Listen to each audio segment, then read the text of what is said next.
2022 National Signing Day hosted by PVAMU-TV. I'm Andrew Brewer. And I'm Josh Crawford. So now today, is a day of celebration, not only for PV Athletics, but for the hundreds of young men that their lives are being changed forever by joining a prestigious university just like Prairie View. So like I said, it's going to be a long day. We'll cover a lot of different sports. We'll talk to a lot of different coaches. It's going to be an exclusive event. But to start off with, we have a champion in the building right now. 2021 SWAC Western Division champion right now. We're going to throw it to the couch with my man, Caleb Carter. But for right now, we're going to talk to Coach Riggins and the PVAMU Baseball Panthers. Caleb, take it away. All right, thank you, Josh. Thank you, Josh. My name is Caleb Carter, and I'm here sitting with Coach Riggins from the baseball team. Coach, we know last year was kind of an awkward year. But how was it dealing with COVID, and how will it feel getting back out of COVID? First of all, I'd like to say thank you for having me. I appreciate it. Last year was very difficult. We had to take all type of precautions to make sure that we were able to fill the team every weekend with testing and make sure we had our masks. So it was very difficult. We had a couple guys, test positive early. That really didn't affect us until the last 2 weeks of the season. We end up, testing positive right before we went to the SWAC championship. I think it was like 16 of us. When we came up out of COVID protocol, we had one day of practice, then we ended up going to the championship. It is what it is. You can't really dwell on it.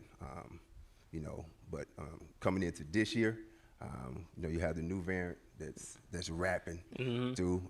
All my kids are fully vaccinated. So as of right now, we're ready to go. Everybody. I think we had a couple kids test positive early. So I'm excited about the season. So I'm ready to go. Right. Now, Coach, we know over the past few months, we know what we dealt with the pass away of George Floyd and all of these civil rights movements, right? But through that, we see that HBCUs have gained a lot of love and attention. So how does it feel being a coach and being a part of what some would call a movement? It feels good. About time. Historical black colleges have always been here. We produce productive young men, young women. It's sad that it have to, come through someone losing their life. But he didn't lose his life in vain.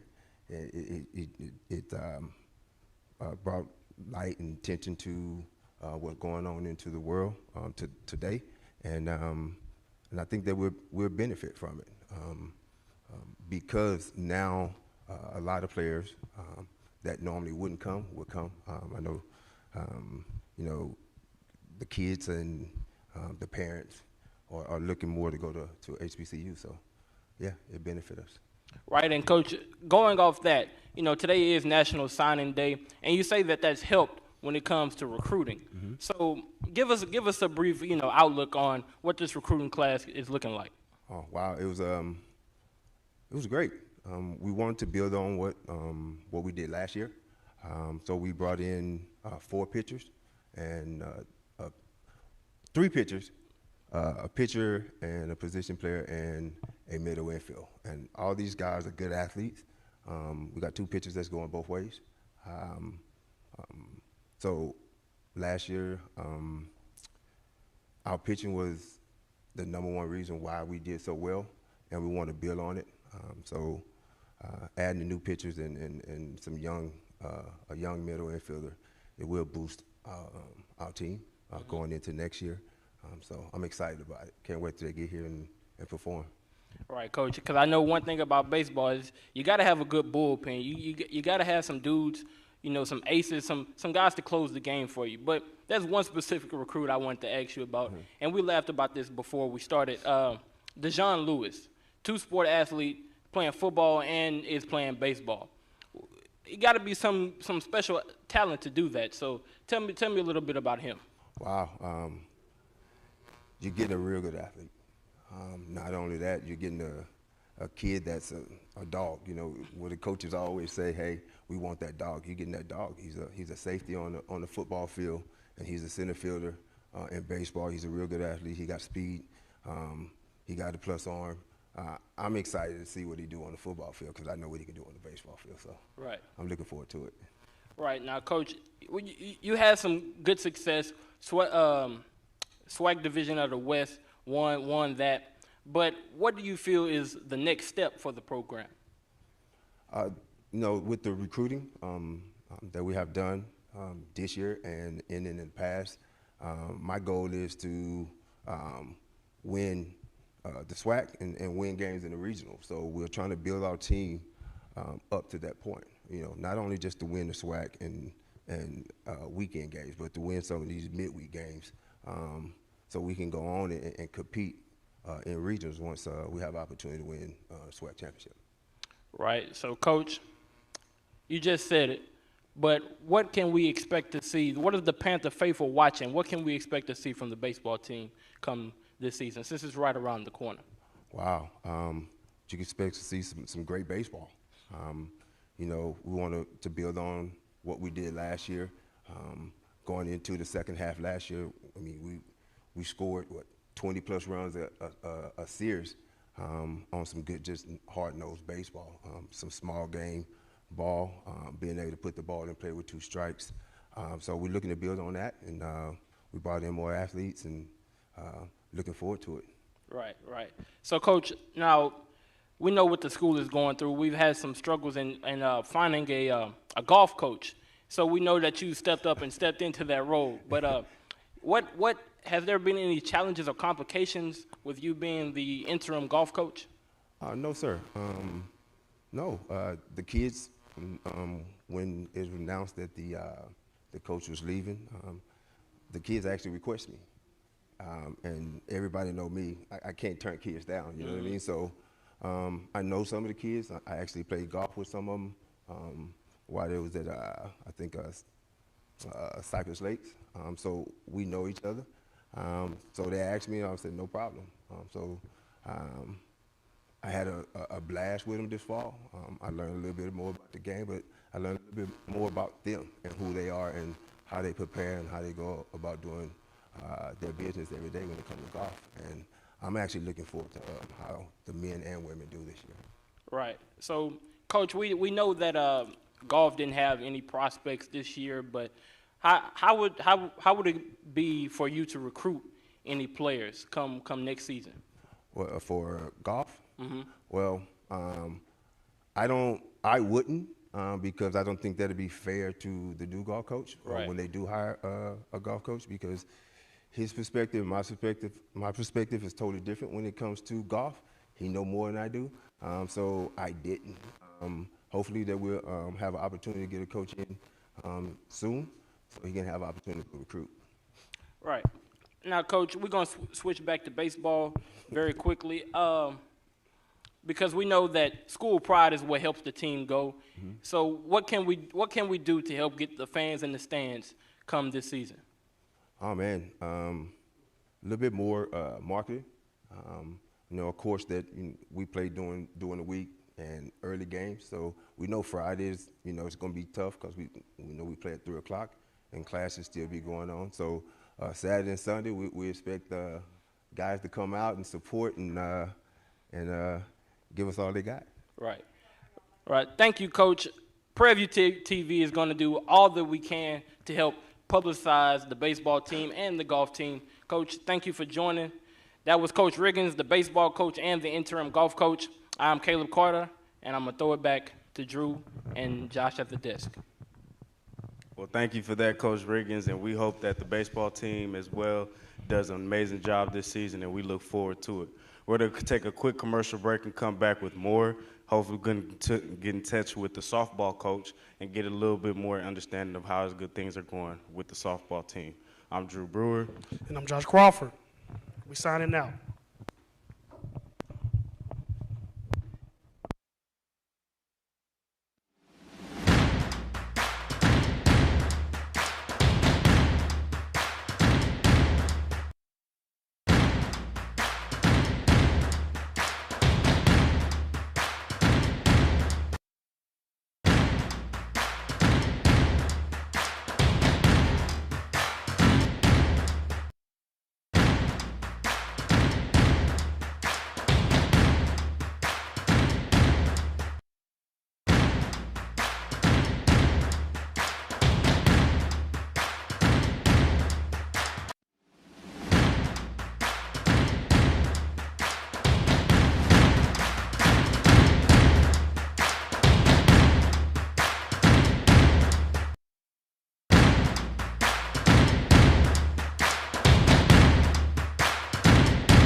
National Signing Day special presented to you by PVAMU-TV.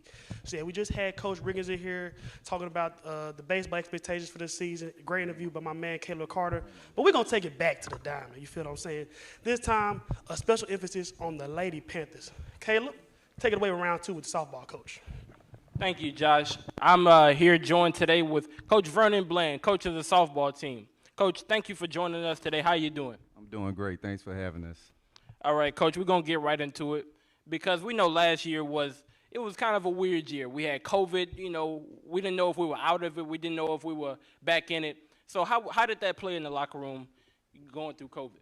Well, this season was definitely one of challenges because we had some young ladies that weren't able to compete for every game. And so we just had to work a little harder. We had people playing positions that they weren't used to playing, and so that's why we're looking to be more versatile this year. We still finished second in the West. We did well in the conference. Of course, our goal is to win the championship every year, but we lost in the semifinals. So right. Now, Coach, you just talked about it. You had players playing at different positions, and I checked the roster and I saw that you have a lot of sophomores, got a lot of young players on the team.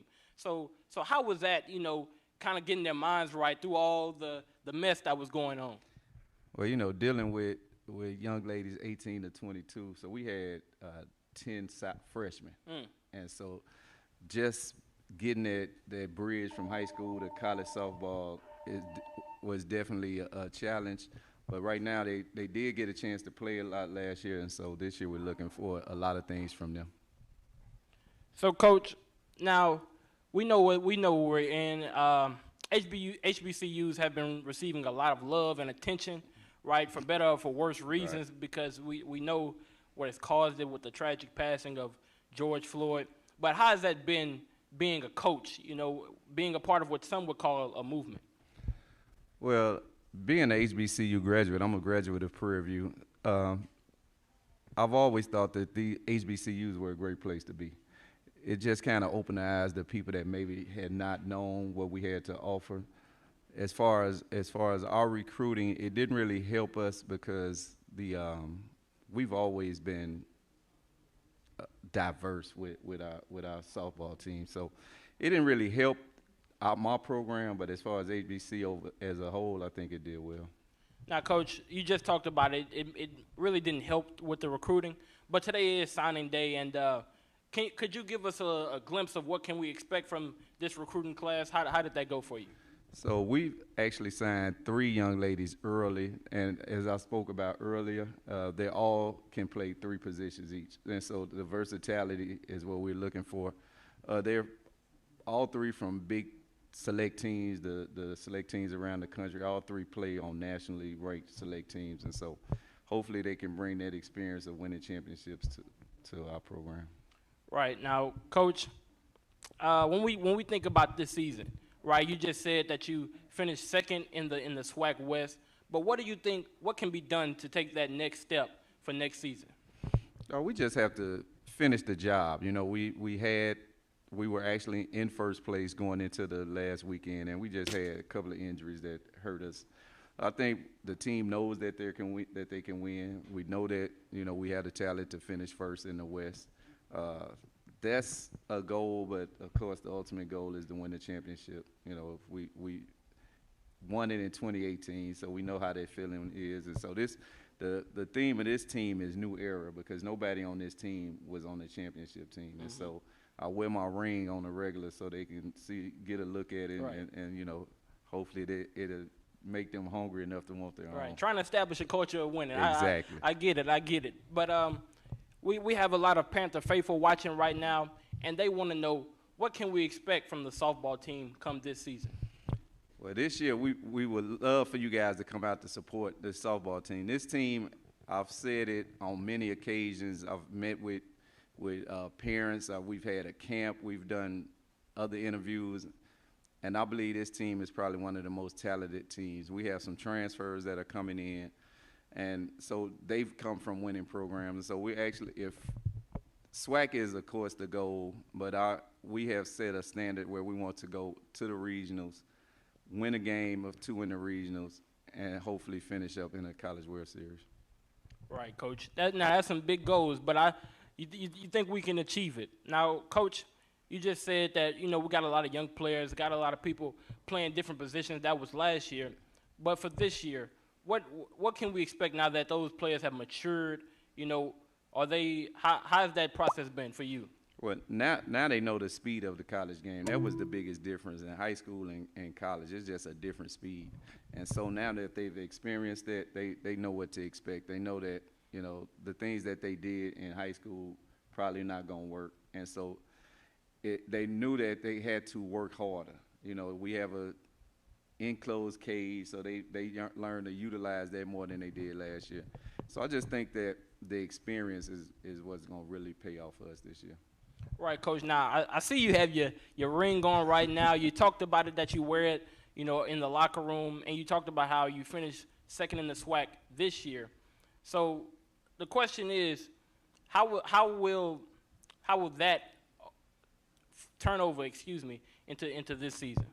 Well, they felt that sting of losing. Right. And, that's not a good feeling of getting back on the bus knowing that you probably had the team that should have won the championship.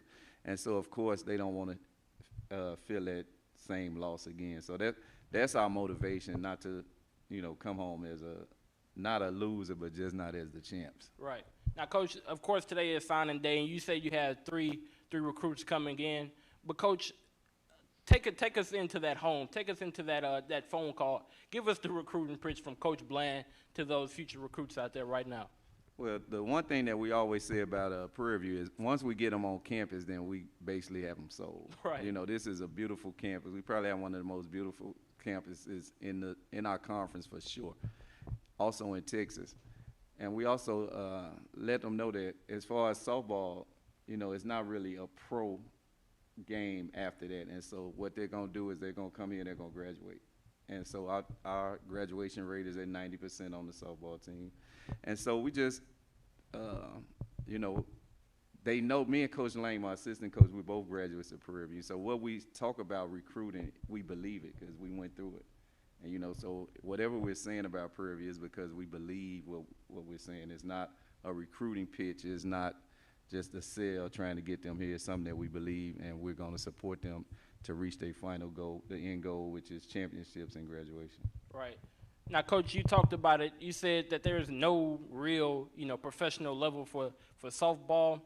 But what can you as a coach provide to them as that final experience to make them feel that, they've left out on a good note? What happens there? Well, of course, like I said, the end goal is graduation. Right. And championship. So our 18 class, that was the best feeling, to leave out as champions, as graduates. Off that team, we had 4 graduates that graduated. Their graduation day was actually championship day. Wow. So, and the next day was Mother's Day. So, that was so the championship is usually the day before Mother's Day. And so that's one thing we kind of, this is a present, that you can get to your mom. So we just, like, again, believe in the process of that. What we're doing here at Prairie View. Believe that, if you come here, you're going to graduate. That's the number one goal, and you're also going to enjoy this time here. Right. Now, Coach, let's circle back to COVID and how it affects the team. Right. We know that Omicron is spreading rapidly, and the parents out there want to make sure that their child is safe, and we're taking all of the necessary protocols that need to be taken. So what is the softball team doing in regards to that? So the athletic department have their protocol, and so we follow the protocols where you have to be tested, you have to wear your mask. We have the home and visitors dugout, and with that, we separate the teams so they're not around each other, all the time, unless we have to go through a defensive drill or offensive drill. And our training staff is doing well as far as the protocol. So they're safe, as safe as you can be during this time. Right. Now, Coach, we also know that, Prairie View has a lot of camps, softball camps. So is that a place for recruiting, or is it just, just honing your skills, getting ready for wherever they may play, in the future? Well, we actually had a camp this 2 weeks ago, and we had over 50 young ladies come down for the camp. And And out of our previous camps, out of the last 3 camps, we've signed 11 young ladies out of our camps. So our camps are definitely a recruiting tool. So if you're able to come to one of our camps, you'll definitely get looked at as a future Panther.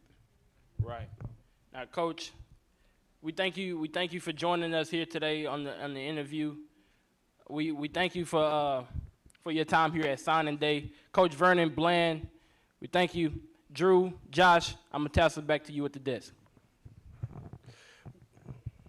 Man, that was a great interview, Caleb. Like I said, you know, first class professional in the business. And let me ask you, Drew. You know, we didn't talked about baseball, we didn't talked about softball. You know, as a bigger guy myself, I see myself as a first baseman, catcher type, somebody that can hit for power in the middle of the lineup, do some things. What you think, Coach? What you think? You think I'm a good first baseman catcher? You think that'll be good? You got the bill for it. That's what I'm saying. You know, I played Little League. 2013 home run derby champion. You feel what I'm saying? So, Mr. Brewer, my wonderful co-host, what type of baseball player do you think you would be? Well, I used to play baseball back in the day when I'm younger years, before high school. I was really much of a pitcher. I played everything, really. Everything you needed, I did. I played catcher, pitcher, outfield, infield. So every time I was even on the side as a coach telling them, come on, slide, do this and that. So I would say me personally, I feel I'm more of a facilitator, first baseman. Nobody's going to get past me. At the end of the day, I'm going to hold the rock and I'm going to handle it. This is do you feel me? This is my diamond, and I'm going to make sure that my team is doing everything they need. Because that was my main position back then, was first base. And I can tell No, you're not built like no first baseman. Oh, hey, I'll let you know this. Back in them days when I was first base, ain't nobody got past me. That was most definitely. I was always getting everybody out. I'll never forget. There was one time, it was a ball hit, like in the dead between me and the second baseman. Yeah. And I ran up, slid, and right when the runner's coming, me and him both slid, and I got to the base first. He out. That's a highlight right there. Somebody draft this man in MLB. Somebody draft this man in MLB right now. They got like 75 rounds, so like, you feel what I'm saying? You got a chance, bro. They got more than that. They got like 100 something. Hey, anything's possible. Anything is possible. Not to downgrade you, Drew, but some people that haven't played collegiate athletics at the highest level, just a different workload, a different type of commitment that you gotta put out. Somebody that was a former football player myself. Spent 4 years in this program with the Panthers under Coach Dooley and now Coach McDowell's leadership. I just know that all these coaches in here that come in are working tirelessly to help their players, to get their players to the next level. I know obviously you said with softball it's not really a next level, but like you said, graduation, making sure that they lead this campus secure, sound, educated, all of the above things like that. So one thing I will say is that not only my sport as football, Coach Dooley, Coach McDowell, all the coaches, so I'm doing something like this, they're making sure that we're not only not taking care of on the field.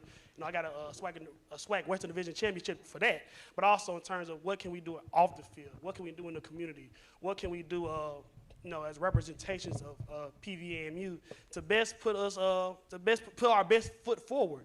So all the coaches do that. The entire athletic department does a very good job of that as well. So I just had to take a moment to shout them out as a former athlete. Working towards graduation, I think that's a very big step in the development of young men and young women in their post-athletic career. What do you think, Drew? I totally agree with that. As a college athlete, that is a lot of workload that you have to put on yourself with school, and on top of that, being there for practices and being on time and still trying to be a great player as well as a great student. I mean, at the end of the day, it's student athlete. Thanks. And the student part comes first. So I feel that a lot of kids, nowadays, it's exciting to get on the team. It's exciting to do the things that you need to do to work yourself to get to that next level, but always remember that the school aspect part of it is the main important thing, that you got to this position in the first place. And it's always a good thing to show that degree when you're out there, because sometimes sports is not for everybody. So I just want to be able to say, I'm grateful for everyone that decided to choose PV. This is a great school to come to with great athletics as well. And this is just a wonderful opportunity for people to really understand the aspects of just getting a great education. HBCUs, like Caleb said, is really becoming popular now. So I just want to be able to let you guys know that I'm happy and I'm grateful for the experience.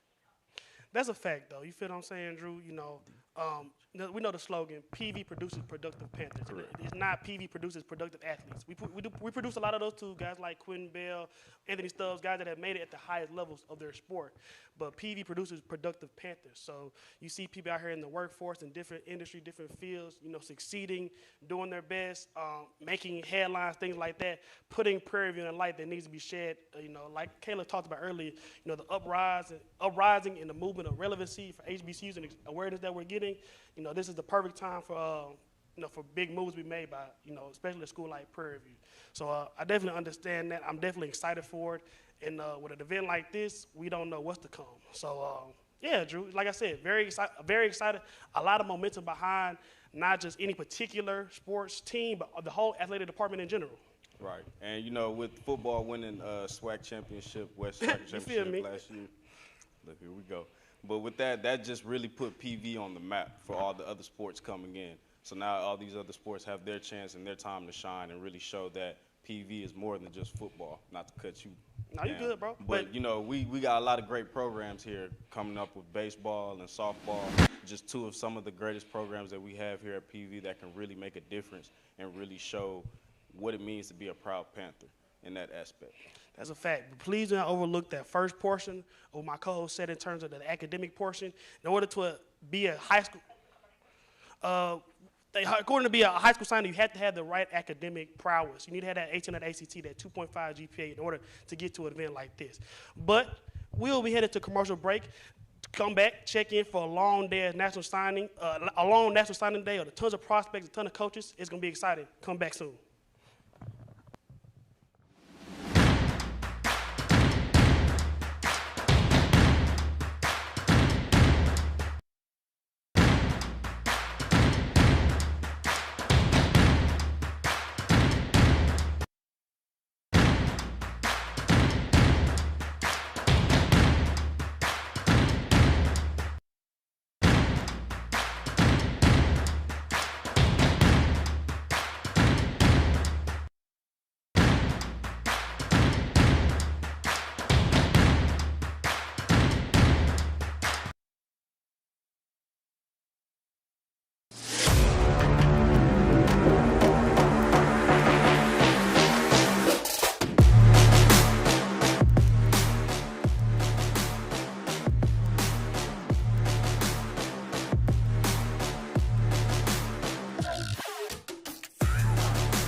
everyone.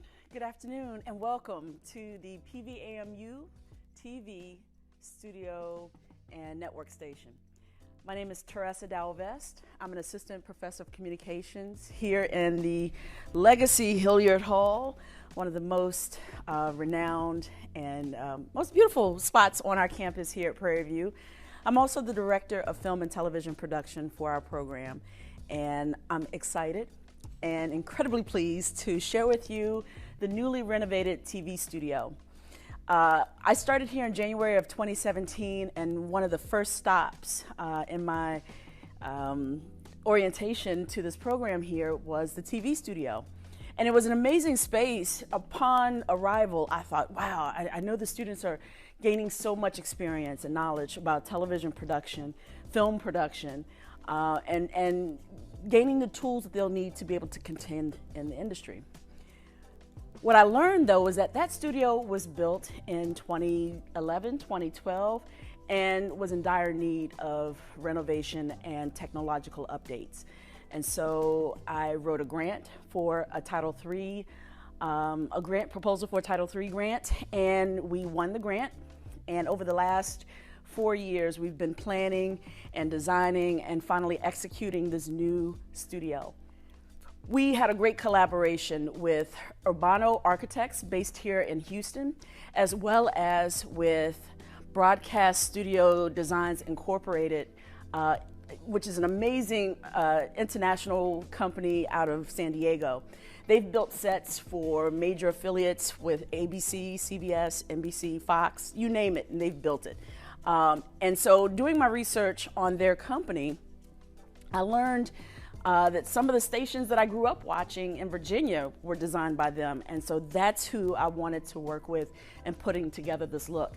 I'm going to give you a really quick tour, and then after the tour, I'm going to give you an invitation to come and spend time in the studio, work with us and create content and help us amplify the stories of Prairie View. Right here, what you see behind me is this amazing media wall. It's 6 monitors in a virtual orientation that was inspired by WTTG in Washington, D.C. Again, growing up, watching the news and different programs from WTTG, when I saw their set, I was instantly inspired to replicate that as best I could. The difference between our wall and the wall at WTTG is that their mural is a static photo. It's just a big JPEG from end to end. It doesn't move. It has no video components to it. And that was the difference we made with our particular wall. So as you can see, our logo is animated on the monitors behind me. We can make one big panoramic view. We've seen the football stadium, for instance, go from end to end in this space, and it's amazing. It's just, you feel like you're standing out on the 50-yard line. And then a monitor in the middle that just kind of helps glue the whole picture together. In my tour, you'll see also that we gained inspiration from all the colleges from around the university.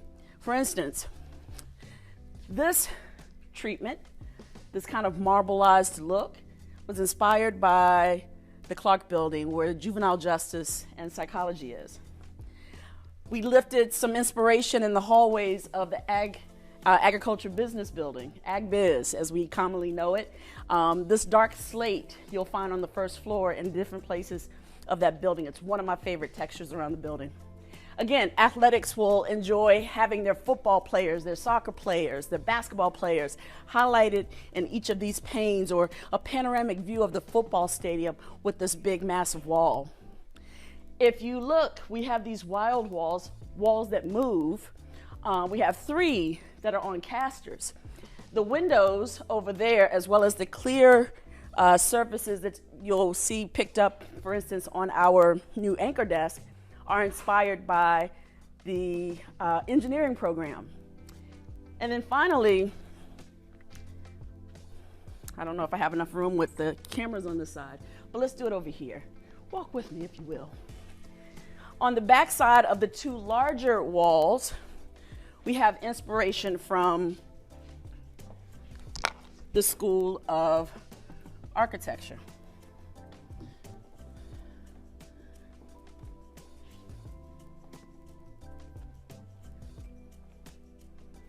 So the idea, we want every college, every person on this campus to feel like there's a home for them in this space. And as you can see, it took no effort for me to spin these walls and move them around.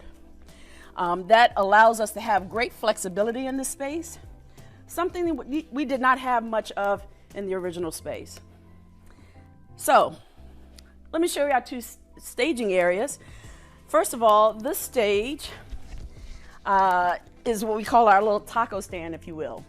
It's a stage that's movable by bringing both sides up on hinges. We can lift them up and roll them away, removing the stage from the space, but for the most part, it pretty much lives right here. We have this great purple couch that will hold interviews and talk to various dignitaries and guests on issues that are important to the campus community. We have these amazing mics with mic flags showing off our university pride, both Prairie View and PVAMU-TV. Great branding, great branding. We also have a large wooden table that was made specifically for us. We have a show called the Prairie View Roundtable Talk. And the people who helped put this whole great space together made this custom for us for that particular show. On this end, we have our new anchor desk, again with a plexiglass see-through top, great monitor in the front. Gives our students a great playground as they become the next generation of multimedia journalists. And no shortage of monitors and visual stimuli around the space, again with great flexibility, great usability for our students, and all the tools that they'll need to be able to compete and contend for the careers of choice as they graduate from this great school. This is done in the form of a team effort. The faculty and staff in the Department of Communication we work tirelessly for our students. Our alumni have joined in also in our efforts to raise up our students and build an incredibly competitive program. We have opportunities that are pipelining our students into grad programs, especially at the University of Southern California, where we currently have 4 students enrolled in their grad program, and 2 recently graduated. One now has a job with the NFL and another with the LA Times. We have students doing amazing things all over the world, quite frankly, and this space, we want this space to be the place where we cultivate the next generation of filmmakers and broadcast journalists. Feel free to come anytime. My name is Teresa Dalvest. You can find my information in the university directory, and any of you and all of you are welcome to come play in this amazing playground. Thank you.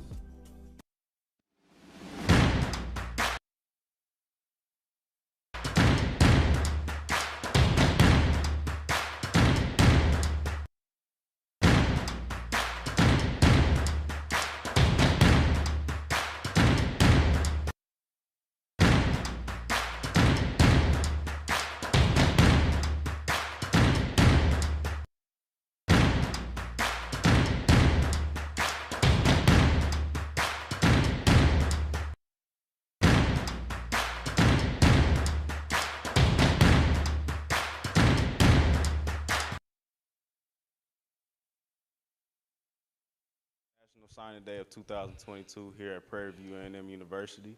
I'm Andrew Brewer.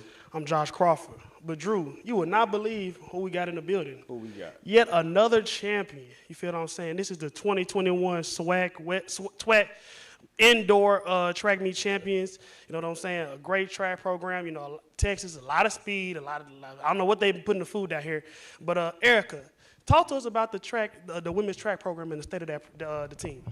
Yes, I am here today with women's track and field head coach, Coach Angela Williams. Hello, Coach. How are you doing today? I'm doing great. How are you? I'm good. So can you tell us a little bit more about your women's track and field program here?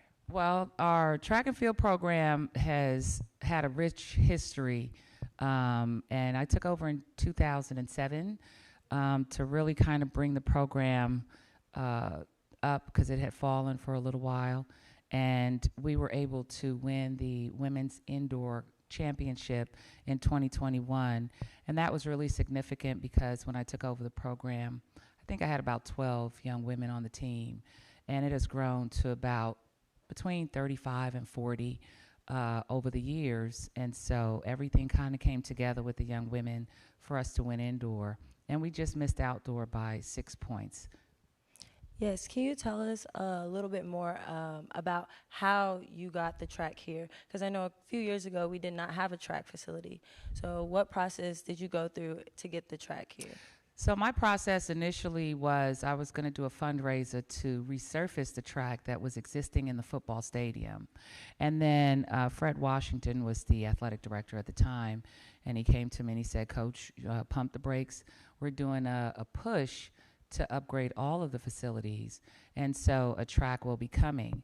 In that process, the 2016 Olympics was coming up, and a good friend of mine said, hey, are you getting that track? And I said, yes, pretty sure I am, and it will be a standalone. And so the USA Olympic Committee that looks at spaces for the training camps for the Olympic team asked to come and meet with the AD, the president, and everyone here. And once they got here, they said, this is where we want our Olympic training camp. And so the track had to be a certain dimensions. It just had to be within the specs for the Olympians, and it worked out that way. So that's how we were able to get the facility. Okay, and with it being National Signing Day today, I know you signed a athlete in the fall, Jasir Miller. Can you tell me a little bit more about your recruit? Jasir is a little powerhouse. She's a 54 quarter miler. She has a lot of heart. She is trying to come in to Prairie View running 52, which would end up being my fastest 400-meter runner. The best I'd had prior to her, if that occurs, was 53:32 with Teresia Moody. And so Jasir knows what she wants. She knows that you can get to the highest level from anywhere as long as you have the coach and the facility. And so I'm excited to see what she's about to come and do here next year. Oh, yes. And with the indoor championships coming up in 2 more weeks, what's your goal? I know I say we because we did win. We just finished practice, too. Yes. You did your hair up. We just left the track. So with that coming up in 2 more weeks, what's your goal after winning the pass in 2021? Well, my goal every year is to win. I don't ever go in saying, well, I think we're going to take second or third, and we might as well not go. So the goal is, of course, to win, and then the goal is to also transition young women to the indoor NCAA championship. We had Slim, who was able to go to the indoor NCs in 2019, and as soon as we finished our warm-up, they canceled it because of COVID and sent everyone home. She was top 15 in the country, and she's graduated, and now she's competing at OU, showing the skills and the ability that she developed here at Prairie View. So my goal is to win indoor and outdoor SWAC this year, as usual, and to get some of the young women on the team to NCs. Okay, and I know with you being a past athlete yourself, can you tell me a little bit more about how it feels to be an Olympian, how it feels to compete? Competing in the Olympics and I competed in 2 Olympics, 4 Olympic trials, and I was able to compete as a world-class athlete. I started at 16, actually, in 1982. And being able to compete at the highest level, it's a feeling that I really can't express. To be able to travel all over the world doing something that you love because you have the ability within you. What I will say is that it's helped me, my track ability helped me to obtain my degree, to be able to take care of myself after track and field was over. And once you're an Olympian, you're always an Olympian. So the experiences that I've had, the friendships that I've made, I have them still today because we're in an elite group. Some people wonder, well, how do you make an Olympic team? There's an Olympic qualifying standard. No one can just go and say, I'm going to run in the Olympics. You have to run the Olympic qualifying standards. You have to go to the trials of your country, and you have to run the times that you need to run, jump the jumps, throw the throws that you need to throw to be able to be in that elite society. Yeah, so every moment that you stepped on the track, stepped on that line, got in your blocks, was something that you told yourself. What's I'ma something that win. motivates you? I never Of question course. myself. Injured, not injured. Once you step on the line, you got to show up. And that's what I tell you guys. You know, you can't question yourself once you get there, because then the race is over. You have to be confident whether you're going to beat that person or not. And in track and field, it doesn't matter what that person did yesterday. It's what you're going to do right now on the track. So you can't look at the heat sheets or look at the person's name and say, well, they ran this. You've already defeated yourself. So, and then if you have somebody fast in the race, I mean, I ran against Evelyn Ashford, Florence Griffith Joyner, Gail Devers, Jackie Joyner Kersey. If I'm going to line up with you and I haven't beaten you, you're going to pull me through something faster than I've run before. Oh yeah. All right. And if we go back over to SWAC, SWAC has added 2 new members. Yes. FAMU and Bethune-Cookman. Yes. What's the difference, the level of competition you think they're bringing into I'm not SWAC? sure, because I don't, one of the things that I don't do is pay attention to other people's athletes. There's nothing I can do with them. I pay attention to the athletes that I have in front of me. So whatever they bring to the table might be a higher level of competition, a lower level of competition. But what it did bring, we can't have the same amount of athletes making it in as we did before. So our conference championship is going to change just a little bit. Only 4 automatic get in now, and then there are standards for anyone else that wants to get in, where it used to be 6 automatic.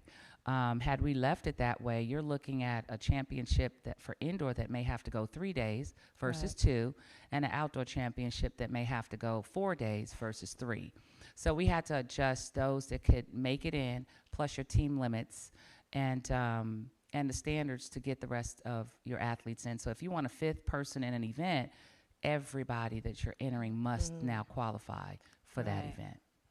Okay. And then would you like to talk more about PV relays coming up in March? Oh, Prairie Relays, I'm hoping it's even better than last year. Well, I know it's going to be. There's a lot of things happening right now, planning going on. The pros are coming back. Right now I have 13 colleges that have committed to come to the meet, which is the largest that has been back since I've been here, and of course the high school. Usually we have about 30 to 36 high schools attending, and I'm looking to see that, if not more. We always run up against Texas Relays and Rice, so having that many colleges, high schools, and then the pros coming lets me know that this is a great place for running. Yes. And with PV relays, can you name some of the pros that you know will be here? I can't do it just yet. I know who's coming, and it's not just American athletes. There are going to be some foreign athletes coming, some Olympic medalists that are coming. For the colleges that I know of, we do have some schools in the SWAC that has committed. Grambling, Jackson State has committed to come, and I'm not sure if Alcorn has committed to come as well. TSU, but we will have some HBCU schools, but we will also have some other conferences here. Okay, and can you give us some point athletes that we should be paying attention to this season? On our team? Yes. Well, I want you to be one of them. Yes. You did excellent last year in the hurdles. You ran your personal best in outdoor. My expectation for you as a senior to run even faster, to get on the podium. Oh, yes, that's a goal. Kezia Roberts, right now she's number 2 in the SWAC in the 60 going in. So I'm hoping that she goes 60 long jump and triple jump, and that would be an awesome way for her to exit with her master's. Actually, she graduated early, and she came back for her next 2 years to get her master's and compete. Dinah Murphy is probably in the best shape that she's been in that I've seen. She's healthy, and she's leading right now in the conference. Oh, yes. So I expect her to come away with the 800, and she's going to be on the 4x4 and the distance medley relay.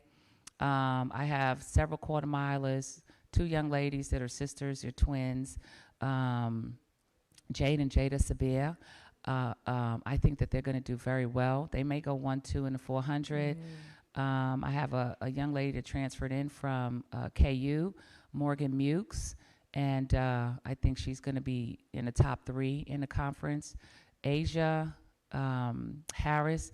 Asia's coming along really well as a sprinter. This is her sophomore year, and she's really learned how to execute in track and field. She played more volleyball coming out of high school, but she's doing really, really well. And Naomi in the 3,000 and the 5,000, as well as Helen Roddy and Sydney and Shelby in the mile, they're going to help us bring it home. So we have every event covered right now except for the throws. I don't have any weight throwers and shot putters. Okay, can you tell me how tough it is dealing with the COVID protocols, with COVID starting, and it seems like it's never ending?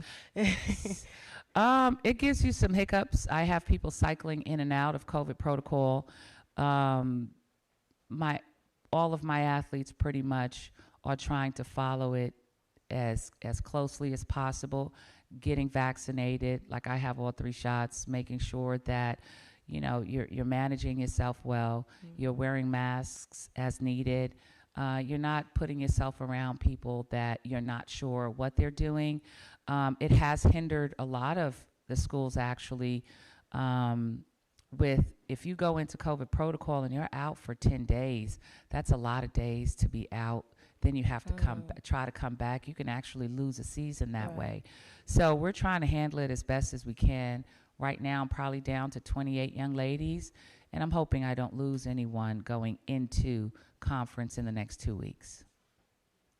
Okay. So another question for you, Coach.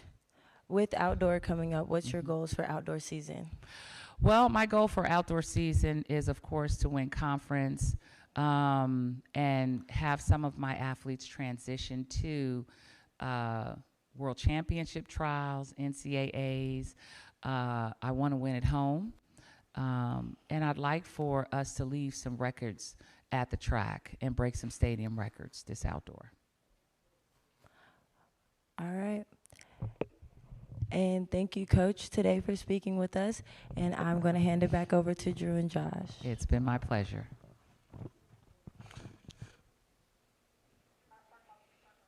Drew, what you think about that, man? We done came with some heat. The first hour of the show, we had 2 champions, an Olympian, somebody from our programs currently at Oklahoma.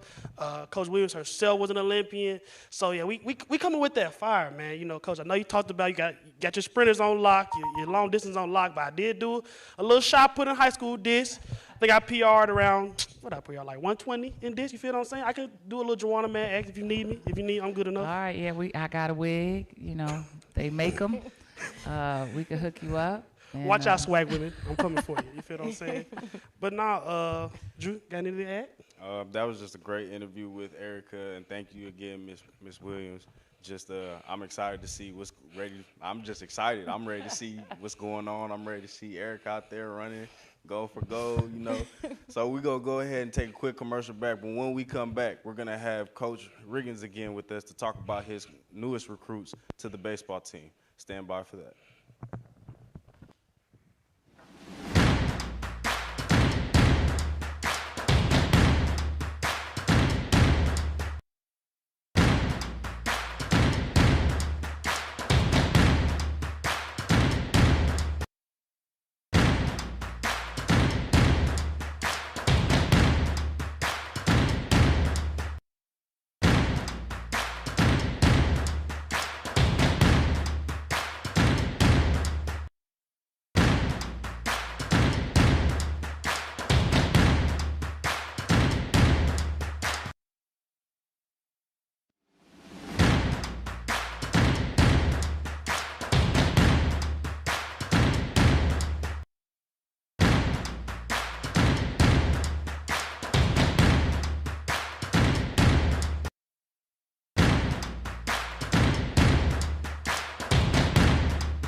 And welcome back to the 2022 National Signing Day here at Prairie View A&M University.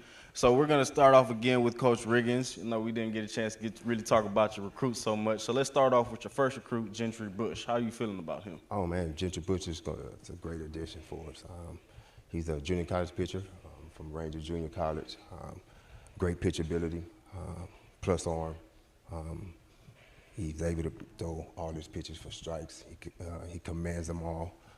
He's going to be a real good addition to our starting pitching, even though we haven't all our starters returning. So it's going to be good. Okay. Facts. You talked about pitching being the foundation of your the success that you had last season. But my man on the screen, Amar right here, Amar Donato, is a middle infielder. You talked about putting some pop in the lineup, things like that. Mm-hmm. Tell me a little bit about what Amar can bring to the team. Wow, Amir is one of a great athlete. He's going to be a big addition to our middle infield because he can play the middle infield and the corner. He's probably one of the best middle infielders in the state of Texas, and he chose to come to us. He understands how to hit. He understands what he needs to do to be successful as a hitter. He's a very high IQ baseball player. And that's something you hardly ever hear in the game of baseball when you start to talk about IQ. And he's going to come in and have an opportunity to probably play right away. Okay. You talked about he can play the middle of the field in the corners. That's, for the people that don't know, that's short, second base, third base. Yes, sir. What do you see him with, like? What do you see his best position in? And you talked about him being one of the most talented high school guys that we have. Where do you see him fitting in right away in terms of his position on the field with all his versatility? Oh man, middle infield. Okay. A middle infield. Like I said, I'm young in the middle infield right now. So if it doesn't work in the middle infield, I could easily move into third base. But to have that opportunity or to have that situation to where I can use him, that type of talent and that type of speed, and being able to move him and have an opportunity to put him in games with everybody else that I got coming back, man, it's going to be a sight to see. Sounds good, Coach. So another recruit you have, Mr. Calvin Matthews. How do you feel he will have a great impact for this team, and what can he bring to the team to help with this new season? Oh man, Calvin is one of our late recruits that we got. He's a big body on the mound. He's young to pitching. He do both. He pitch and play the outfield. It's going to be a sight to see his potential when it flourish on the mound. So I'm looking forward to it. He's looking forward to it. I talk to him once a week, maybe. So he's excited. I'm excited. That's all you can be, is excited, especially coming to a school like Prairie View. Working through it, like you said, you had 5 recruits. I believe you said you had 3 middle infielders, 2 pitchers, or did I have it wrong? You said no. I have total of 4 pitchers. 4 pitchers. And out of the 4, 2 of them are dual players, and then the middle infielder. Okay, see, versatility everywhere. You feel what I'm saying? That's all we can do. So talk to me a little bit about Cody Smith. Tell me about what he can bring to the program, what's his strengths and weaknesses as a high schooler, and where you see him sliding in terms of this year. Coach Smith is a JUCO pitcher from Richland Junior College. He's what we would call a power arm. He's a high velo guy. He also was a dual guy, but just now focusing on pitching. He have the pitching potential to run the ball up there at 93, 94 miles per hour. So I'm looking forward to seeing that because it will help us tremendously in the back end of our bullpen. So I'm looking forward for that as well. 93, 94 miles per hour. Yes. That's really a power arm right there, Coach. Yes. That's going to leave batters terrified at that point. We're going to love to see that. So, Austin Bell, what do you have to say about him coming into this team? Wow. Austin Bell, out of all of them, was the first one to commit. He's also from Ranger Junior College as well. He's a dual guy as well. He's an outfielder and a pitcher. He have a live arm on the mound that has the ability to pitch, to throw 3 pitches for a strike.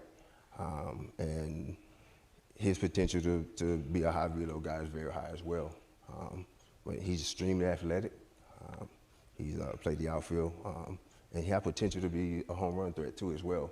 So he's going to be able to help us on both ends. And pitcher?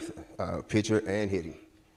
So he may pitch and DH, and he may play center field one day out the week as well too. So versatility, man. If you have it on your team, you have a better chance of winning because you can carry, say, more pitching now because you have guys that can pitch and play defense. You know what I mean? So I'm looking forward to it, having all these athletes on campus and rolling. So I'm excited about this recruiting class. No, that's a fact. You know, said that one thing. That's one thing I did want to talk to you about. You emphasized it in all the guys that you recruited, talking about the versatility. Mm-hmm. Is that something that you did intentionally in terms of your recruiting, making sure that you got guys that can do multiple things, can play multiple positions, in order to have like roster flexibility, or not just be so predictable in terms of what other teams can scout and what they can look for? Oh yes, sir, most definitely. That was one of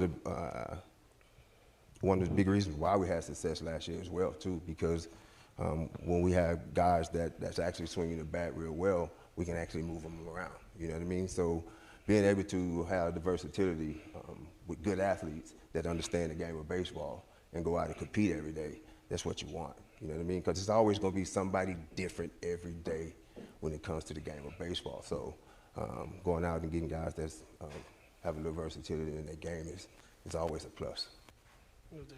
I got you. Yeah, thank you again, Coach Riggins, so much for your input. Round two, coming back again. You feel what I'm saying? That's very unique. I talk about that. Somebody that enjoy baseball. My dad played baseball at FAMU. I know I've tracked the game from afar in terms of the changes and I'm talking about pitching becoming more and more important, more dominant, more specialization in terms of innings, things like that. So it's very encouraging to see that you have guys that can, like you said, can throw 93, 94, and can hit third, fourth, fifth in your lineup. So that's an amazing combination. And with the recruit that you're talking about, I'm expecting an amazing season. But to switch it up, again, we're going to bring some of the black girl magic, some of the female power here. We'll go to the women's volleyball coach.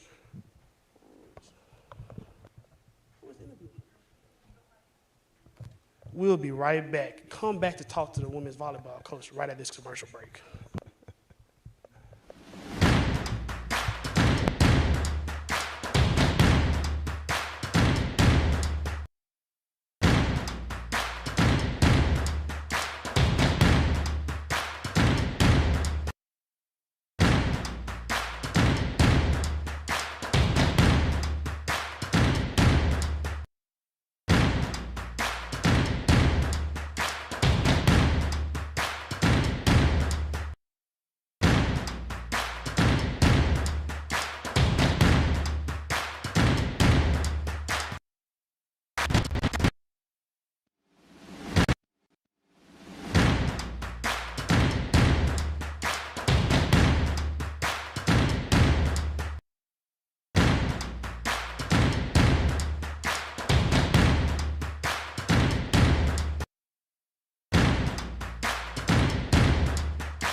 Welcome back to the 2022 National Signing Day Special presented to you by PVAMU-TV.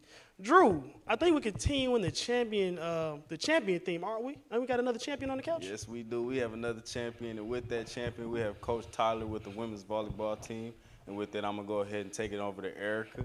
Erica, what you got for us? Hey, so I'm here with Coach Tyler, our head women's volleyball coach. Hi, Coach Tyler. How are you doing today? Hi, how are you?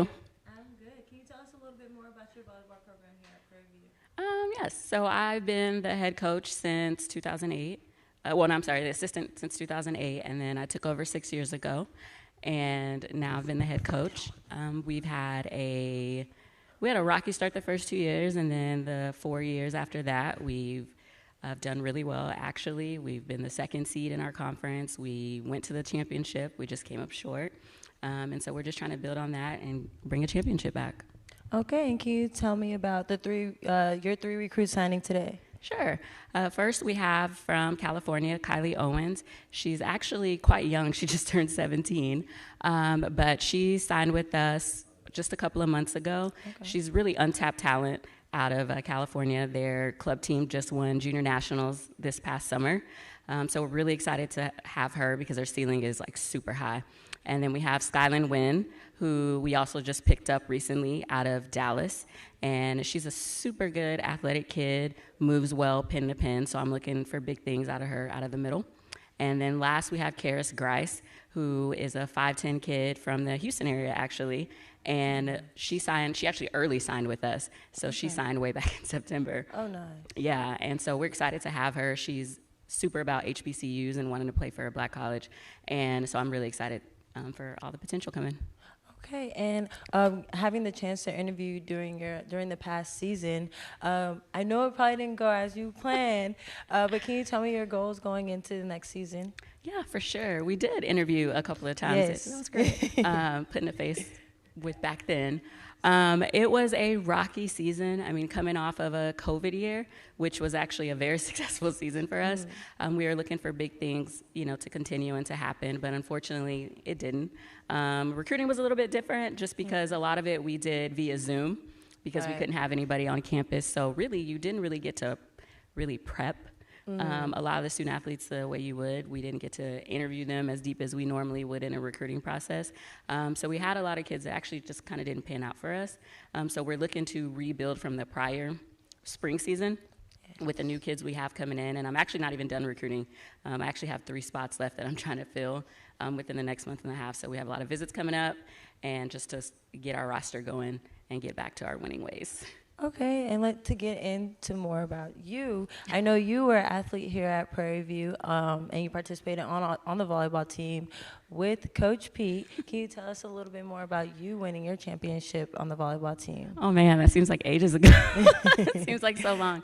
But yeah, that was 2006. We won a championship under Coach Pete. We had a really good team. It was super exciting. And then the SWAC championship was actually hosted at Prairie View. So to be able to win in front of the home crowd was awesome. Obviously, we don't have the things like we have now with PVTV and social media and things like that. But it was a really great year for us. That was actually the last time we won a championship. But in 2016, our team got inducted into the Hall of Fame. So that was awesome. And in 2015, which was the year before, I got inducted in the Hall of Fame as well. So, just kind of seeing the fruits of that labor. And so it means a lot, really, to try to bring a championship back here. My entire staff are PV alum as well. So that is just really the goal, is to just bring that championship back as a coach. I think it would mean a little bit more to me than it did as a player. Okay, and what's something that motivated you every time you stepped out on the court? Myself, actually. I was one of those self-motivated people. But my teammates around me, we were all just super motivated. We wanted to win. We were actually a super cocky bunch, so we needed our action to back up our talk, which we ultimately did. But we bonded so much on the court. Like, the ultimate goal was always to win and get better, and that's something that we did.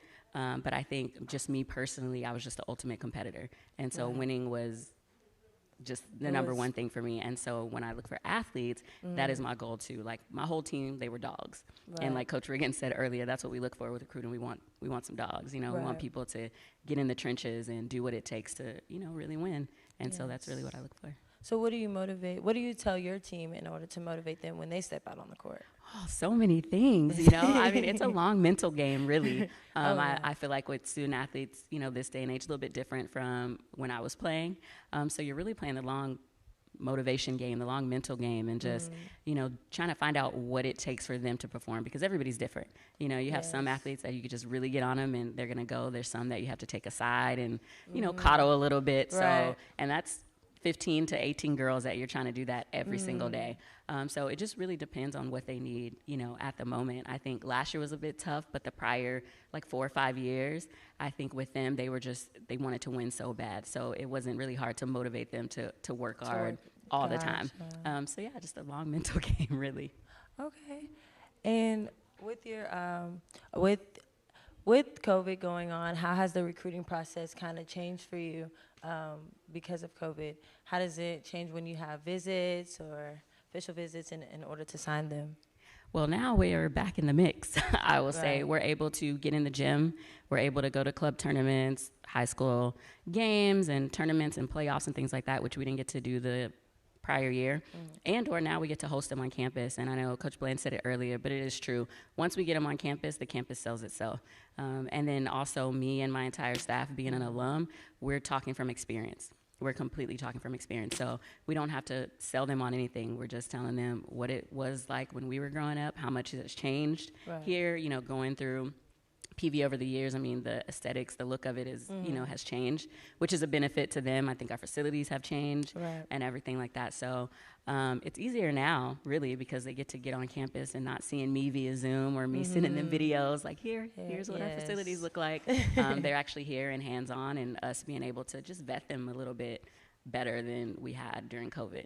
Okay, and what's your main goal during the off season? So with your athletes being here on campus, what's your main goal for them during the off season? Something they need, something they work on in order to get back into the season. Well, for one, when they first come back, they're doing nothing but strength and conditioning. That way, you know how Christmas break is. People are lounging around, not doing so much what they need to be doing because we're not there. So when we get back for the first month and a half, they're just strength and conditioning only, trying to get them back into shape. And then after that, we're just doing skill stuff all the time in the gym, starting off with 3 days a week. Then we move to 5 days a week. And then we have a couple of spring tournaments as well that we get to participate in and kind of see our growth. And so I want them to get quicker, stronger, faster, and just being able to take the skills that we're learning and then be able to put that on the court, and then seeing that growth from their prior semester until now. Gotcha. And with FAMU and Bethune-Cookman coming into SWAC now, how does the level of competition differ now? I think it grew. Obviously, FAMU just won their first year in the SWAC. They end up, I would say, upsetting Jackson because Jackson had been the #1 seed the whole time. And then Bethune is pretty competitive. They actually have a very young team, and they were still, getting some big wins. So I think we got more competitive and better. I think the SWAC in general, from I think the seeds that were kind of lower, prior, are still being really competitive. So it's really any given day, anybody can really pull the upset. So I love it. It's a little bit more out of our budget to travel to the East, but it's okay. Competition-wise, it works. Yes, and with the 3 recruits coming in next season, when would you like them to come in? Would you like them to come in during the summer, or just come in straight fall and you guys get straight to it? Or summer, you guys have a summer practice, get straight to it? How do you run your program? Well, the idea would be that they get to come in summer session 2 and get acclimated, especially freshmen. I think we will have some 4-year transfers and some JUCOs signing late. But with them, they've already been part of the collegiate experience. They understand the workload that it takes. So with freshmen, I know most of my Texas kids, I have them in the Summer Bridge program. So they're here, they take their physicals, they get to work out with strength and conditioning. And then the local girls, they get to hook up with them and, play some volleyball. So the idea would be that everybody gets to come in summer session 2, but that all depends on budget. But if the budget allowed, definitely would have everybody here, and then you're here a whole month earlier than coming in August, and you get to know your teammates and things like that. So that would be idea, but I think it's just a mix of what happens. But definitely Texas kids, freshmen, they get to be here, and then now that COVID is kind of what it is, hopefully Summer Bridge will be back on campus instead of Zoom. Right, that's one thing I did love. I came in during the summer my freshman year and met all my teammates. That's one thing I did love. The summer I bridge think it's just a program. better experience. Oh yeah, Acclimation. It's get it in firsthand For before sure. before fall semester starts. So with you being a former athlete yourself, volleyball, do you ever hop on the court with them at practice? So let me tell you a little bit about that. So when I was an assistant and in my first years of head coaching, I would do it all the time. I loved it. I loved to play volleyball. I was still playing competitively and things like that. But one day, I actually ruptured my Achilles while I was playing with them. Oh, and wait, is that when you had the cast? Yeah. Okay. I had the cast, and it was tough because it was literally like like 3 days later, we had to go to our first tournament. Yes. And so I didn't even have time to go to the doctor, but I already knew what it was. So they just put me in a boot. And when I came back, of course, I already knew. He was like, yeah, you obliterated this. And so since then, I just kind of I stay in my lane. I think I'm getting too old for it. So I haven't since then. That was like 2015. Gotcha. So yeah. So is there any athletes that we should put our eyes on in the season coming up? Any seniors, anyone that's leaving, anyone that we should Yeah, actually, I have 3 seniors, I believe, which are Autumn Dowell, who I'm expecting a bigger year from. She got hurt kind of late in the season and came back like pretty late, but she works like super hard. So I'm excited to see her. And then Skylar Childs has been our libero since her freshman year, and she'll be a senior. So I'm definitely excited to see her try to capture the Defensive Player of the Year. Yes. And then we have Jakarta Hope, who has been with me her freshman year too, who is an amazing story, actually. You know, she came in her freshman year just trying to walk onto the program, and she actually beat out her junior college kid for the setting position. And then since then, she's been on scholarship since, and the last 2 years she's been second team all conference. So I'm looking forward to putting some amazing hitters around her so that she can move up to first team. But those 3 have kind of been the base of our program for the last few years. So I'm excited for them to lead the incoming freshmen and transfers, hopefully to a championship. So I'm excited. All right. Thank you, Coach. And I will give it back to Drew and Josh. Thank you. Man, appreciate you, Coach Tyler, so much for the interview. First of all, your tattoo artist, please give me his contact information. You feel what I'm saying? Great sleeves on both sides, you feel me? Thank you. Very welcome, of course. And there's one quick question I wanted to talk to you about. We talked about it with Coach Riggins. You obviously mentioned it with your 3 recruits. Because, again, call me what you are, but I'm not the most knowledgeable of volleyball. Not well versed. Okay, I got you. Not at all. Thank you. So what is your recruiting strategy in terms of what players you need to put on the floor? What holes do you see need to be filled from, transitioning from one year to the next year? Just tell me a little bit about, like you said, you talked about what you have on the roster, but what are you bringing in, and what do you emphasize and what you need? I got you. That's a great question, actually. Thank you. So the emphasis number 1 is for athletes who, like I said earlier, are just dogs that want to work hard. And I think, like Coach Bland mentioned earlier, was that after they come here and graduate, there's no volleyball after that. So their motivation at their junior college, or maybe even out of high school or in their club, they're more aggressive, and they play so hard because they're trying to get picked up by us.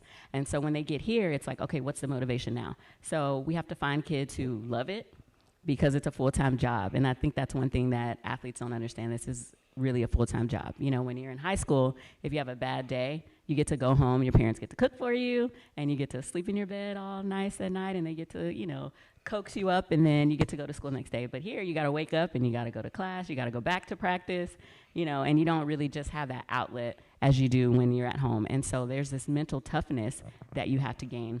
And so sometimes, we're not as good as we think, I think, as coaches, as getting players who are mentally tough like we need them.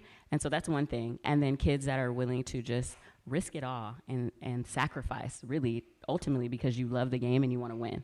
And that's the kind of player that I was. That's the kind of coach that I am. And so I try to look for players who can do that, because that is really the gap between winning and losing. No, that's a fact. You can measure a lot of things, especially nowadays. Analytics have measured, heartbeats per minute in terms of, course correction, things like that. But one thing you can't measure is, like she said, grit, grind, heart, and that dog mentality.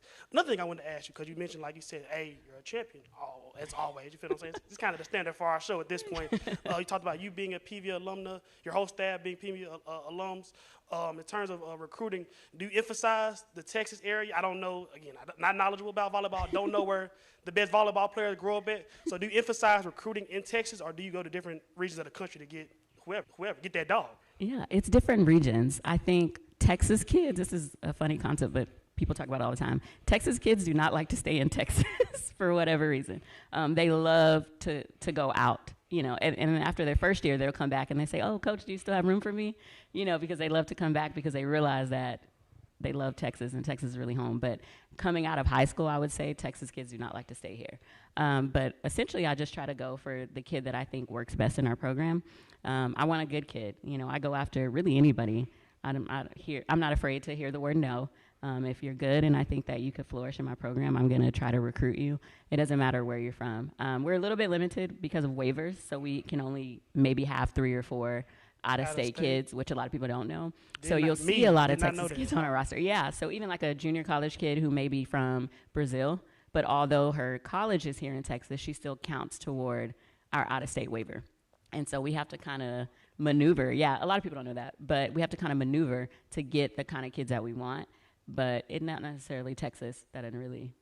So how many young ladies do you carry on a volleyball team? Oh man, so we can technically travel with 15 when it comes to the SWAC championship, but I carry anywhere between 18 and 20. Yeah, so we have to keep the gym competitive, and because we're not fully funded, we get 8 scholarships instead of 12. We have to have a lot of good walk-on kids to keep the gym competitive so that they can mimic what we see when we go out and compete, essentially. And so we have to look at kids that way too. Somebody get this lady her 4 extra scholarships. That don't make no sense. Please, y'all. That don't make no sense. Why she out here walking? I mean, walk on. Ain't nothing wrong with walking on, but yeah. Get Coach Tyler her 4 scholarships. You feel what I'm saying? So that's interesting. Out of, like you said, I'm glad to cut you off, Drew. But out of 15, 16, you can only have 3 or 4 athletes that's not originally from Texas. Yes. That's crazy. Correct. So you're forced to make up a majority Texas roster. Yes, but don't get me wrong. Texas it's a bed of talent for all sports, even volleyball. They're really good. It's just convincing, a Texas kid that 1, come to a HBCU, obviously, and 2, like be a big fish in a smaller pond. And so that's kind of how to keep them here, so that they don't go off 1 year and then come back and then say, oh, is there any room on your roster? Like, this is actually me recruiting pretty late. I'm usually already like 2 years ahead, but COVID kind of backed that up. And so we do have that a lot. And so that's really what I kind of preach, like big fish, small pond, come to HBCU. I win here. Facts, Let's win, facts. Okay, that's again, learn something new every day, ladies and gentlemen. Didn't know that there was only, like you talking about the waiver in terms of getting out-of-state players. Didn't know that. So the success that they have had recently is even more impressive, considering that, like you said, she's really limited in terms of, like I said, not only missing 4 scholarships, get this lady her 4 scholarships, but also in terms Say it again. I got you. But also in terms of, like I said, where her players can come from originally, which, again, I did not know. That was the thing. Do you know why that's a rule? That doesn't really make a lot of sense to me, honestly. The waivers? Yeah. I think it's more of a university thing. Oh. Yeah. Okay. Yeah. It's a university That thing. makes So sense. if I get a kid that's past the 4, I would just pay for them the out-of-state fee for them, so it's more expensive in the budget. Yeah. That makes sense. Somebody that comes from out of state too. I know that in-state tuition is Oh a yeah. blessing. Texas thinks it's a Amen. privilege to go to school in Texas, so they tax you for that. They don't realize it. Amen. Now, Coach Tyler, Yeah. one question I do have is, how do you keep the competitive aspect of your players? I know coming to an HBCU, especially at Prairie View, a lot of people come here and start missing out on what they came here for. So how do you keep the competitive aspect of your players to keep them going so that they don't try to stir in the wrong direction? I run a pretty tight ship, I would say. You don't find too many times where you'll hear volleyball girls are in trouble or not turning in things on time or doing what they need to be doing. I do know that is true, too. I do know that. So I run a pretty tight ship when it comes to that, because I want the focus, obviously you're here as a student first. So I want when you leave, you graduate, you get your degree, and not just by the skin of your teeth, but you're a 3.0 and up type student. Our graduation rate is pretty high as well. And then I want the focus after that to be what you came here for, and that was to play volleyball.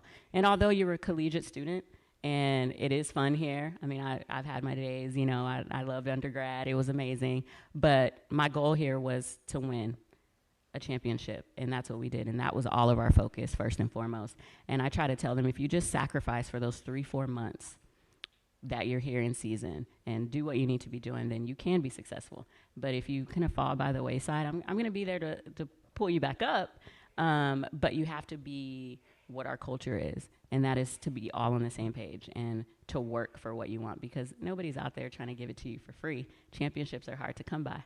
That is true. Very much so. Very much. Won some in high school, didn't get any here. Got a divisional championship though.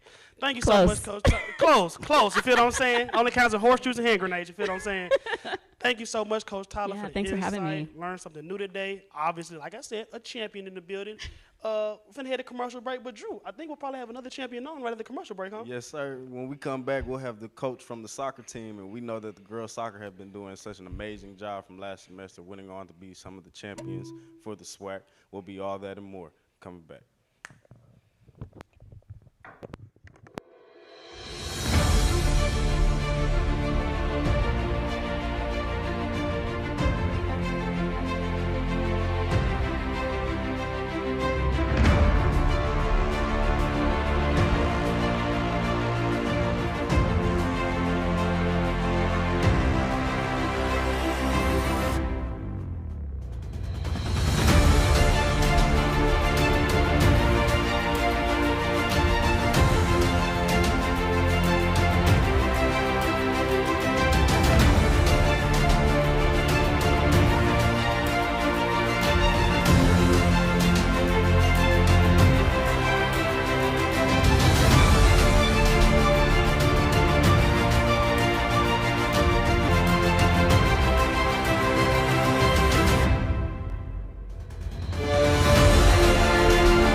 Freedom.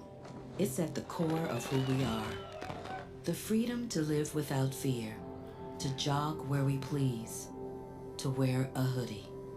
The freedom to breathe. Before we celebrate the freedom most Americans have, we must fight for the freedom all Americans deserve. Because all lives can't matter until Black lives matter.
Hello and welcome back to National Signing Day of 2022 here at Prairie View A&M University. I'm Drew Brewer.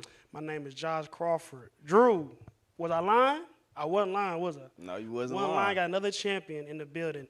And under immortal words of Roderick Davis Jr., more commonly known as Gucci Man.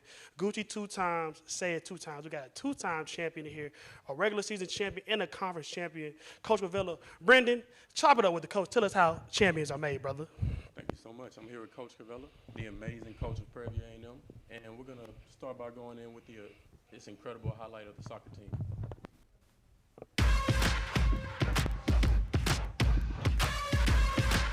My name is Andrea Nugent. I am a junior this year and I am a criminal justice major. I feel really good about winning the championship. You know, we worked real hard to get to where we were at. All season long we were saying we're not done yet, and we stood on that, and I just feel really great about what's going to come next.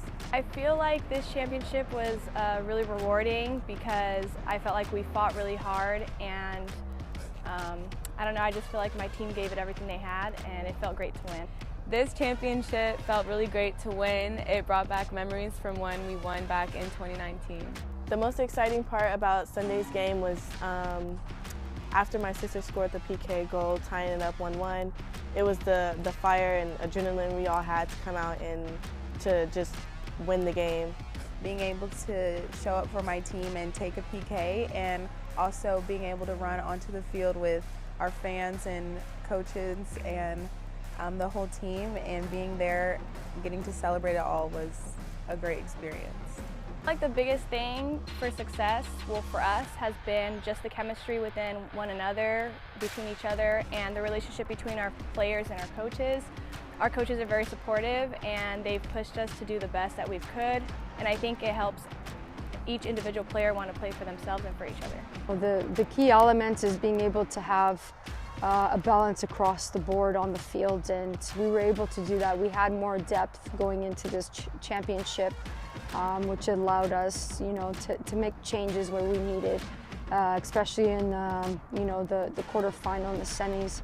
You know, we scored 4 goals in a quarterfinal game, 3 goals in the semis, and it allowed me to rest players, to get players into the match too, so that, you know, we can come out at our best in our championship game. Yes, we're most definitely going for number 3 next year. We're definitely going for number 3 next year. The year after that, we're going for number 4. The year after that, we're gonna bring it back home every single time. Yes, I think we're going for number 3 next year. I won't be here, but I definitely think that the recruits that our coach has committed will definitely play a part in winning another title. You know, I think they've really set a high standard and example for the players that are returning, and I think they're going to continue to carry that on. We do have a class that we'll be announcing here in the next couple of weeks for 2022 that's just going to make the program much stronger, but they've definitely set the standard, and it's only going up from here. I just want to say thank you guys for coming out and supporting us and being real fans, and we're going to bring it back home, and y'all already know.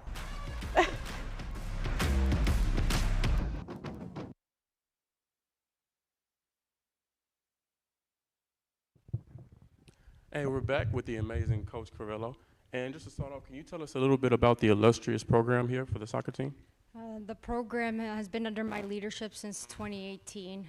We've done a great job in building the program here, and just coming off a great season in 2021, winning the regular season and winning the tournament championship. So, you know, what I've seen our program grow, the people that I've worked within our program grow, has been amazing.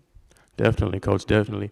And coming off of that incredible season, can you tell us what your mindset is like going into next season? Our mindset is continuing to improve and get better.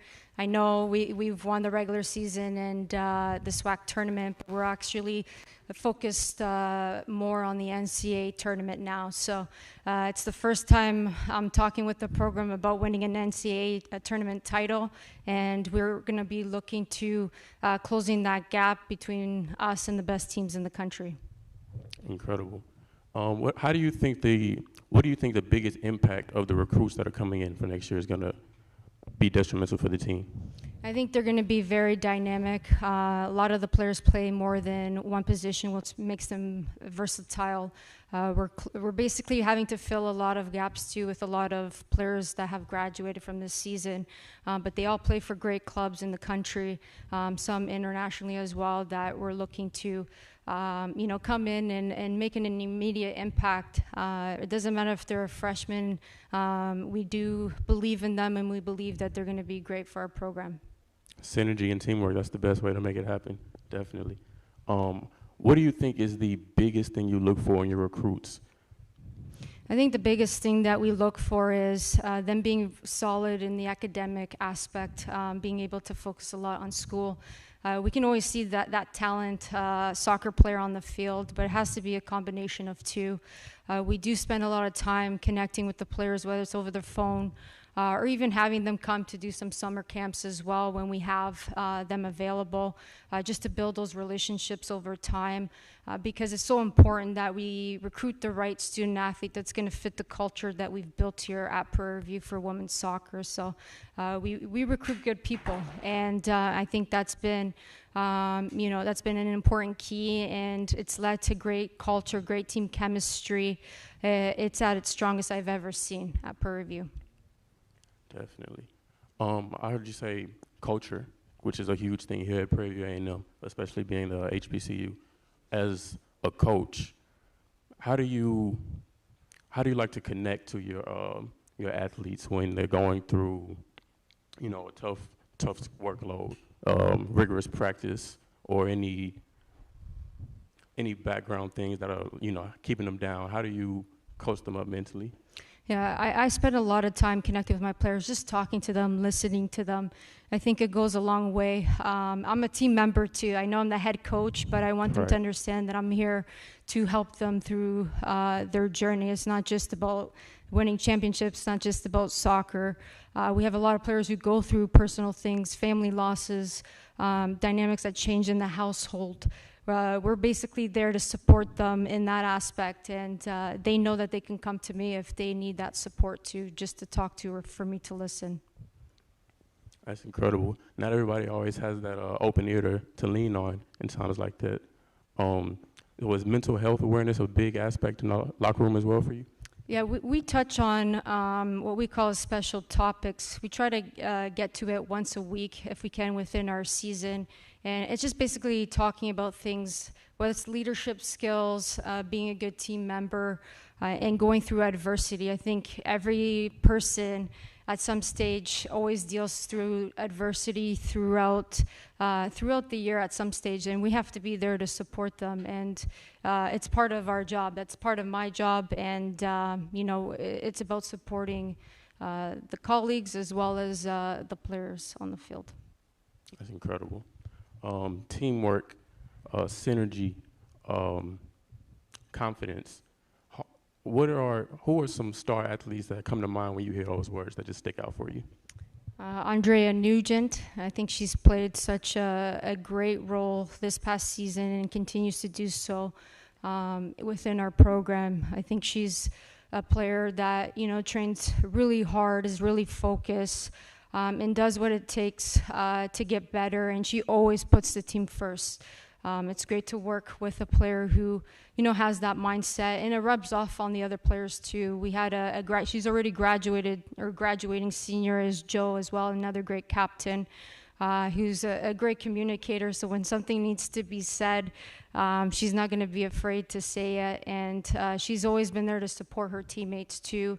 And she's basically that liaison as well that will communicate with me if there's anything that needs to be discussed as well too. That's incredible. Leadership is always a big key to success, championship winning, and just positivity. What's the ideal type of athlete you enjoy coaching the most?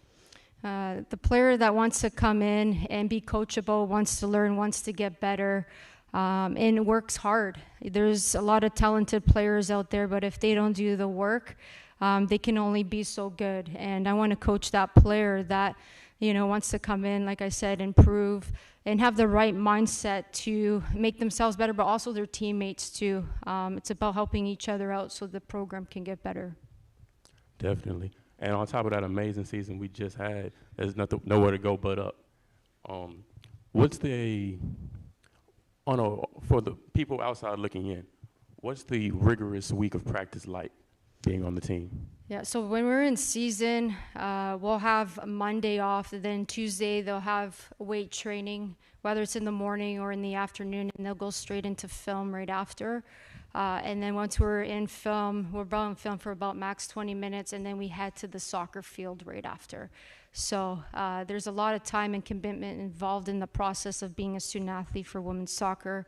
One of the things we do talk and discuss with our players too is the importance of time management and embracing that time that you have, the opportunity that you have also for study hall, which is in the evening, because it's not just going to school, it's going to school and then being able to get on the field and playing and then studying and doing your academic work in the evening. So life balance is important. It's one of the most important aspects of being a successful student athlete, as well as a successful coaching staff as well too.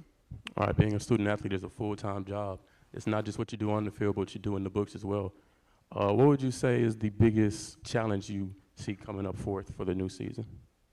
I see, as far as challenges, we want to continue to improve and get better. We set such a hard bar last year, and I think we have the potential to do so moving into the future of our program. I think one of the biggest things that I hope to see in the future is more resources available for women's soccer when it comes to scholarship.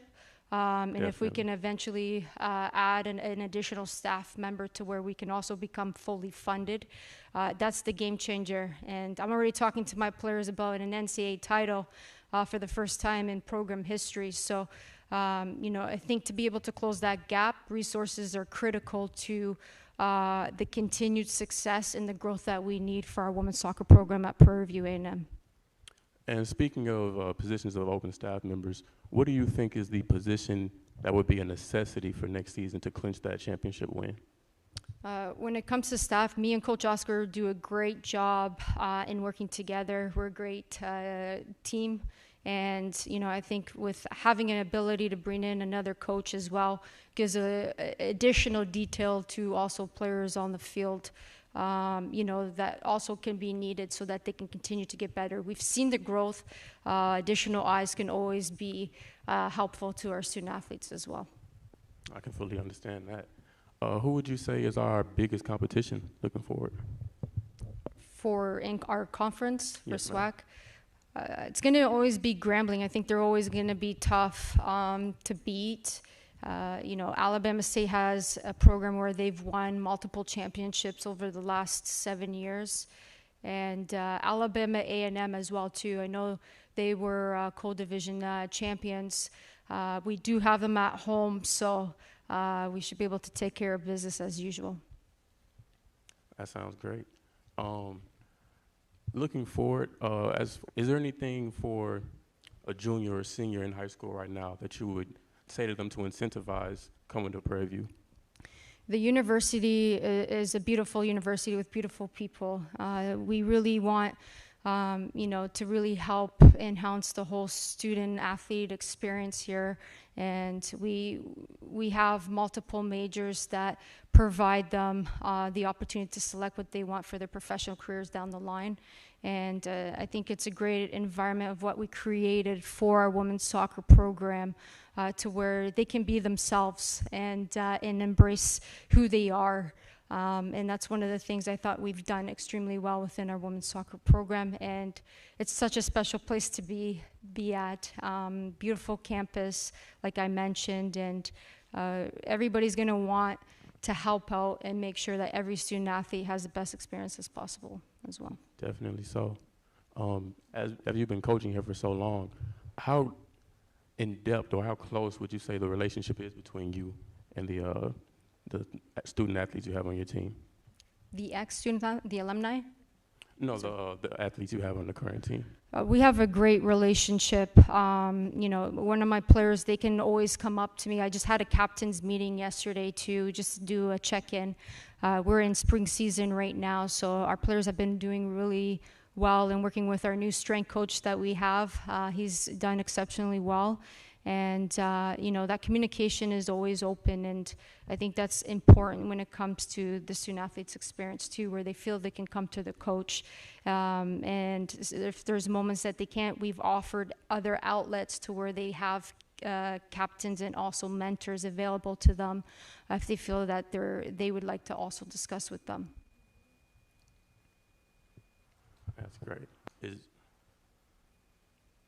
Sorry about that. You good? Is looking forward to next season. Who is the #1 leader you think is gonna take you all the way to the championship? It's gonna be Andrea Nugent. I think she's gonna be not just the #1 leader. I think she's gonna be able to develop some of her teammates into great leadership roles as well. We do have other 2 co-captains we recently named, which is Megan and Randy. So we actually have now 3 captains moving into the 2022 fall season. So I think all of them are going to do exceptionally well. It's not just one person. Everybody has a role, and they have to understand their role, which they do, for us to be successful as we move into the fall season. Definitely. Thank you so much, Coach. Thank you. Thank you so much, Brendan. Great interview. Like I said, 2-time champion, regular season and postseason champion. You know, the women's soccer team has set a standard of success around PV Athletics that other programs have started to follow. One quick question, Coach, I did want to ask you. You talked about Andrea and just, you know, knowing some of your players, analyzing your roster. A majority of your roster isn't Texas-based. I guess I'll ask you that question later. But you talk about young ladies that were all SWAC performers, talking about JoJo, Andrea, even Megan. You know, these are young ladies that are not based out of Texas or even like Louisiana, like neighboring states. So in terms of your recruiting philosophy, do you emphasize going far away or getting foreigners or, you know, going to little crevices in the country, not around here to get some of your most talented players? I always start with Texas first. I think we have a lot of talented players within our state and locally as well, so I always look there first. I do have great relationships with a lot of great coaches and clubs in Ontario, Canada, which is where I was born and raised. So that's where we have a good handful of Canadians on their team that have been able to come in and make a difference as well too. And we have a handful of players too from California where we were able to bring in to, you know, just to plug into certain spots that we weren't able to find in Texas during that recruiting cycle year. But you know, we'll recruit anywhere. Okay, now because like I said, you know, JoJo's from California, Andrea's from California as well, and then there's a conglomerate of Canadians as well on the team. So thank you so much, Coach Avila. Thank you for your time. Thank you for the information. You know, Drew, like I said, 2-time champion in the building. You know, I'm expecting some more success from them next season. But am I capping, bro? I think we're coming back with yet another champion. PV produces great Panthers, also champions. You feel what I'm saying, people? I think we got another champion. Tell us about it, Drew. Yes, sir. We have the bowling coach, Coach White, that's coming up next after this commercial that we're going to talk about with the bowling team. And what a lot of people don't understand is the bowling team is actually really good here at PV. Good. Ranked, a lot of nationally people don't ranked. even know that we have a bowling team until it actually comes out that we're the champions of the SWAC for the bowling. So just to come out with that big intensity from the bowling coach is just going to be one of those great interviews that we have been having so far. All the interviews that we've had from all of the coaches, you know, champions. This is the school where champions are made. So PV Panthers is something to be excited about, and everybody that's watching out there, just be ready for this athletic programs to come up for this season and the off season to get ready for just another championship season. Like I'm excited. I don't know, soccer finna go out there and do what they got to do, cause woo-wee. That's a fact, you know what I'm saying? The bowling alley is not just a place for y'all to eat. It's another place, yet another place on this campus where champions are made. We'll come back and talk to Coach White from the SWAC Western Division champions right at this commercial break.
My name is Andrea Nugent. I am a junior this year and I am a criminal justice major. I feel really good about winning the championship. You know, we worked real hard to get to where we were at.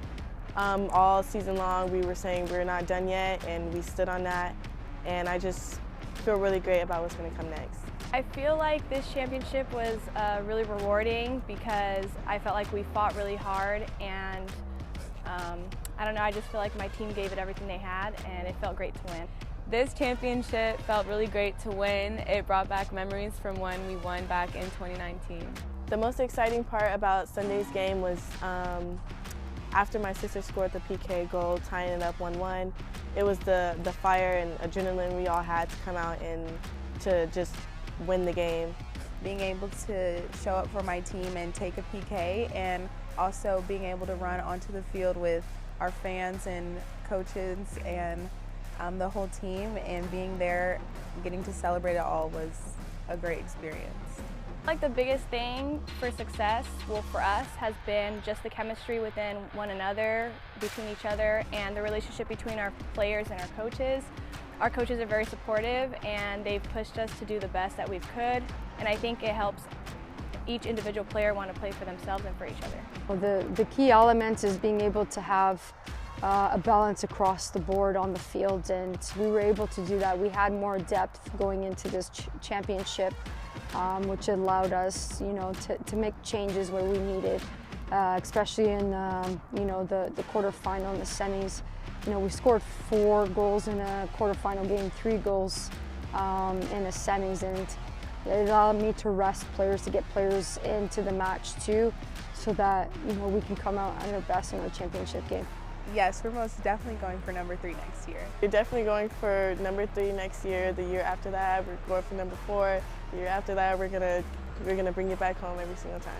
Yes, I think we're going for number 3 next year. I won't be here, but I definitely think that the recruits that our coach has committed will definitely play a part in winning another title. You know, I think they've really set a high standard and example for the players that are returning, and I think they're going to continue to carry that on. We do have a class that we'll be announcing here in the next couple of weeks for 2022 that's just going to make the program much stronger, but they've definitely set the standard, and it's only going up from here. I just want to say thank you guys for coming out and supporting us and being real fans, and we're going to bring it back home, and y'all already know.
Welcome back to the 2022 National Signing Day event presented to you by PVAMU-TV. Now, Drew, I've been saying the whole time, I haven't, like the young kids say, I haven't been capping. We've been having champion after champion after champion in here. But I know we said 2 times, but we got a LeBron-esque type of aura here. We got 3 rings in here right now. Tell me about it, Drew. Tell me about it, man. Yeah, we're going to go ahead and take it over to Coach White for the bowling team, who they have had an outstanding seasons for the last couple of years that they've been here winning the SWAC championship in regular season. And it's just been something amazing to see. And we're going to go ahead and take that to Brendan. Brendan, what you got for us? And today I'm here with Coach White. Coach White, sir, how you doing today? I'm doing great, Brendan. How are you? I'm doing fine. Talk to me. Back-to-back championships, nationally ranked team. What's the mindset for the team coming into the next season? Well, each season we come with a mindset of winning a championship. Right. Our goal continues to be trying to win a national championship, actually. First priority, of course, is winning SWAC. Definitely. But we have a goal for our team to always come in with a mindset of trying to reach national championship. Yes, sir. And just how prepared do you think this current roster you have is to get that next one, get that three-peat? Well, I think we're on pace right now to at least put ourselves in a position to have a chance to get the championship. I have a young team this year, even though we do have some seniors on the team. I have a smaller roster than normal, so I'm having to rely on some of the returnees that didn't get to actually bowl too much last season. So they're having to step up, and then I have a couple of freshmen who actually are getting their foot put to the fire also. So with having a smaller roster, everyone on the team is expected to produce this year. That's fantastic. And with that smaller, younger roster, who in that core would you say is the standout to lead the team this year? Well, I think we have 2 to 3 young ladies who have experienced actually going through the process of winning the championship. I have 3 seniors actually and a junior. The captain is Crystal Klein, which is the anchor. Then I have another senior, Asia Wren, who actually leads off. And the junior is Stephanie Vasquez. My other senior that is now actually in grad school is Evelise Reyes. So we have those 4 that have actually experienced winning the championship the last 2 years. And I think that combination with working with the younger players will help us. Okay. And in this new variant era, Wayne, how do you think that COVID has changed the way you're allowed to coach or made you less or more so hands-on with your players?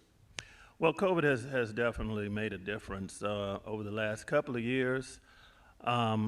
We've made adjustments. However, we continue to be cognizant of COVID. Our goal, particularly having a smaller team, is to be able to always be in a position to compete. And with things the way they are now, with the virus and how it's been progressing over the last month or so, we've been trying to do everything that we can to stay safe, but also be in a position where we're not, no one on the team is positive. I think the good thing about our team, everyone is vaccinated, so that helps out a lot. Definitely. But if we lose one player, then it affects the team. And last year we were blessed to go through the season without any problems. This year so far, unfortunately, we've had 2 situations. But we've still been able to make it through and continue to compete. But we just try to stay as safe as we can and stay in our own little world as much as possible so that we can make it through the season. Yes, sir. And with those back-to-back championships, what do you think is the biggest contributor in the PV culture that sticks to the players to keep grinding, keep trying harder, keep working, keep leading? I think the biggest thing is the fact that we have been winning championships. And so when you come into this program, you're coming into a program that's used to winning. And Yes, we try to keep that culture, we try to keep that history, we try to establish that mindset that when you come here, our goal is to win and to win a championship every year. We've been fortunate enough to do that. We've won 9 championships in the last 9 years. And so I think with that and having continuous experience on the team that has gone through that process, I think that is really beneficial as far as when we continue to bring in new players, new recruits, they come in knowing they have a tradition to try to live up to. Yes, sir. And being nationally ranked so often, do you ever find it difficult or obscene for you to recruit certain athletes you want on your team? Recruiting in bowling is very difficult. It's a widespread range of athletes all over the country, and actually there are a lot of athletes all over the world that are being recruited into bowling. So recruiting is a process that you really have to work hard because there are so many other opportunities. We are hopeful that when we go out and recruit that our history of winning championships is a big proponent in helping us to get young ladies to come to our program. I think it's been beneficial in helping us get some of the top recruits. The fact that we host one of the top bowling tournaments in the country is also helpful. So with our program, with our sport, if we win our conference, then we get an automatic bid. We haven't always had that in this sport. It just started happening maybe about 4 years ago. And it's been good for us because if we can win SWAC, then we were, like last year, we were one of 16 teams for the national championship. So if you win your conference, then as far as that opportunity to get into the big dance, as they say, it gets you that closer to that opportunity. This year, we are hosting a regional, and that's 4 teams in each regional out of the 16. Prairie View is going to be the host school for one of the regionals. And our goal is to not only host, but we want to, excuse me, we want to participate in that regional. Yes, sir. And as a coach yourself, what is the #1 attribute or intangible that you look for in a recruit to decide, okay, I need that player on my team? Well, I would not say that was one intangible, actually. Okay. First and foremost, when I'm recruiting, I'm looking for a good student. Academics is priority 1 for our bowling program. And so not only am I looking for a good student, I'm looking for a good bowler, but I'm also looking for a good person.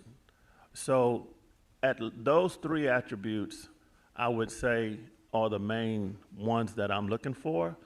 I think because of those things that I look for in a bowler, it has helped our program. We have been winning championships, but we also have been high in our GPA. We have a 3.7 GPA this year. We finished with a 3.6 last year. It's incredible. Which had us in the top 10 in the country.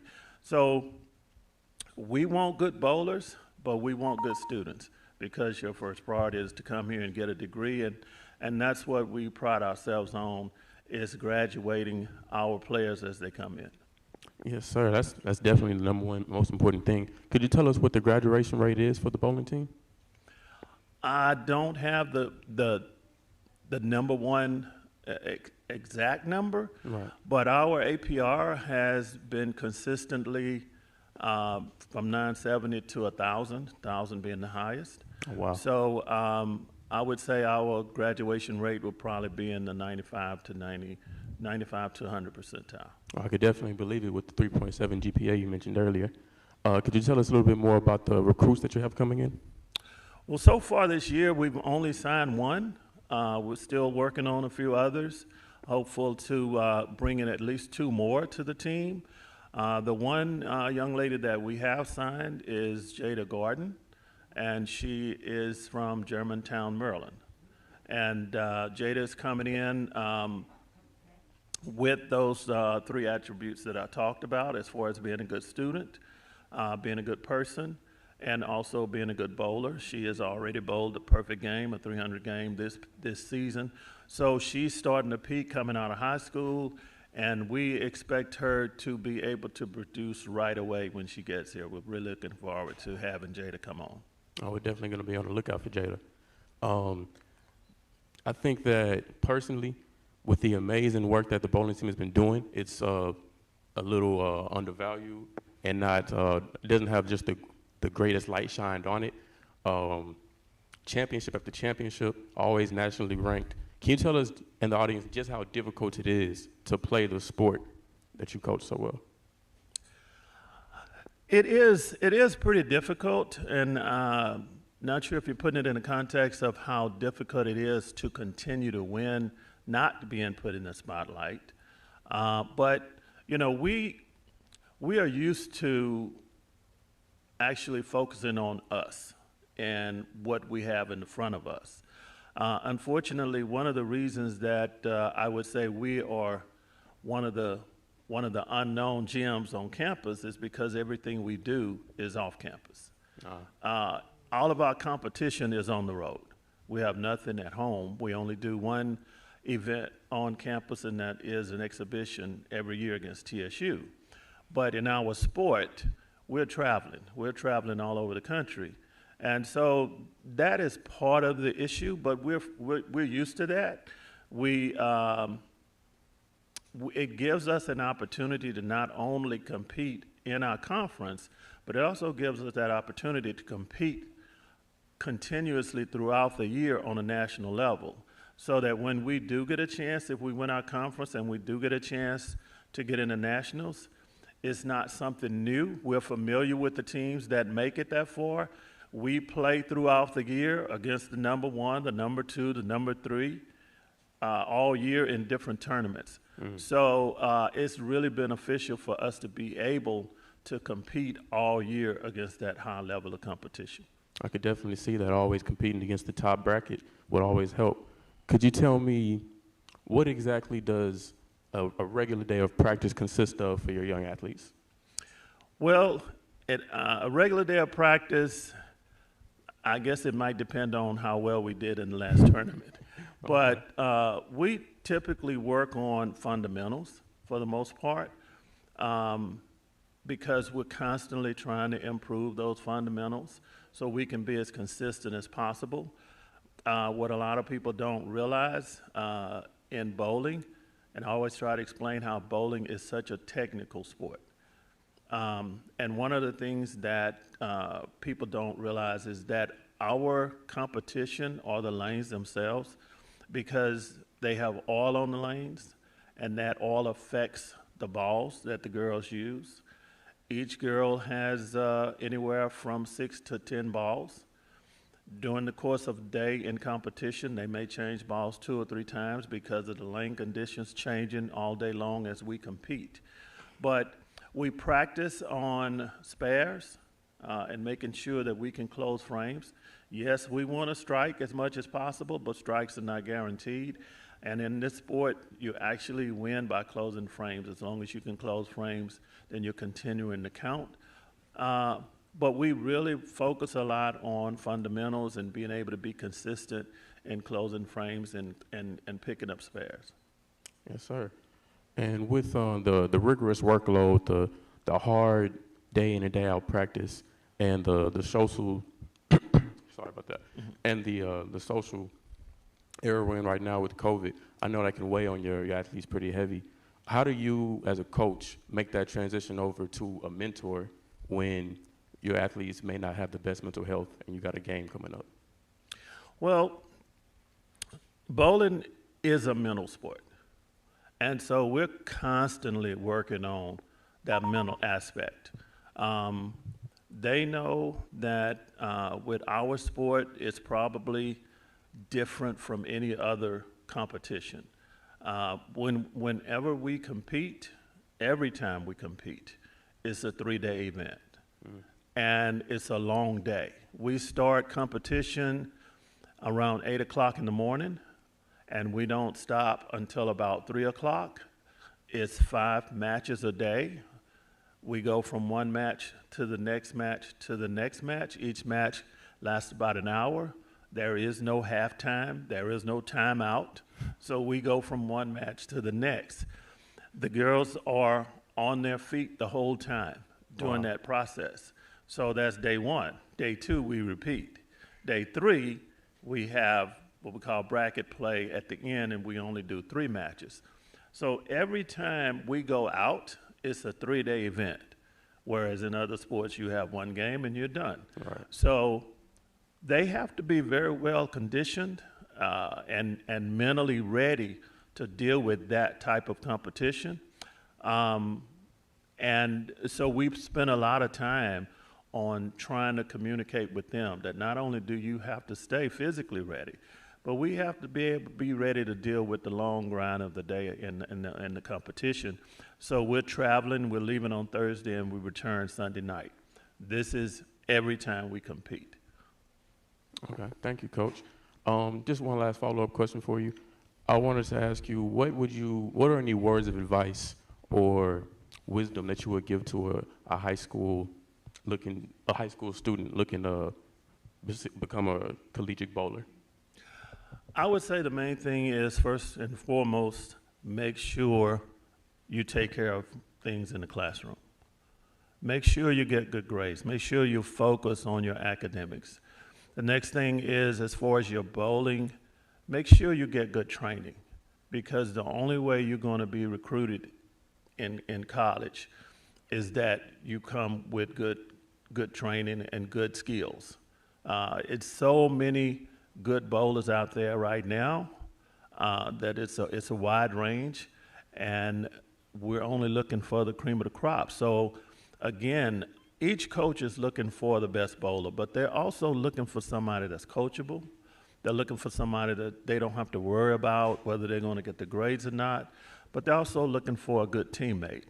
So try to make sure that you have at least those 3 qualities if you want to bowl collegiately. Thank you so much, Coach. It's been a pleasure. I'm going to throw it back to you now, Josh. Thank you.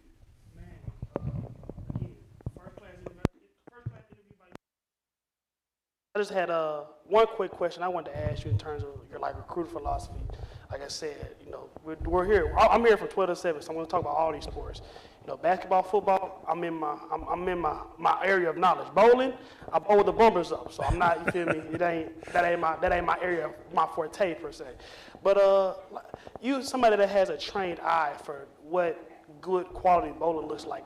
How do you go out and recruit that? I know bowling teams aren't as big as normal athletic teams, so you're going to carry maybe 5 to 7 girls at the most. So how do you up to 10. Up to 10? Okay. So how do you that's what I'm saying. That you only have 1 girl signed right now. You're only talking about bringing in 2 more. So that's not a lot of spots, obviously. So how do you decide who needs to be a PV Panther? I know you talked about your philosophy earlier about the 3 principles of being a good PVA representative. But in terms of technically, what makes a good bowler? What makes a Division I bowler? I'll say that. Well, again, when I go out to recruit, they have high school tournaments, they have youth tournaments. And so the main thing I'm looking for, first and foremost, again, as I mentioned, is the skill level of the bowler.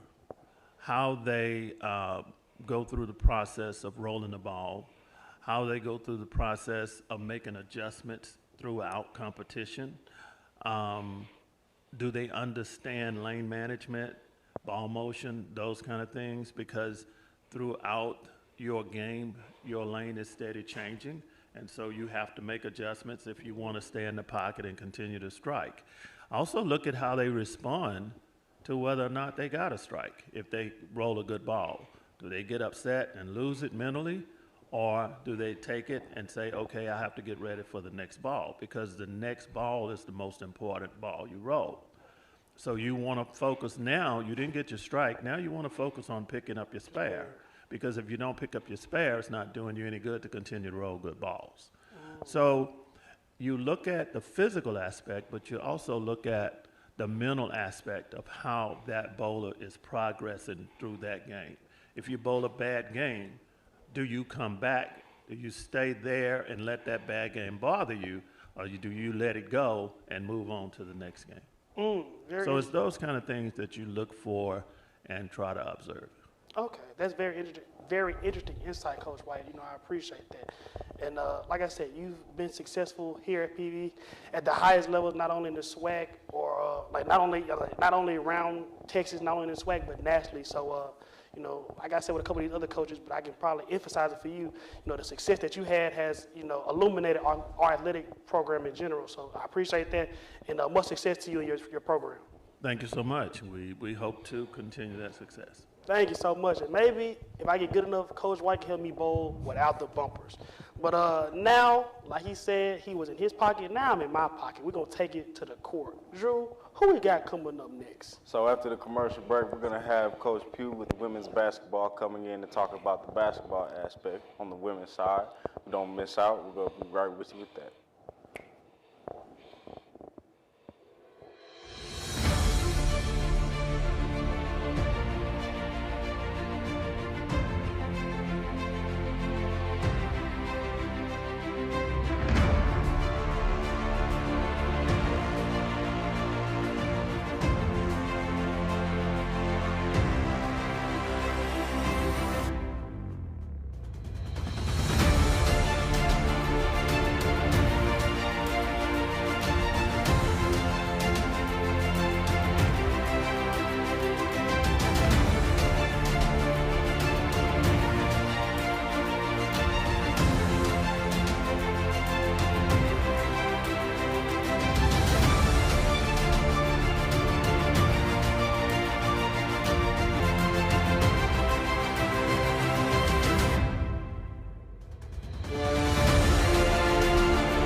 Here at Peer Review A&M University.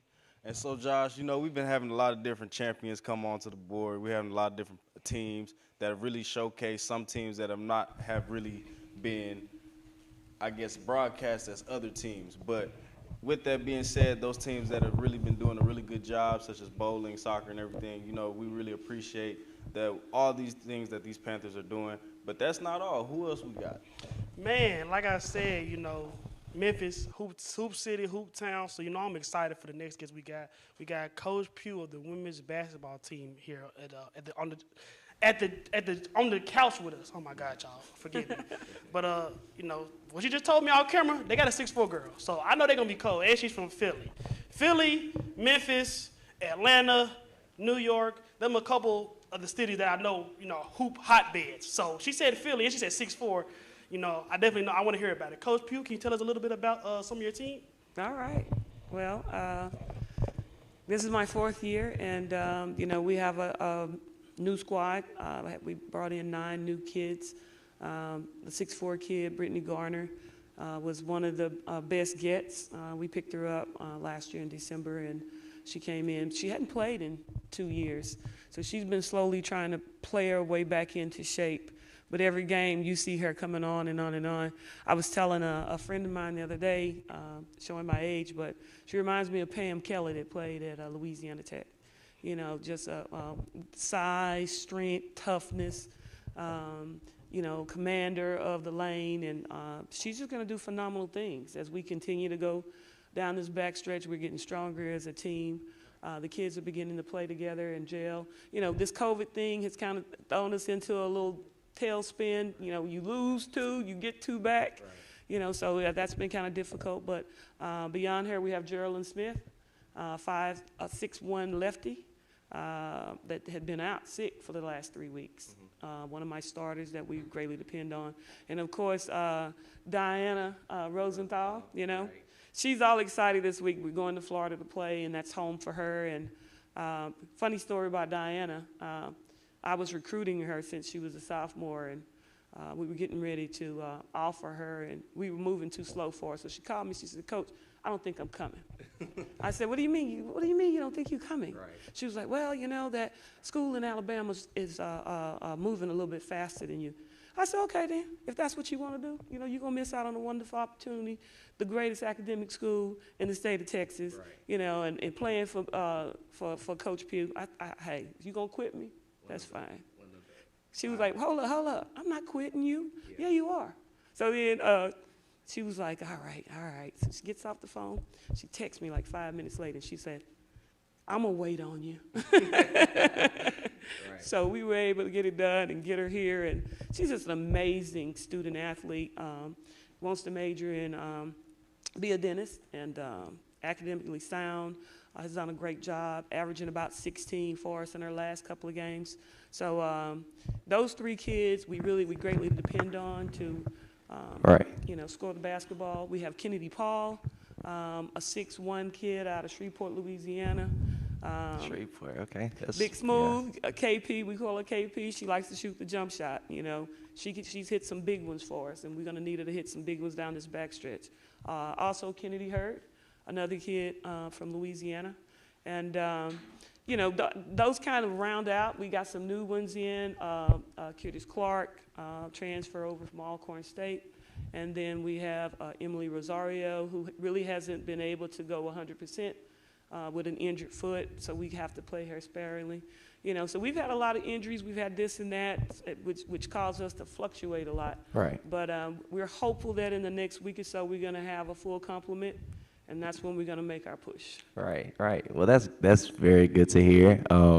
I hear that you were talking about Diana Rosenthal, and yeah. I'm hearing that she's nearing 1,000 points. So tell me what that means for you as a coach to be coaching a player who's nearing 1,000 points. You know, for her to come in and, you know, in high school she wasn't a great scorer.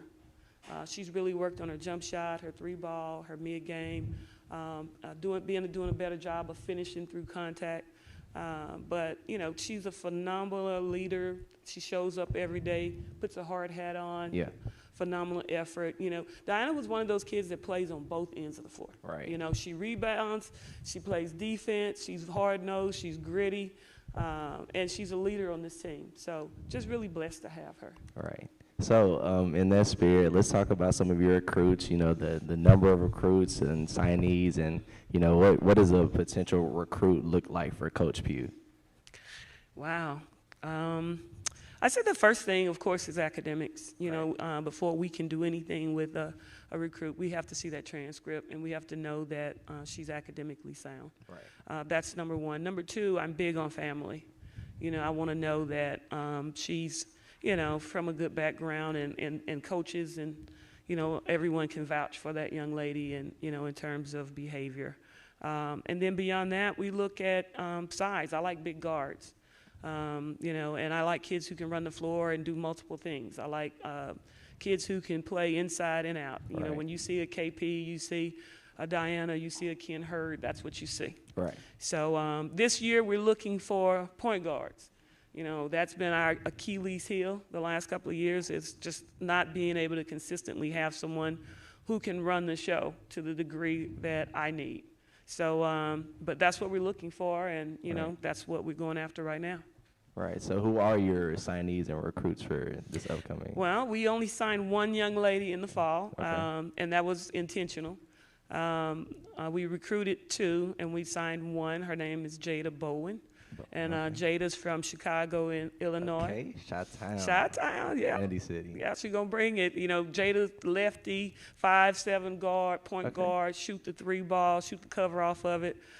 Great family. Her dad's a high school coach, played basketball also. So, you know, she has that coach's, she's that coach's daughter. You know, coach's kids come with so a that different, family- yeah, that yeah. family They aspect understand you're the talking game, the about. IQs, you know. Yeah.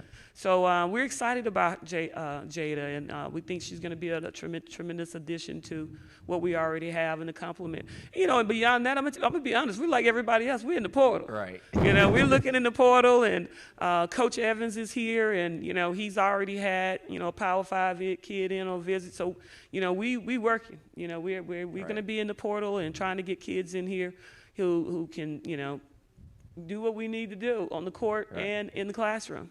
Right. So do you feel that Miss Jada is the missing piece? But her being from Chicago is crazy, because a lot of historic. My favorite basketball player, Derrick Rose, he's from, you know, Chicago and played at Simeon and all of that. So Chicago is very infamous for a lot of great basketball players. So do you think that Jada is that missing piece that y'all are needing as a guard? You know, anytime you bring a freshman into Division I, it's always a growing pains. So you try not to put too much pressure on freshmen coming in. You want them to come in and learn the system and gradually, you know, work their way into it, because Division I is extremely physical. Right. And so, you know, I won't put a lot of pressure on her that way, but I will say that I think the potential is through the roof. Right. That's great to hear. I think any coach, any player wants to hear their coach talk highly of them, especially when they're being recruited and signed. Oh, yeah. So let's dive a little bit into your resume, because your resume is, I mean, it's stacked. I was looking and doing some research on you, and, you know, you coached at Southern from 2000 to 2018. So what was that experience like? Southern was amazing. You know, that was my, I came over from Meridian Community College, where I started the program there. And I had a phenomenal player by the name of Jackie Winfield. Who was it? And to this date, she's the only kid to ever be drafted on the women's side out of the SWAC. Wow. And, you know, just a phenomenal player. Matter of fact, she texted me the other night. I got to get back with her. I don't know what she wants, but we talk all the time. And, you know, I stay up with all my ex-players. I want to know that they're okay and they're doing good. That's big. That, you know, when you sign on to a Sandy Pugh team, you sign up. I tell them, you're not getting rid of me. Right. You know, 40 years from now, you know, we still gonna be. I got to check on you if you need something, if I can help in any way. You know, we have a family. It's just not a team. It's not a program. It's a family atmosphere. So, but Jackie Winfield was amazing. She came over from Meridian with me to Southern. So we were able to win the championship my second year at Southern. And then we went to the NC2A in 03, 04 with Frederica Lewis, a big 6'5" kid from here in Texas. Right.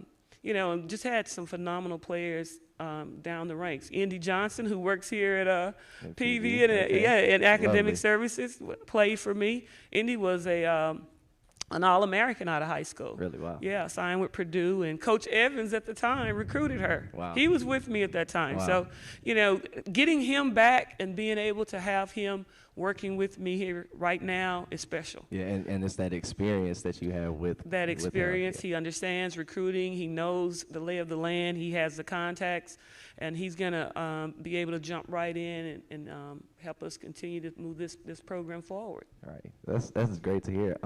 So going forward within the season, because the season is far from over, what are some things that you want to, or how do you want to see, the team improve, building up to the SWAC tournament? I talk to the kids all the time about, you win championships, you got to rebound the basketball and you got to defend it. Right. Those two things are critical. But I think, we've been looking at a ton of tape, and a couple of things that we have to do a better job of is we have to have the right people shooting the basketball at the right time. Right. And so that's going to be a big key and big factor for us, and getting everybody back. We haven't had we played some games where we had 3 starters out, and, Oh, wow, really? Yeah, and then, kids who never really got a lot of time had to step up. So, but we've had a lot of fluctuation there, but, hopefully we can get everybody back in the next week, and then we can make a push down this back stretch. Wow, that's lovely. I just know one thing, they better not count us out. And nobody is counting women's basketball out for sure. So I know your alma mater is Northwestern, right? So what was Northwestern State. What was that experience like? Because I know that was your first. You got your little bit of experience there. So what was it like, playing there and coaching there as well? That was an amazing time. I played with Annie Grace and Linda, Annie Harris and Linda Grayson and Christy Harris and Teresa Thomas, and I was one of the tallest ones on the team. And we played against when ULM had they were ranked number 4 in the country. We played them every year and beat them. And then we ended up ranked number 19 in the country, and had a phenomenal career there. I'm in the Hall of Fame. One of the kids was like, "Coach, I saw you on the board over there." I was like, and Greg Burks, we text back and forth on occasion, but it was a phenomenal time and great experience. And that's one of the things I try to impart to my team is I want them to have a great experience. A great experience, because I know you were talking about how it was big on family, and you were saying that the players, even with the young lady that you coached who went on to be in the WNBA. So how do you keep that relationship between the players, just talking, occasionally, or, how do you keep that relationship up? Social media has been phenomenal. Instagram, Twitter, we follow each other, we connect, we share stories. I can kind of keep up with what's going on with them and their families, and we do it that way. Okay. I'm going to throw it back to Josh. I'm sure he has some questions for you.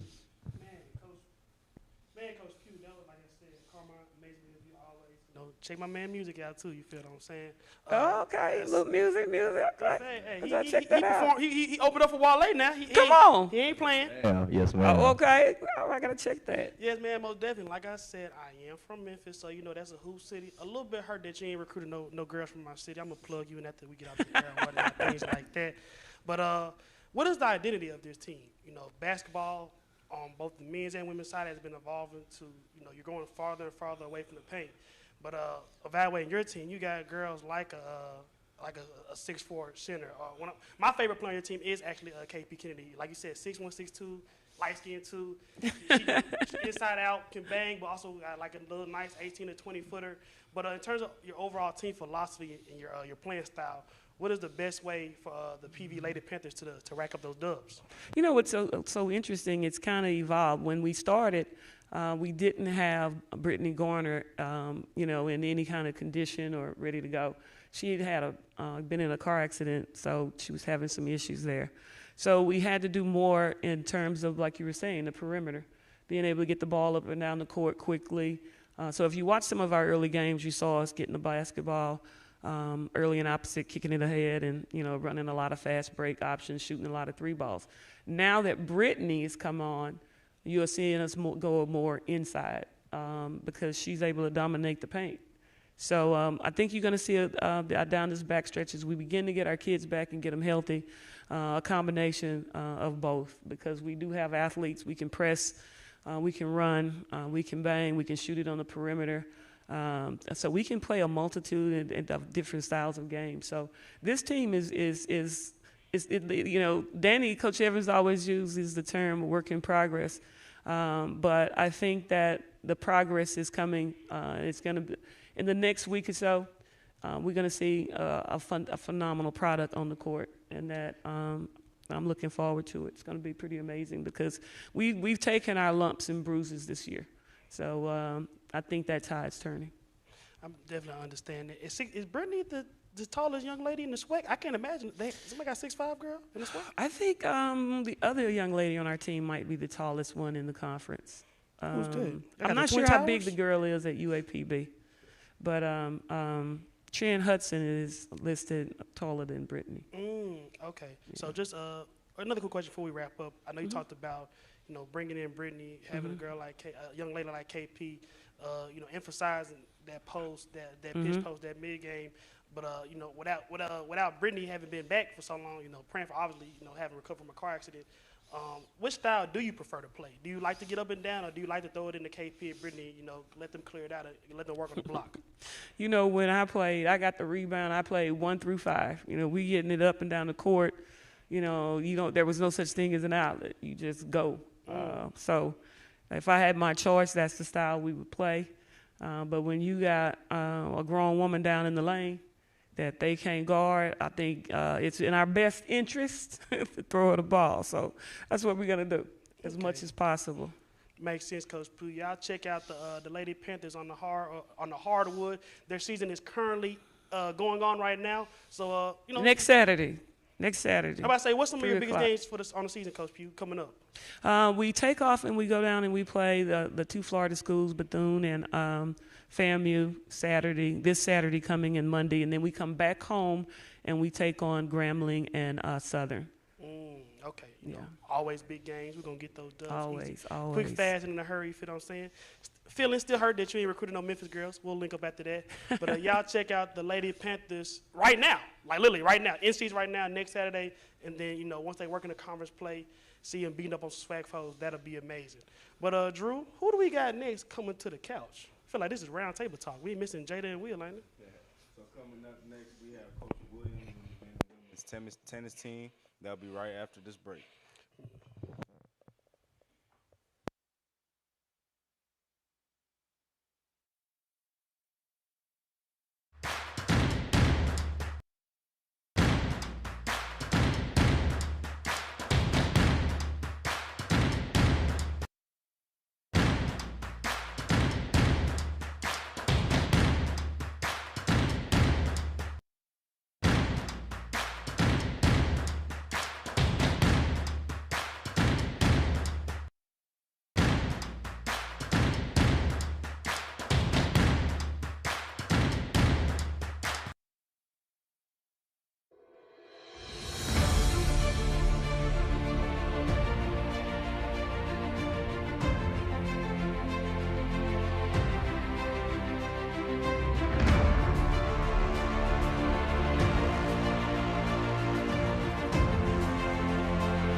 I don't know wrong with that.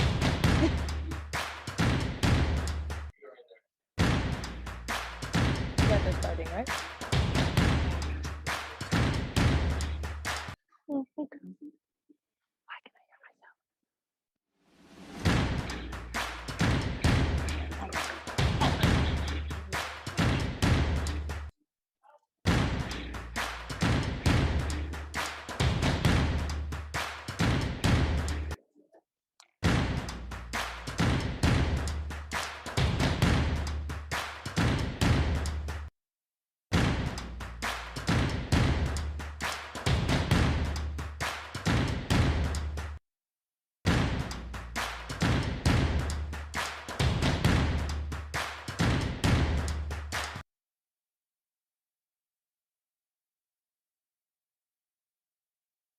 Day 2022 at Prairie View A&M University.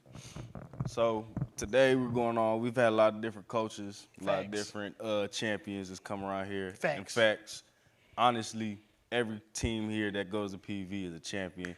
That's what we do. We breed champions, and that is just what we are going to continue to do until we always.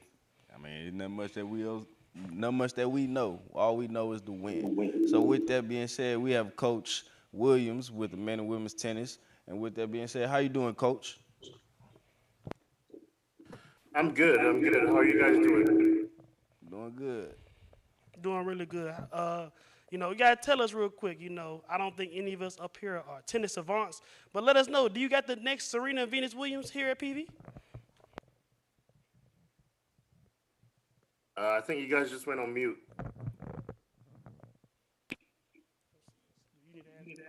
Can you hear us now? Can you hear us, Coach? Yes. Yes. What was your question? I was going to say, I don't think any of us up here are tennis savants, but we just want to know, do you have the next Venus Serena Williams out here in Prairie View, Texas? We have some in this year. One of my freshmen, she's been really performing on the court, so she might be the next one.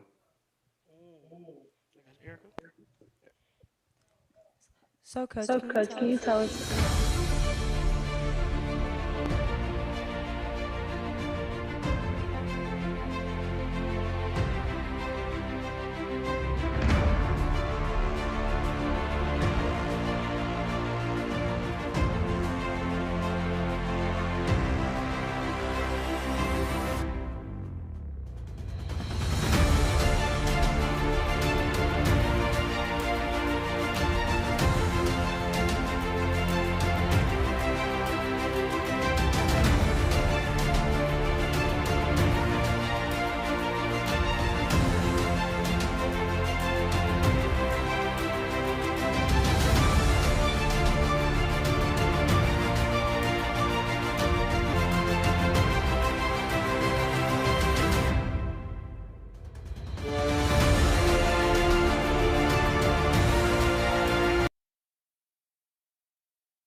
My bad, y'all. On behalf of PVAMU-TV, just a slight little technical difficulty, but Rome wasn't built in a day, and neither was our studio. So a lot of good stuff in here, but we still trying to learn how to configure it.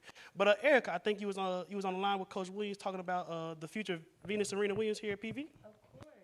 So, Coach Williams, my question for you today is, can you tell me a little bit more about the women and men's tennis program here at PV? Yeah, definitely. So as you know, we have men's and women's tennis. So men's tennis, we've had a history of winning some SWAC championships in the past. The last one being like 2013.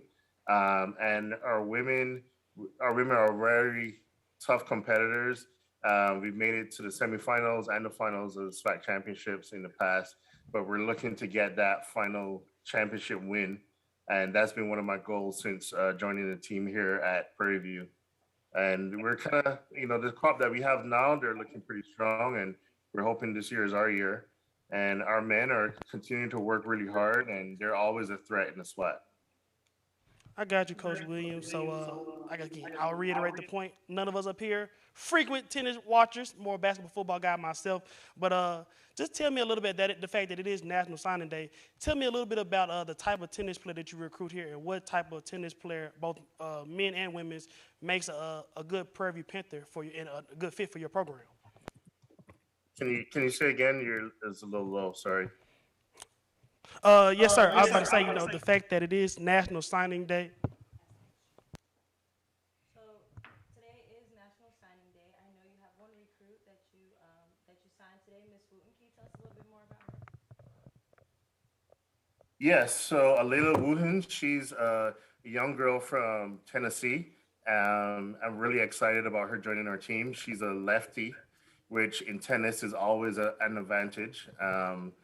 Generally, tennis players do not like playing lefties, so that would be like your Rafael Nadal type person on the court.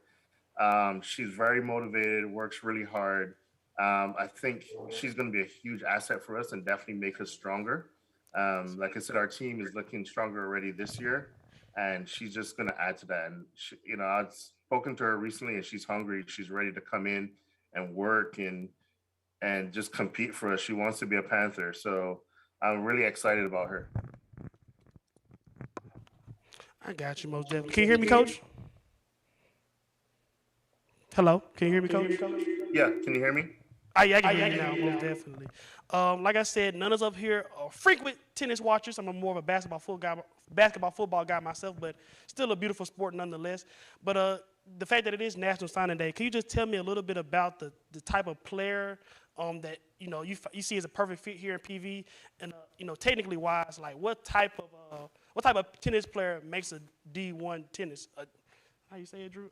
Tennis player. So at Prairie View Tennis, we're looking for hard workers.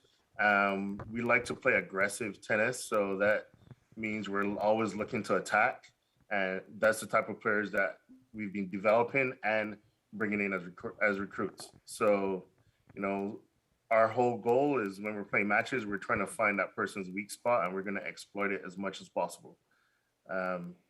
Anything weak in the court, we're hitting it really hard and attacking that person.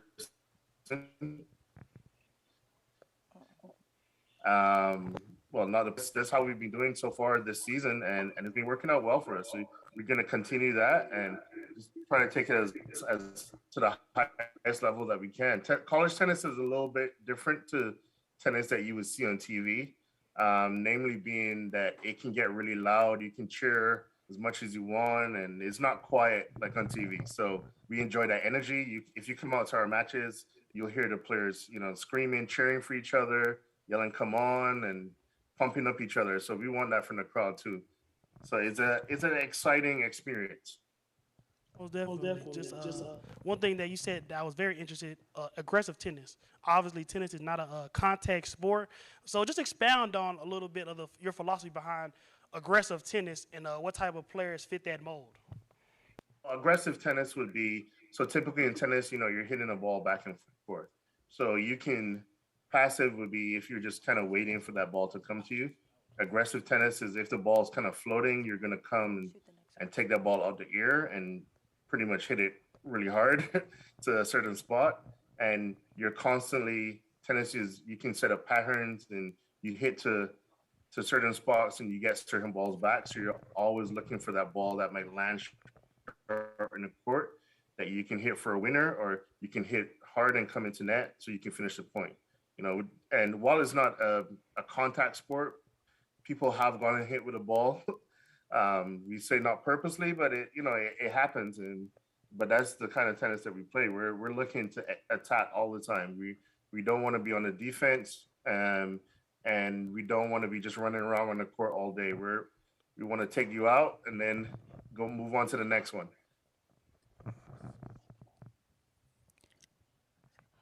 All right, Coach Williams, and I have a question for you. I know it is tennis season right now. Can you tell me how your season is going so far, and what's your goals for this season? Our season is going pretty well. We started early January. We're still working out some kinks. The way how college tennis works, you play doubles and singles. So we've been doing some experimenting with our doubles teams, and we've had mixed success. So right now we're looking for that consistency in our play as we near our first SWAC pod, which is the weekend of February 18th in Mississippi at Jackson. We've on the girls' side, our freshman from Barbados, Gabrielle Leslie, she's won matches against Sam Houston State, Texas A&M Corpus Christi, UT Arlington, just to name a few. And so she's been doing really well for us. Our number one doubles has won matches against Sam Houston 6-0. So 6-0 or 6-love. That means the other team did not even win a single game. Our three doubles did the same against UT Arlington, which we've never done before. So, and our guys are definitely, we're having some really, really close matches. And I think on the guys' side, we're starting to find a formula that really worked for us. So I'm excited to see what's going to happen in the next couple of matches. And then especially when it's roundup time, you know, we play Valley and Alcorn. So it's going to be exciting. So, Coach, knowing you saying that you having such all these scheduled games coming up and all these different teams, especially within the SWAC, how do you see yourselves preparing yourselves for these teams? And is there any teams in the SWAC that I wouldn't say so much that you are worried about, but you can see as a tough competition for your boys and girls in order for them to come out with a W? So what for us, the way how we prepare, we play a lot of regional matches. So that's, you know, just schools in the area. Advantage that Texas is a really, really good state for tennis. So all the teams are good. So we're always playing against tough competition, which helps us to get better. For us too, in our practices, we're constantly working hard. And that is, you know, the team is always learning. So that's going to get us ready for SWAC play. In the SWAC, you know, I think every year the teams get stronger and stronger. You know, in the past, there were just a few teams to look out for. Now we're getting into a situation where any team could really win on any given day. And I think that's exciting. You really got to bring your A game every time. I would have to name almost all the teams in the SWAC if I said who we had to watch out for, because you just never know. You can't have an off day right now. There may be one or two teams that we feel comfortable with, but for the most part, you know, anyone. And for us now, adding Bethune and FAMU, you know, we got to see what they bring to the table too. So that makes it a little bit more challenging, but we're ready to meet that challenge. All right, Coach Williams, and on a more personal note, I did my research on you a little bit. Can you tell me how it was being an athlete for Barbados yourself? Yeah, it was I mean, there's no experience like it. It's not many people get to represent their country. So that national pride that you feel knowing that, you know, tennis is seen as an individual sport. So I'm not just out there for myself now. I'm representing an entire island. So you carry that pride with you, and that helps to push you if a match is getting tough. And for me, that's I really take that experience into my coaching, and that's helped me also travel the world and meet people from all over the world, which also helps with our team now. We have a very diverse, multicultural team, and it helps me kind of relate with everyone. But again, it's hard to compare representing your country on that world level to anything. It's you know, it's a great experience. No, I'm most definitely, Coach. First of all, hey, next time you go home, definitely catching a vacation with you. Might be on Spirit, but I'm gonna definitely fade Barbados with you. You know, like Erica mentioned, you know, Barbados, that's somewhere in near Puerto Rico, ain't it? In the sea, the islands, something like that. Past Puerto Rico, and you never know, you might run into Rihanna. Brother, I might do something ASAP Rocky. I can't say on here, but congratulations to her. But you're all. Hey, she's from Barbados. That's crazy. So you mentioned your very diverse team. You have you're from Barbados yourself. You talked about an incoming recruit from Barbados. Describe your recruiting philosophy. You know, going to getting international players. You being not being from America yourself, and most importantly, how do you convince young men and women from these very exotic parts of the world to come to Prairie View, Texas? Yeah, well, my player from Barbados, she's on the team right now as a freshman. And tennis is already really international, so I get emails and calls from players all over the world almost daily. Um, and for me, I sell them on the family that Prairie View is. Everyone's always willing to help. Everyone is friendly. I have some players. One of my players right now, she's from Venezuela, and she told me anytime she goes anywhere with Prairie View gear on, people stop her and talk to her. Doesn't matter where it is. And she says she has friends at other schools, and that's never ever happened to them.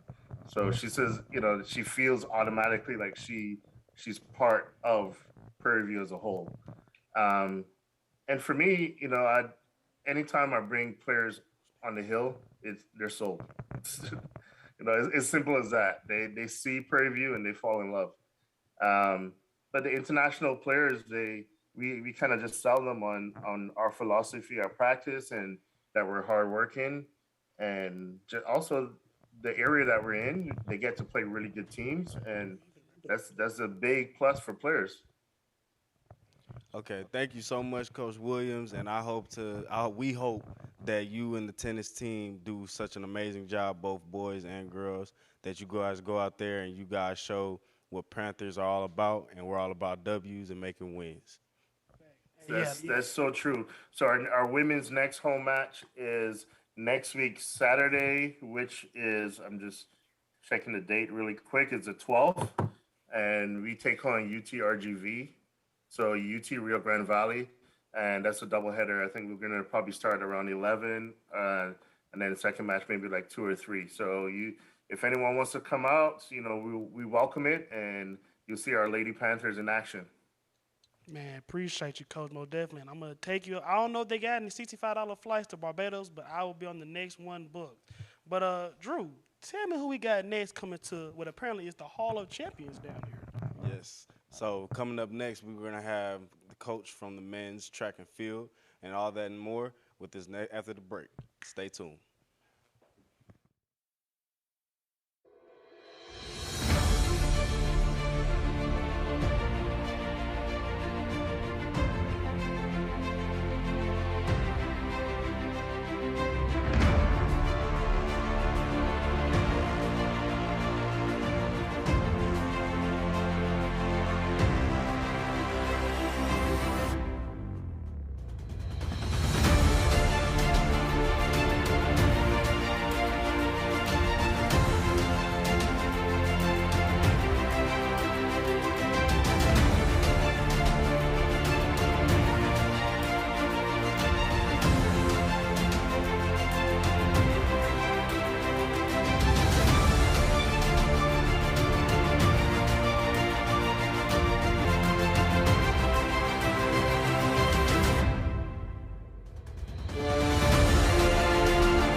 Hey everyone, good afternoon and welcome to the PVAMU-TV studio and network station.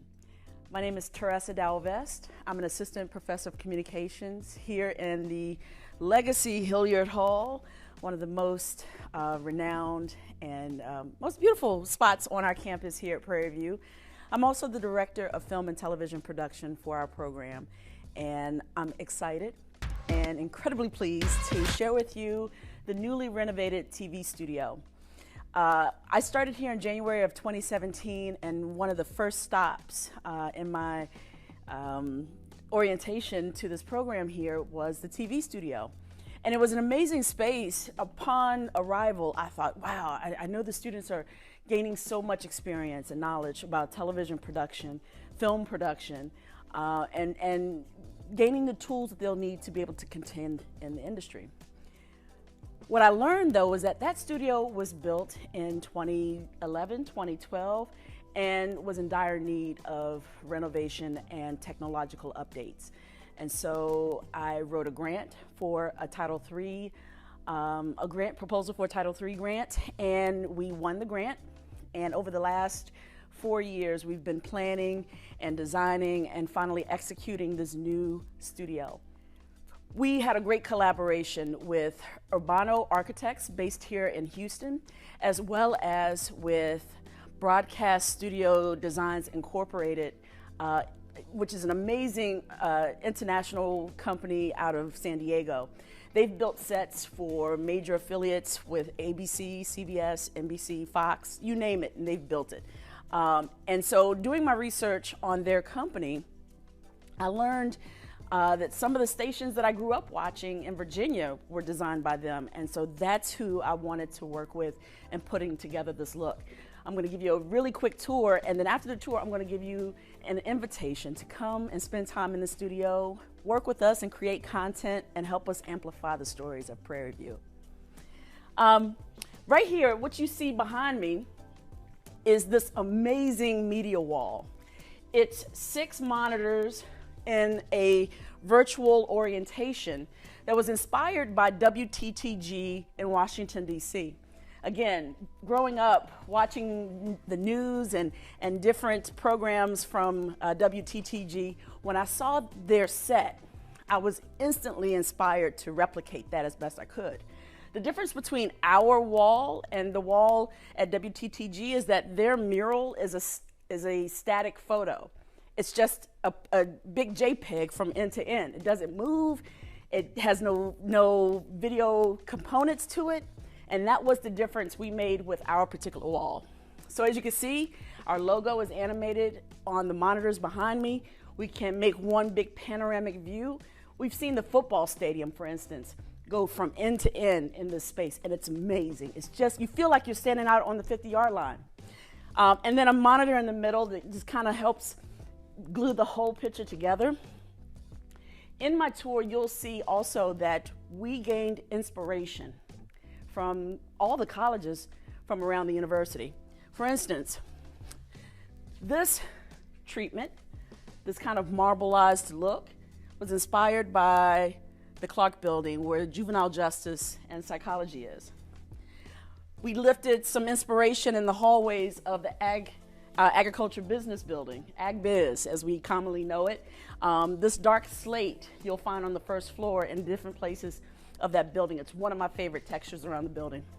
Again, athletics will enjoy having their football players, their soccer players, their basketball players highlighted in each of these panes, or a panoramic view of the football stadium with this big massive wall. If you look, we have these wild walls that move. We have 3 that are on casters. The windows over there, as well as the clear surfaces that you'll see picked up, for instance, on our new anchor desk, are inspired by the engineering program. And then finally, I don't know if I have enough room with the cameras on this side, but let's do it over here. Walk with me, if you will.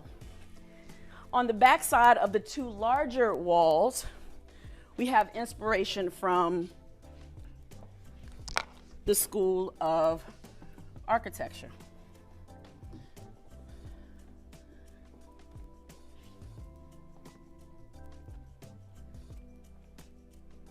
And so the idea, we want every college, every person on this campus to feel like there's a home for them in this space. And as you can see, it took no effort for me to spin these walls and move them around.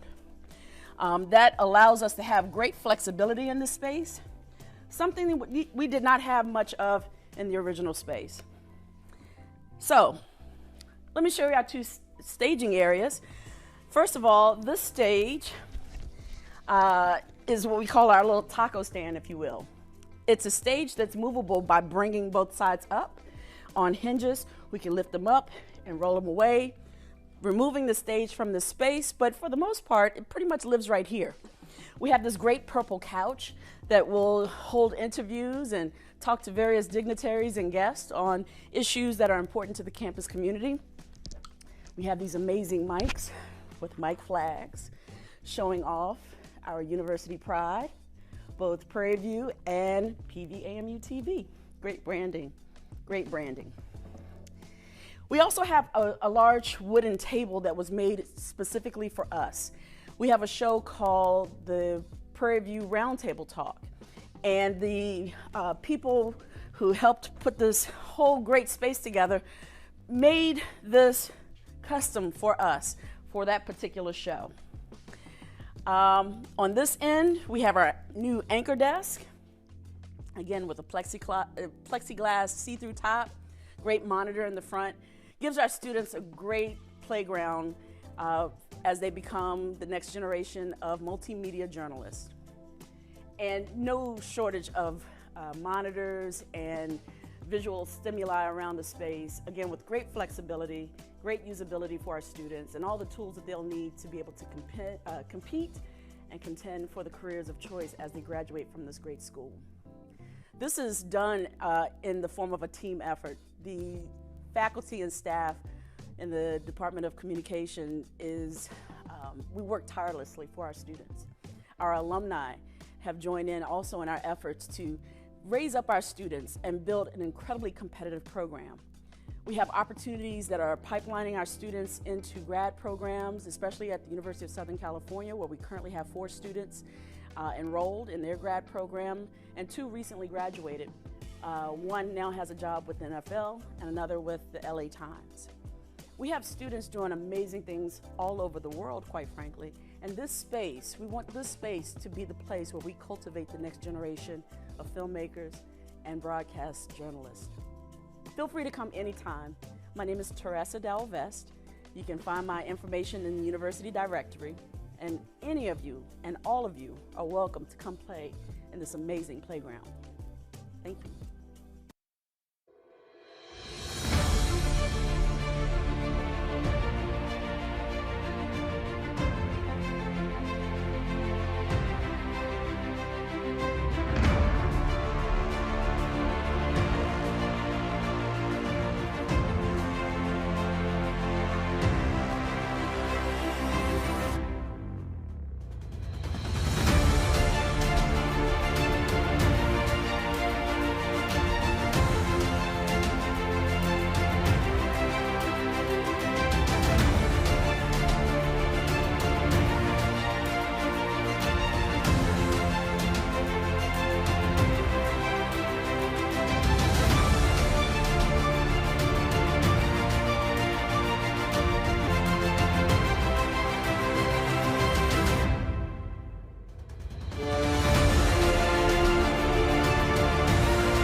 Welcome back to the 2022 National Signing Day event presented to you by PVAMU-TV. Drew, I sound like a broken record, dog. I've been saying it all day, but it's just the place that we at, the illustrious. I'm so glad I go to PVU. Yet another champion in the building, man. Tell me who we got on the couch with my girl Erica. Man, and so we got here Coach Clay with men's track and field. And Erica, what can you tell us more about this whole program?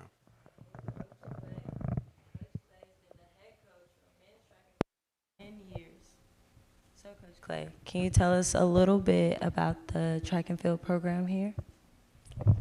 Absolutely. Like you said, my name is Coach Clay, and I've been a part of this program as a student athlete.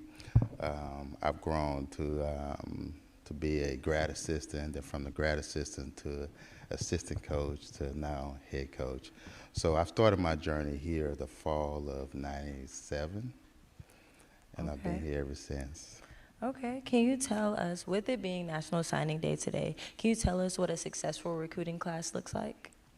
Well, just being able to recruit student athletes to the highest level and being able to get student athletes in that want to be a part of a program, that has that dedication, that desire, that will, just to be able to push themselves, push their teammates, and also excel inside the classroom as well. Okay, and with it being indoor championships in about 2 more weeks, can you tell us what your goals are going into indoor? Definitely the goal is always to finish on top. You know, we've gone through several weeks of dealing with COVID situations and being shut down and trying to get back up. Just trying to be able to push through what every team is trying to push through as well. Just with our student athletes, just trying to get them on a great training schedule.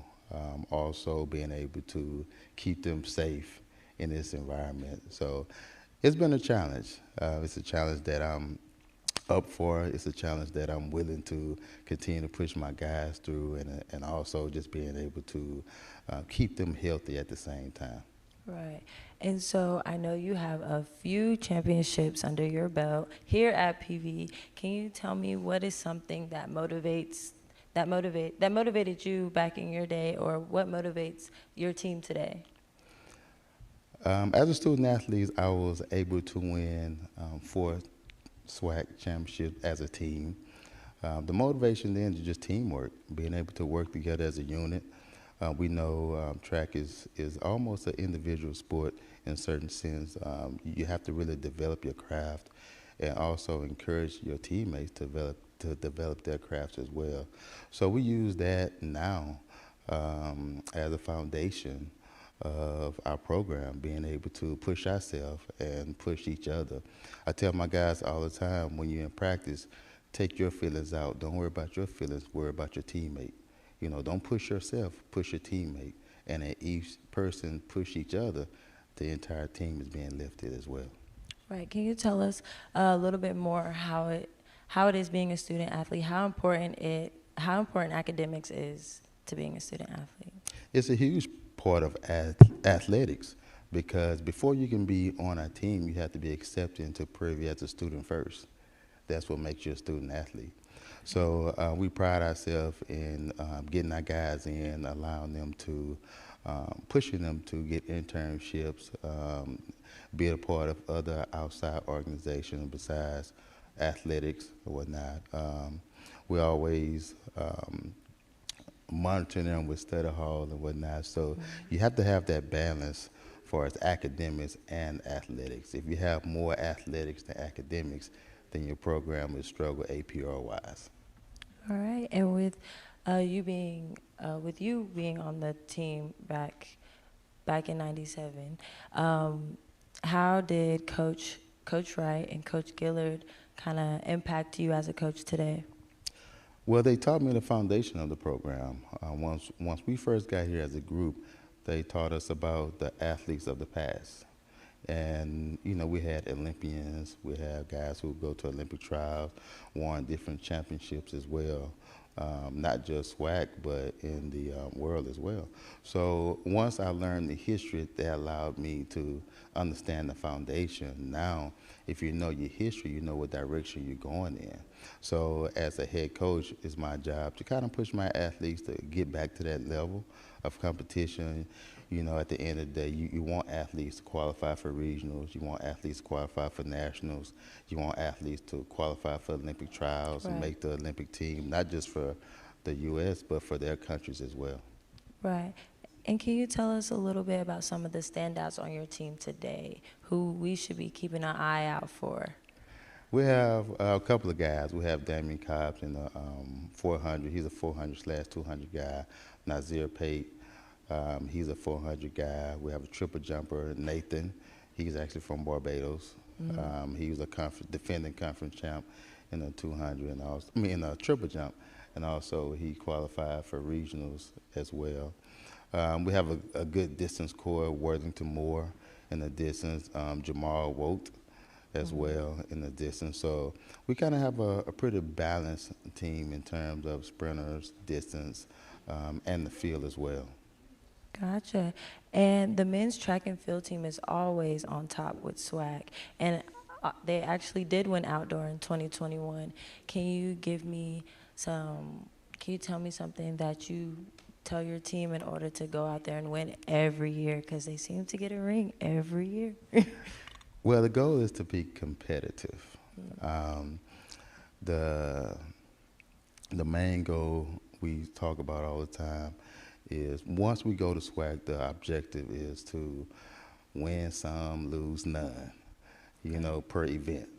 So if we can get 3 or 4 guys in an event, and we don't have to get first in that event, we can get maybe 3rd, 4th, and 5th. We still come out on top in those events. So the goal is just being able to get to the meet and kind of dominate.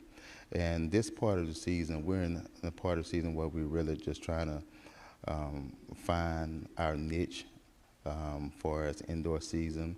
We have, each weekend we have a certain group of guys who do well in their prospective events.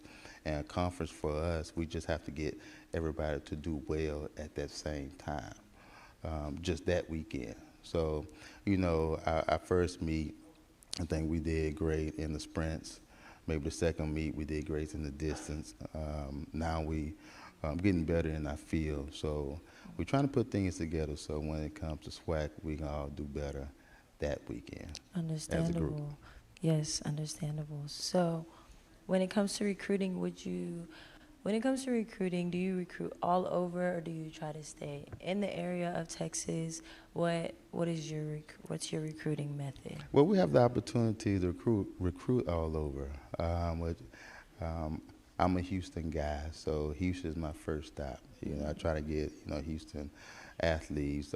We in the Dallas area, the small town areas. We do a lot of recruiting in the 2A, 3A divisions.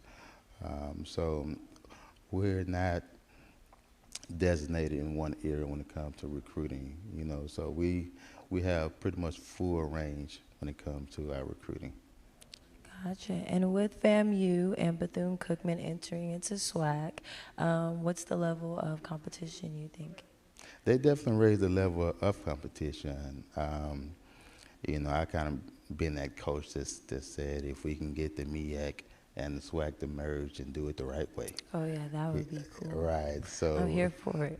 Make it a mega conference and continue just to be able to be competitive, and to let other teams know that we can compete on the highest level. We can compete against Power 5 schools. We can compete against teams in the SEC, the Big 12. So right. We're ready to move. All right, and you guys were the past 2021 outdoor champions, and I know that was a big time of COVID. Can you tell me how you guys pushed through to win conference even though you had all the COVID restrictions? Right, 2021 was a very emotional year. We have a lot of guys that kept getting shut down, being isolated for, now it's 10 days, then it was 14 days. So just being able to, keep these guys' spirits up, they did a great job of motivating each other as well. So, and just having to test 3 times a week, that was challenging mentally as well. So, but the university and the athletic department did a great job with allowing us to, keep our team together, keep pushing them. They created different things for our student athletes. We was able to have, chiropractors come out. Right. They provided counseling service for the student athlete, just for their mental state. So, last year was a tough year, but towards the end of the year, my guys, they put it all together at the right time. Okay. And on another personal note, going back to your championships, how many championships do you have personally? How many times were you on the podium? I was more on the podium with relays than open events. Okay.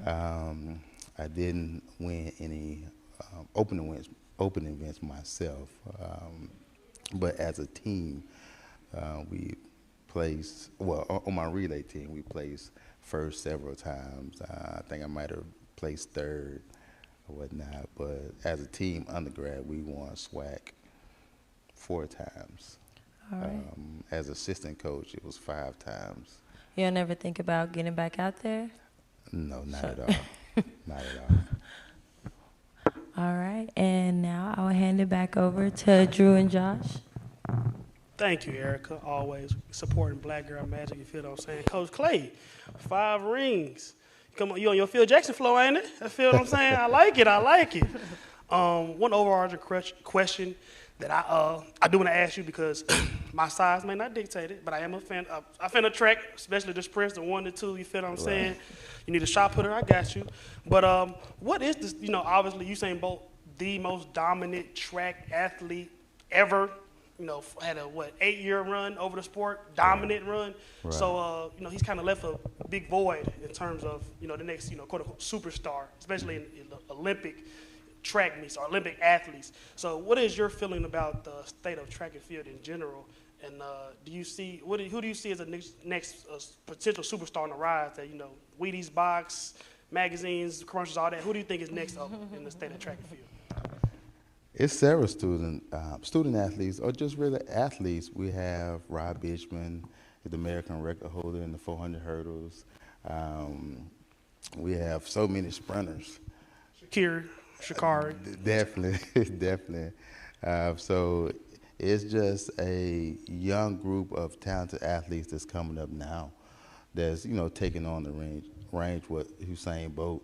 He really brought track and field back to life in the things he's accomplished. So, even if you didn't like him as an athlete, you still watched his races to see who was going to beat him.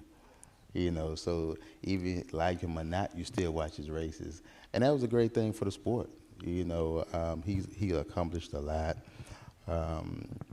He put a little small island on the map in terms of track and field. So, and I think he's really inspired a lot of U.S. athletes to really try to move in his shadow and mimic what he, put forth. So he's probably one of the greatest decorated sprinters in the history of the sport. Most definitely. You got it. Yes, Coach Clay. One question I have for you is, how, as a coach, are you able to balance the students who just coming out of high school? Because I know high school track practicing and conditioning is way different from collegiate track. I remember I played in high school, and I thought about trying to go to college with, and I was like, I don't know about that one. They probably do a little bit too much. But so how do you see as like a D1 athlete, dog? Hey, I ain't gonna lie. I was in there. But how do you see the transition for how certain players take on from high school into the collegiate level? Well, we start out with trying to give them a solid foundation, and let me say, it's a lot of great high school programs out there. So, so we try to give them a great foundation coming in the fall. So we start probably our practice maybe the first or second week in September. We introduce, weights, how to lift weights, the different movement of their events. We try to teach them that you have to learn your craft in track and field. It's an art. Anybody with legs can run, but being able to sprint is an art. So we create those angles. We teach them how to move, and we teach them things in the weight room and how they can apply it on the movement side on the track as well. So, we start out with a great foundation so we can build them up, because coming out of high school into the university, you have to train your body to be able to last throughout June and July. Most high school state meets is probably the 1st of May. Their first outdoor meet is probably the 1st of March, and a lot of high school athletes never experience an indoor season. So, that's something that, you have to be trained for. So me and my coaching staff, we do a great job in just kind of, giving them that true foundation of what track and field looks like. And then we give them examples of athletes in the past to let them know, it can be done. I got a two-parter here because I said I'm very interested in track. My stepfather, he actually ran track professionally, or he ran in college. So like you actually mentioned, a lot of high school athletes never been to an indoor meet before they come to whatever university they're at, hopefully PV, you feel what I'm saying? So what's the biggest difference in that, obviously besides the distances, you're talking about 60 versus 100, or with the, like the 400, what is it, like 2 laps around the thing? 2 laps for the 400. So what's the biggest difference that you had to adjust besides, like I said, besides the distance from outdoor coming to high school? A high school athlete that's never run indoors, and that's my first question. Second question, then we can wrap up. I'm just completely. Speed is a thing to where you can tinker with your technique. There are certain ways to shave tenths of seconds off of your time, but for the most part, like, you either blessed or you're not. Like, I'm a great athlete, but I don't think you ever get me out on the 100 or 200, you feel what I'm saying? So, like, how much do you balance between, like, our recruiting, like, this is somebody's God-given ability versus, this is somebody that's not as naturally fast, but they have, a window for a technique that can be worked on. How do you balance that? Okay. First question. My first thing, we just try to work on a mental state, because you get used to running a 400, which is 1 lap outdoors. Come indoors is 2 laps. It might feel like an 800 to you. But just being able to teach them race pace, being able to teach them, some part of the race you should be at this part of the track, So just give them that background, that structure, that foundation, and to be mentally strong throughout the race itself. So to understand, because it's hard on a university level when you're training outside to be able to run inside. Your parents tell you all the time, no running inside. Now you have to train yourself to be able to run at the highest level on some are flat tracks, or others are bank tracks as well. So, I tell my guys every year to, continue to push, because most freshmen, you don't learn, or you don't finally get how to run indoors until the season is over. So, because we only have maybe a 2-month window of indoor season. So, so we just try to push them, give them that strong foundation, try to mentally keep them strong, and it's all about race strategies when it comes to indoors. The second part of the question is just being able to teach how to move in terms of speed. A lot of people think moving your legs fast, moving your arm fast is considered speed, but we call that going nowhere real fast. So it's all about how you teach your student athlete how to explode, to use explosion to cover ground. So you have to apply force to cover ground. So it's like you bouncing a basketball and you want the basketball to go higher. You have to apply more force so the ball can rise higher. So same thing when you're running. You just have to apply force, and we teach that.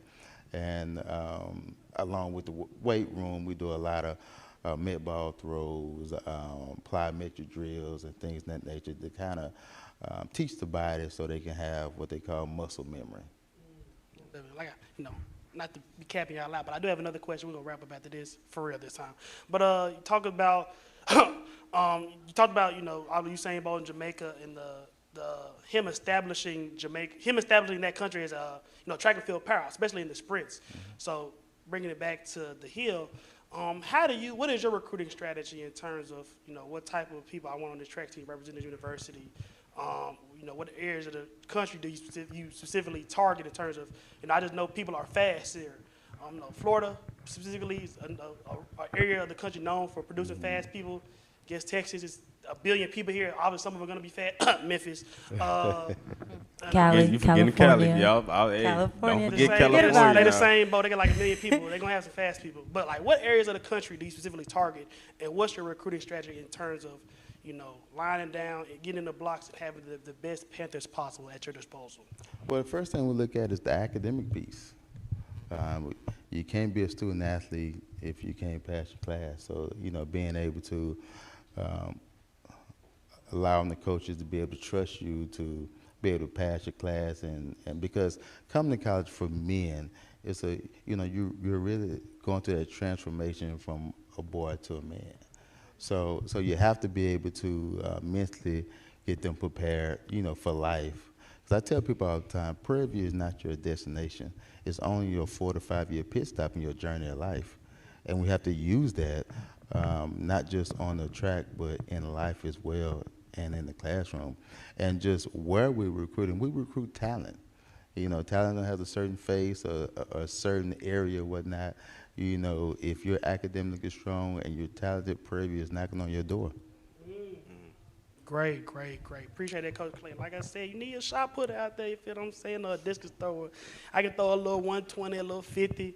I can put some points on the board for the team, you feel what I'm saying? Man, if you need the help with speed, I'm pretty sure he'll be able to teach you every My man, technique I don't that think, you need. I told him I'm a 1-2, I'm not even gonna put I'm a 1-2 guy, you feel me? My maximum amount of, output, very low. I can go fast for You got to put mind over mental. You ain't been on no track, huh? You ain't been on no track, you feel what I'm saying? That's crazy. I ain't been in the track in years. Anecdote real quick. I was at a high school meet. This is my junior year. One of my closest friends, Calvin Austin, he's actually getting ready for the NFL draft. This man ran a 10.5 as a junior in high school, and then threw 39 feet on the shot put. So you talk about athletes, you talk about, special athletes for sure. But coming up, Drew, like I said, my wheelhouse, slam dunking, you feel what I'm saying? Who we got coming? You tell him, man. And coming up next, we got the men's basketball coach, and we're going to go into depth with the men's basketball team. You're not going to miss this. Coming soon.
Freedom. It's at the core of who we are. The freedom to live without fear, to jog where we please, to wear a hoodie. The freedom to breathe. Before we celebrate the freedom most Americans have, we must fight for the freedom all Americans deserve. Because all lives can't matter until Black lives matter.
Welcome back, everybody, to The Calm. It is Coco Shakari. And it's your boy Cam. And we are here to give it to you just like it was gave to us. Juicy. Are you ready for this? I am. Are y'all ready for this?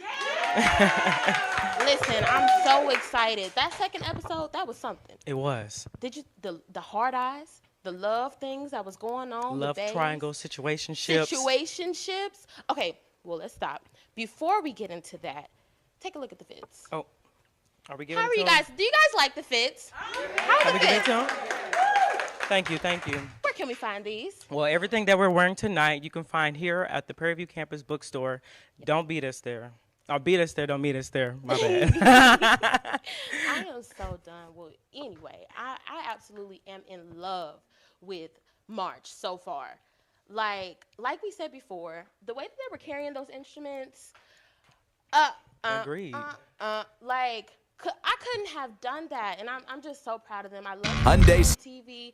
I'm so ready for these interviews. Like, Yeah, we're ready. We're it's here. time. But before, let me talk about my experience watching the Okay, march. go ahead. Let I me think hear. this episode was great simply Mhm. because we saw into people's lives and we saw just more family and more love triangles, just seeing everybody's passion, Yeah. why they want to be on the field, why they push so hard. So this Yeah. episode was very heartfelt and personal, and I love that. We love the person. We love the juice. We love the connections. We do. We do. Well, anyway, you guys, enough about this. We are going to come back with a few interviews. We're going to hit the Twitter feed. We are. And find out what's really going on with March. We'll see you after this commercial. Freedom. It's at the core of who we are. The freedom to live without fear, to jog where we please, to wear a hoodie. The freedom to breathe. Before we celebrate the freedom most Americans have, we must fight for the freedom all Americans deserve. Because all lives can't matter until Black lives matter.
Welcome back, everyone, to The Calm. I'm Cam. And I am Coco Shakari.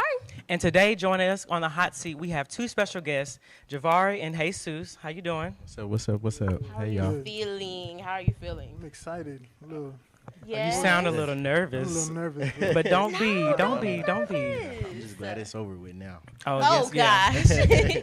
But before Oh we my get into your interviews, we're going to jump straight to these live tweets to see some of the consumers' reactions. Mhm. So let's look. All right. So let's see. Oh, Mama Tolbert.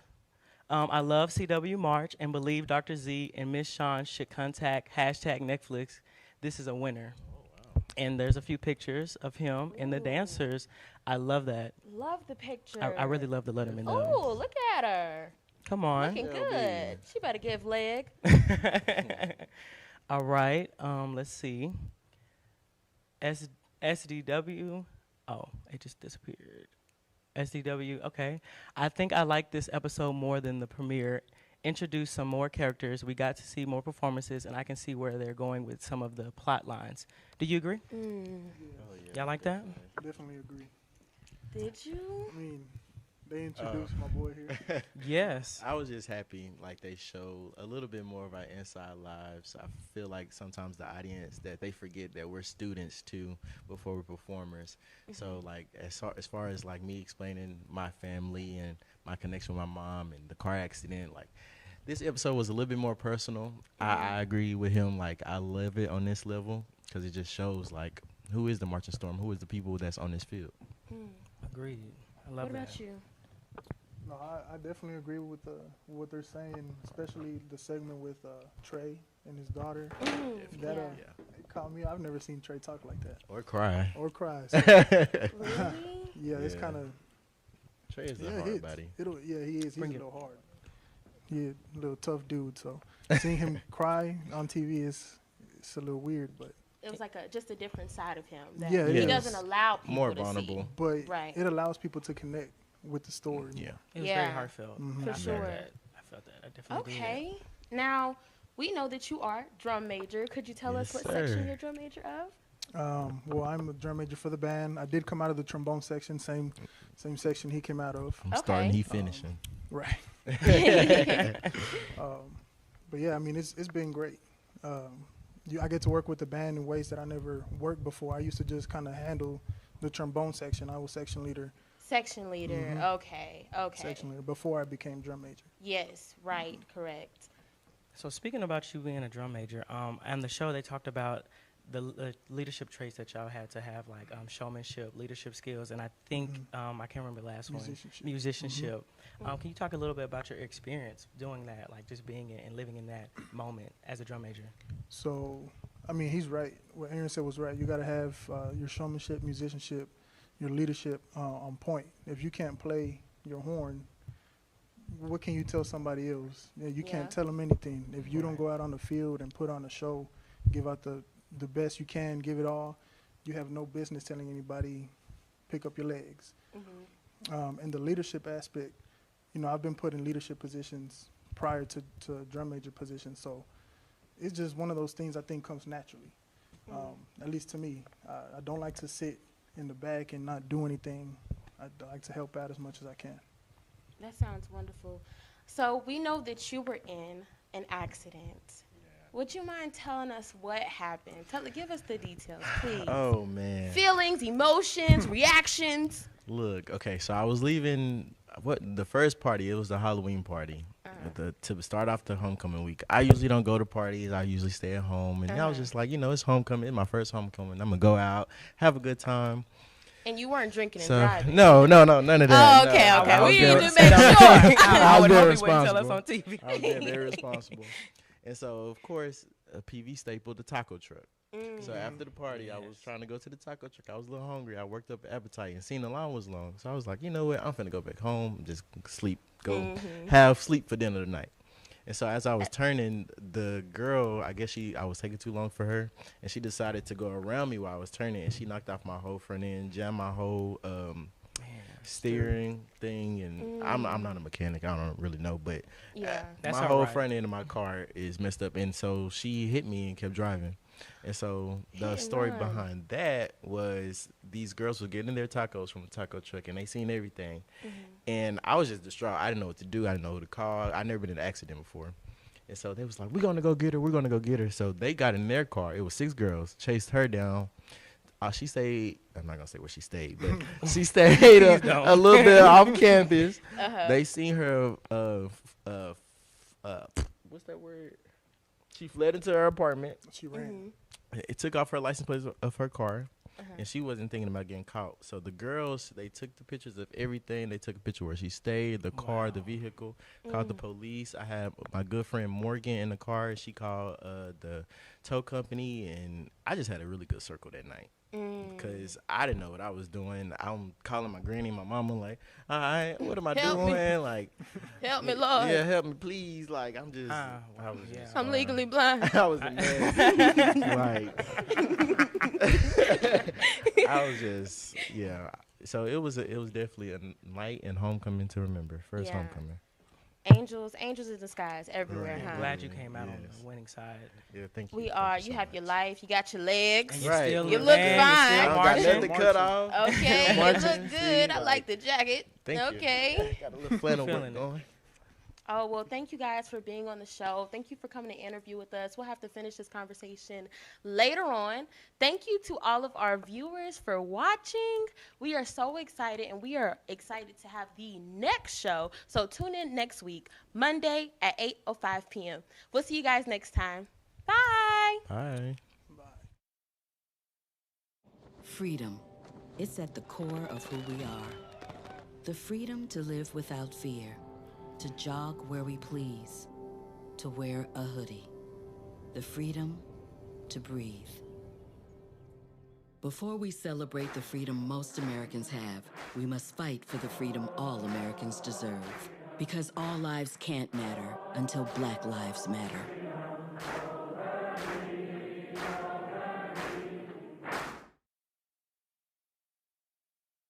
Freedom. It's at the core of who we are.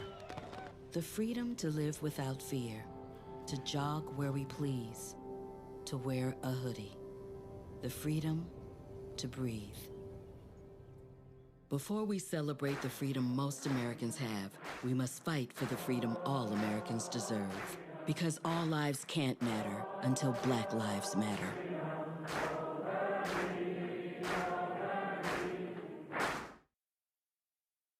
Welcome back to National Sign Day Freedom. 2022, hosted by Prairie View A&M University. And we have a very special interview by the one, the only, the great.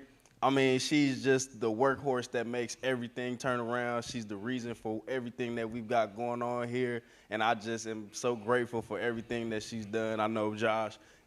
I'm saying, she's so important. We got the person that don't be on camera to come on camera. And we got an interviewee so important. We can't call him Mr. We got to call him Doctor. You feel what I'm saying? So introducing the indubitable, the unflappable, the amazing Teresa Dalvest. Goodness. You know, what an amazing introduction by two guys who really held this whole show together today. I just want to take my hat off to Andrew Brewer, our sports news director for Panther Sports Zone, and the out-of-the-box crazy Joshua Crawford. Two people who have really worked hard to make today a successful event, National Signing Day 2022, on behalf of Prairie View A&M University's athletic program. And with me right now we have the amazing athletic director, Dr. Donald Reed. Hey. Thank you. Thank you for the wonderful introduction. And thank you to the gentleman that's been running the show today. Outstanding job. We have two proud Panthers over there that's doing great things. And Mr. Crawford is one of our football student athletes. So very proud of him and his colleague for sharing time with us today.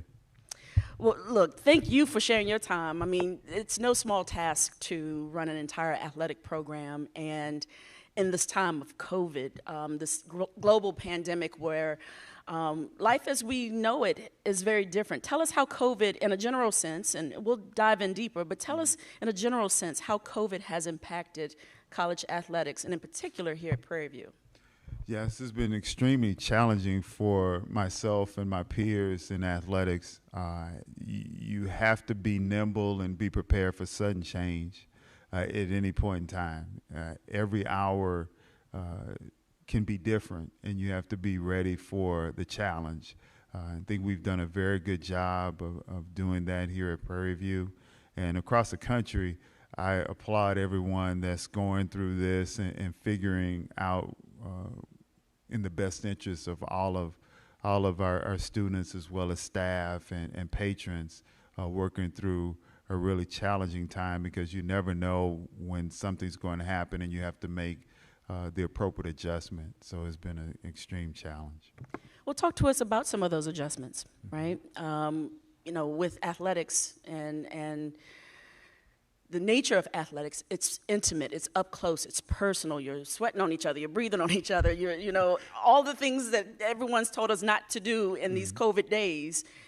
By virtue of the nature of athletics, I mean, tell us what shifts have to be made in order for athletics to still be successful? Yes, we've been doing a great job of making certain that folks have opportunities to get vaccinated. We have testing protocols for all of us, whether we're fully vaccinated or not vaccinated. So we're aware of our group, if you will, and we maintain social distancing when we can. We maintain mask wearing and those types of things. That's really helped us sustain and come back from setbacks. And all of us have had setbacks. It's just how we minimize, in essence, a large outbreak that will shut everything down. We continue to have those things happen occasionally, but not as much as when this all started. I think we've done a really good job of managing that and educating our student athletes as well as our students and our staff on how to protect ourselves against a large outbreak. Yeah. Run us through very briefly the protocol, the safety protocol. What will our students have to go through on a weekly basis, our coaches, staff, to go through on a weekly basis? I know in visiting over at the stadium, it was almost like going through Fort Knox. You had to get your temperature taken, and you know, and what I really appreciated about just even a slight visit was not only did I feel like I'm walking into a zone, a bubble, if you will, that was well protected. Everyone in that space has, you know, you go through the protocol to make sure when you walk in that place, you know who's coming in and how they are. So tell us about the protocol that the students, faculty, staff, whomever, have to go through on a weekly basis. Yes, in our building, you typically do an attestation form electronically. We've dialed that back over the last few months. However, we're required to test frequently, and for those of us that are fully vaccinated, we test the first 5 days of the month. So this afternoon, before I came over here, I went to the kiosk and went through the curative setup and got my test. So tomorrow, typically I get my test back, and we are very prayerful that it comes back negative and we move through the day. But our staff and student athletes do the same thing based on where they are on the scale as far as fully vaccinated with a booster, and then it goes down from there. We've been very, very diligent about protecting one another. I think that's a really big key to it all, being mindful and wanting to take care of one another. Sure, sure. I have to take my hat off to you. In fact, as a result of learning about the protocol from some of the coaches maybe about a year ago, for the students to come into the studio, for us to work as PVAMU-TV, we've implemented a, you know, get yourself over to the kiosk, find out your status every 10 days. And I lifted that from your protocol over in athletics. And so thank you for that. Oh, you're quite welcome. So, okay, let me find out about who you are now. Let's dig into who Dr. Reed is in the world. You come to us from SUNY Buffalo, yeah? Yes, most recently. I'll start from the little Donald Reed, okay. I guess. We're going all the way back. Let me roll up my sleeves for this, yes. Originally from the great state of Texas, born in Abilene, Texas, but raised in Houston and Port Arthur, Texas. So I'm a Southeast Texas person. Okay. Spent a lot of time in gymnasiums and in classrooms. Both my parents were educators. They were K-12 educators. Father was a coach, and so was mom. What did they coach? My father was a football coach, and he coached a little bit of basketball, but primarily football. My mother was a volleyball and basketball coach primarily, but she also coached a little track here and there. Gotcha.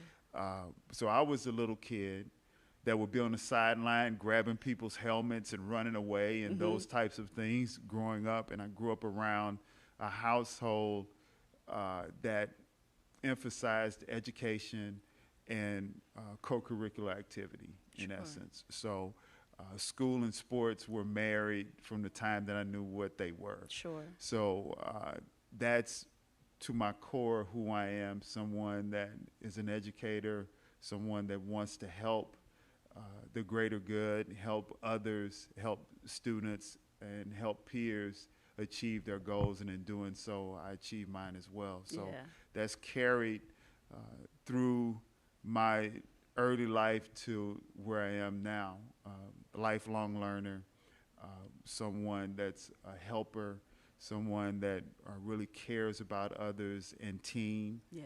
And it comes honestly from where I started. Where you started, sure. What were some of those lifelong lessons that your father and your mother imparted on you? Clearly, as you went on to become an athlete and an educator, early on they had to have said the importance of education, you know, lessons out of athletics.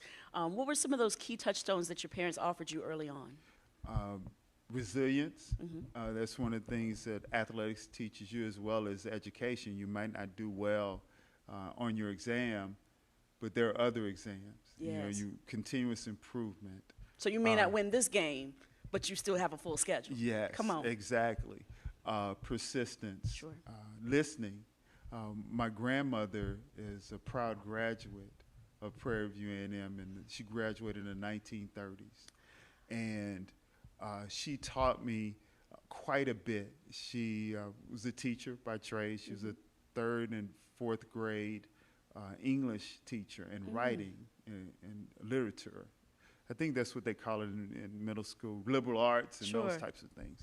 So she would tell me things and writing. She actually, I thought about this recently, typing on my computer.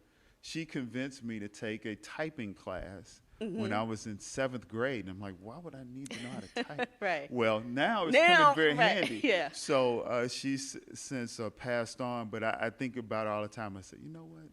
Nana was smart because she made me take this class when I Yeah. was, 7th, 8th grade. Yeah. That's helping me now do my job. Well, she would always tell me, the good Lord gives you 2 ears and 1 mouth for a reason. Come on, You Nana. should listen twice as much as you speak. Yes. So I try to follow that. Yeah. So I like listening and liking inclusion, those types of things to help us grow together. And in doing so, we achieve our goals. What would Miss Nana say about you being the AD at her alma mater? Oh, wow. She would probably be like, wow, this is really cool. Yeah. I'm a person of faith, and I sometimes I say, I bet she's saying, wow, he's actually on the campus. You know, she would talk quite a bit about it. One of the first college football games that I ever attended was a Prairie View, Texas Southern game at the old Astrodome. Oh, come on. Yeah, and they had the gold helmets. And one of the things that we did, and Mr. Crawford would tell you, we ordered gold helmets, and that's where they came from, because I remember seeing Prairie View with those gold helmets. Sure. And I thought it'd really be nice to bring that back. that tradition back Yeah. and incorporate that in our uniform group. Sure. So, those things I still remember vividly. Yeah. So you moved to West Virginia for college. No. Where'd you? I went to the University of North Texas. Okay. Undergrad. Okay. And I was at New Mexico State University for my postgraduate PhD. Okay. And then from there, I went to Arizona State. Okay. So spent 3 years there, and then Arizona State to Iowa State in Ames, Iowa. I only bring up West Virginia because you and I banter back and forth about it, and I thought it was a little bit earlier in your career. So tell us about your football career, your journey from the time you were a player up through till now. Well, Come on, I don't now. know. I don't want to make the football guys upset, but somewhere along the line, I said, you know what? I was a quarterback, so I got hit quite a bit. Okay. And I was thinking, you know what, do I really want, and I'm looking at him for a reason. He kind of gets where I'm going now. It's like, I don't know if I want to continue this kind of thing. Sure. So I ended up playing basketball in college. Okay. So I played at the University of North Texas and did my bachelor's degree in marketing and advertising, and then I went back for a master's degree there. And then from there, I went to New Mexico State University and spent right around 7 years, 7.5 years there, and I finished my terminal degree there and worked in academics and student development in those spaces. Outstanding. So you arrive at higher ed leadership and your journey towards becoming an athletic director. Tell us about the decisions, the steps you took to that brings you to this moment that you've arrived at here at Prairie View. Yeah, it was interesting. I started in kind of a utility role at New Mexico State. So I worked in game ops. I was working in academics, of course, and then I helped with game management, a lot of different things, which you do at institutions at that time of that size. You had 3 or 4 hats you would wear. And then I transitioned more into the academic and student development component, and I enjoyed working with the students and teaching. I would pick up an adjunct position here or there just to impart the knowledge that I learned from others to help them grow and develop just like I was. Yeah. And it just kept evolving. And I spoke with one of my mentors. It was interesting. I was a mentor, and he works at Syracuse currently. And we were talking one day, and he said, what do you want to do? Do you want to coach? Whatever. I said, no, I don't want to coach. I've done that already for a year. And, I lived a coach's kid's life, so I don't think I want to coach. So I would like to be in administration. So I started shadowing him and learning from him. And he said, well, you know, let's get you to hear other voices. You know, so I started seeking opportunities to go to symposiums and applying for internships with the NCAA and other places. Sure. And in doing so, I started getting more information about what it would take to ascend to athletics director's chair. And from there, I made it my goal to continue to develop. And if the opportunity presents itself, I'll be prepared for that moment. Sure. And it just continued throughout my career. And I learned quite a bit and still learning. Yeah. Because it's ever evolving. So it sounds like your experience from your wee days with your parents through your days as an athlete, your studies and your work as an administrator, you've built this career where understanding the life of a student athlete, the importance of both components being equally attended to, the life of a student and making sure their academics are well cared for, that they are supported as athletes in all the ways that they need to be supported. Tell us about what some of your plans are for students on the academic front as far as the athletic programs. Yes. We want to provide a very comprehensive academic support system such that not only will they earn a degree, they'll get an education on how to apply that degree once they transition out. I talk quite a bit with staff and students about the concept of the undergraduate experience in the context of time. And this was just a guided discovery exercise that I went through, and I started thinking about it when I would talk to students during orientation. And you start by saying, well, freshmen, welcome, and this is your 4-year journey. And for some students, I found after talking to them, they get overwhelmed by 4 years because in their mind, 4 years is a very long time. So I started thinking about it in a different way. So at some point, and I can't remember when, it just hit me, 4 years, 48 months. So I started talking in terms of months because people can think in those short, not to say they can't think 4 years, but it really crystallizes when you say, well, Mr. Crawford, you have 4 weeks to provide a report. And it's okay. You know, that's different than saying you have a month, because in a month, we'll have next month. Some time, Yeah.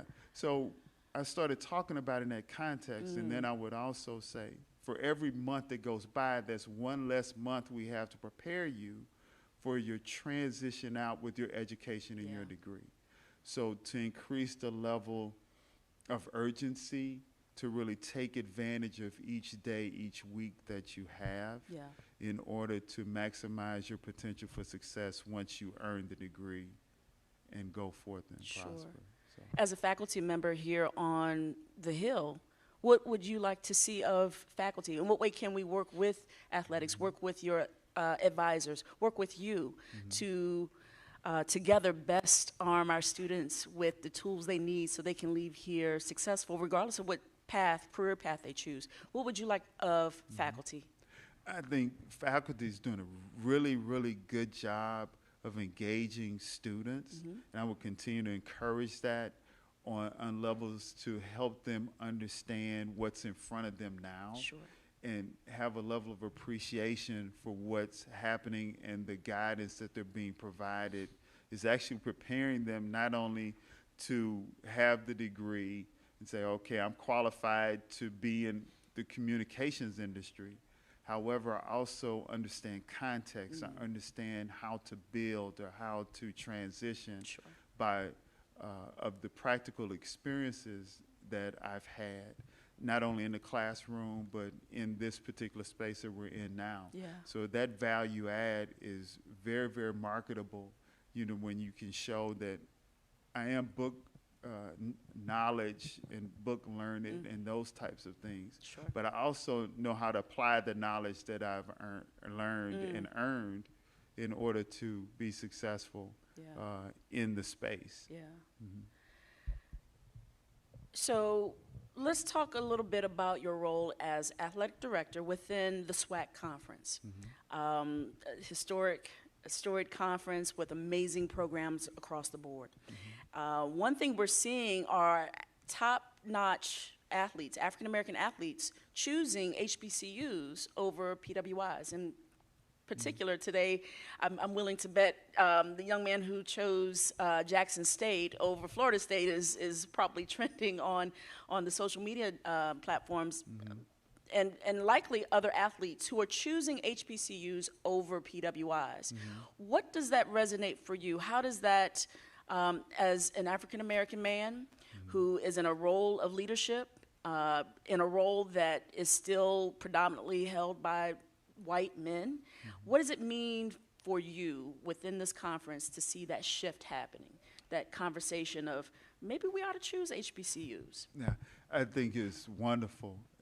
It's very, very encouraging that our students and folks that are coming after us really understand the experience, or wanting to get more understanding of the experience, wanting to get a sense of the importance of supporting and helping others rise as you rise. I think it's a lot of different lessons learned outside of the classroom from a cultural standpoint. Sure.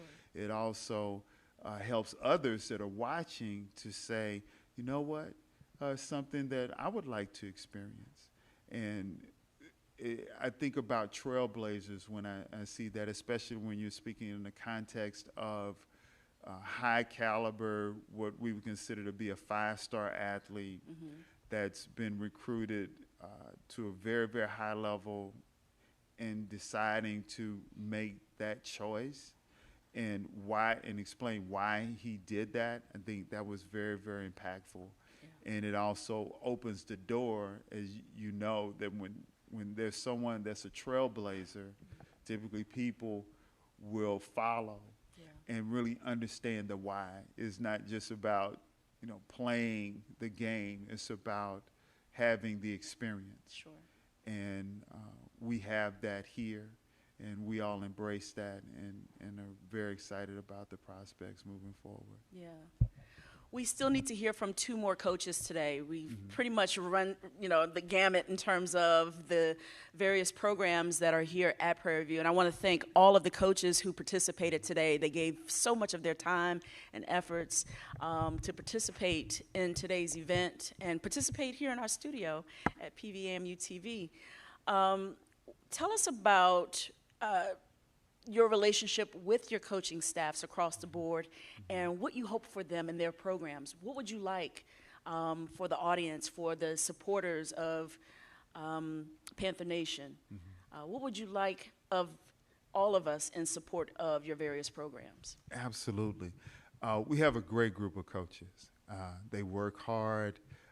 They are focused on the student-athlete experience. We emphasize that. We definitely emphasize academics and making sure that they're able to apply their degree in any walk of life that they choose and have success. Sure. So we're in alignment in that particular way, and they're a fun group. I mean, they express themselves, and it's great, and I love that because we can grow. And they're fun too. You can tell I'm smiling. I think about some of the interactions that we have. It's a lot of fun. It's one big family. I mean, we support one another. We go to each other's events and games, and are very supportive of all of our student athletes, our 400 plus student athletes. We're one big family, and it's really, really exciting for me to see what great potential we have in sustaining the excellence that we have shown and we've achieved over the last few years. And you know, what's next? One of the things that we talk about is, you know, what can we do to continue to build on what it is we've been doing over the last few years, and those are ongoing conversations, and I'm sure you've heard that during the conversations with the coaches about the recruits and what we're doing as far as facilities, equipment. We want to continue to build on the foundation that was set for us by those coming before us in order to make sure that we continue on that upward trajectory. Just a couple more questions. Sure. Our relationship with alumni, very important. Absolutely. Very important. If there's no other body I hear from in great volume about, you know, ways that we can better communicate and stay connected with alumni. It is through, you know, the various Facebook networks, and at homecoming we get a chance to see them then. There's no shortage of opportunities to hear from alumni, right? Yes. Tell us about your goals for bridging relationships, furthering activities and opportunities to keep alumni connected with PV Nation in terms of athletics. And, you know, just what are some of your initiatives you'd like to set upon us for alumni? Oh, absolutely. Alumni engagement is very critical to the success and keeping the message going from an athletic standpoint and a university standpoint. They're the ambassadors, in essence, of the university.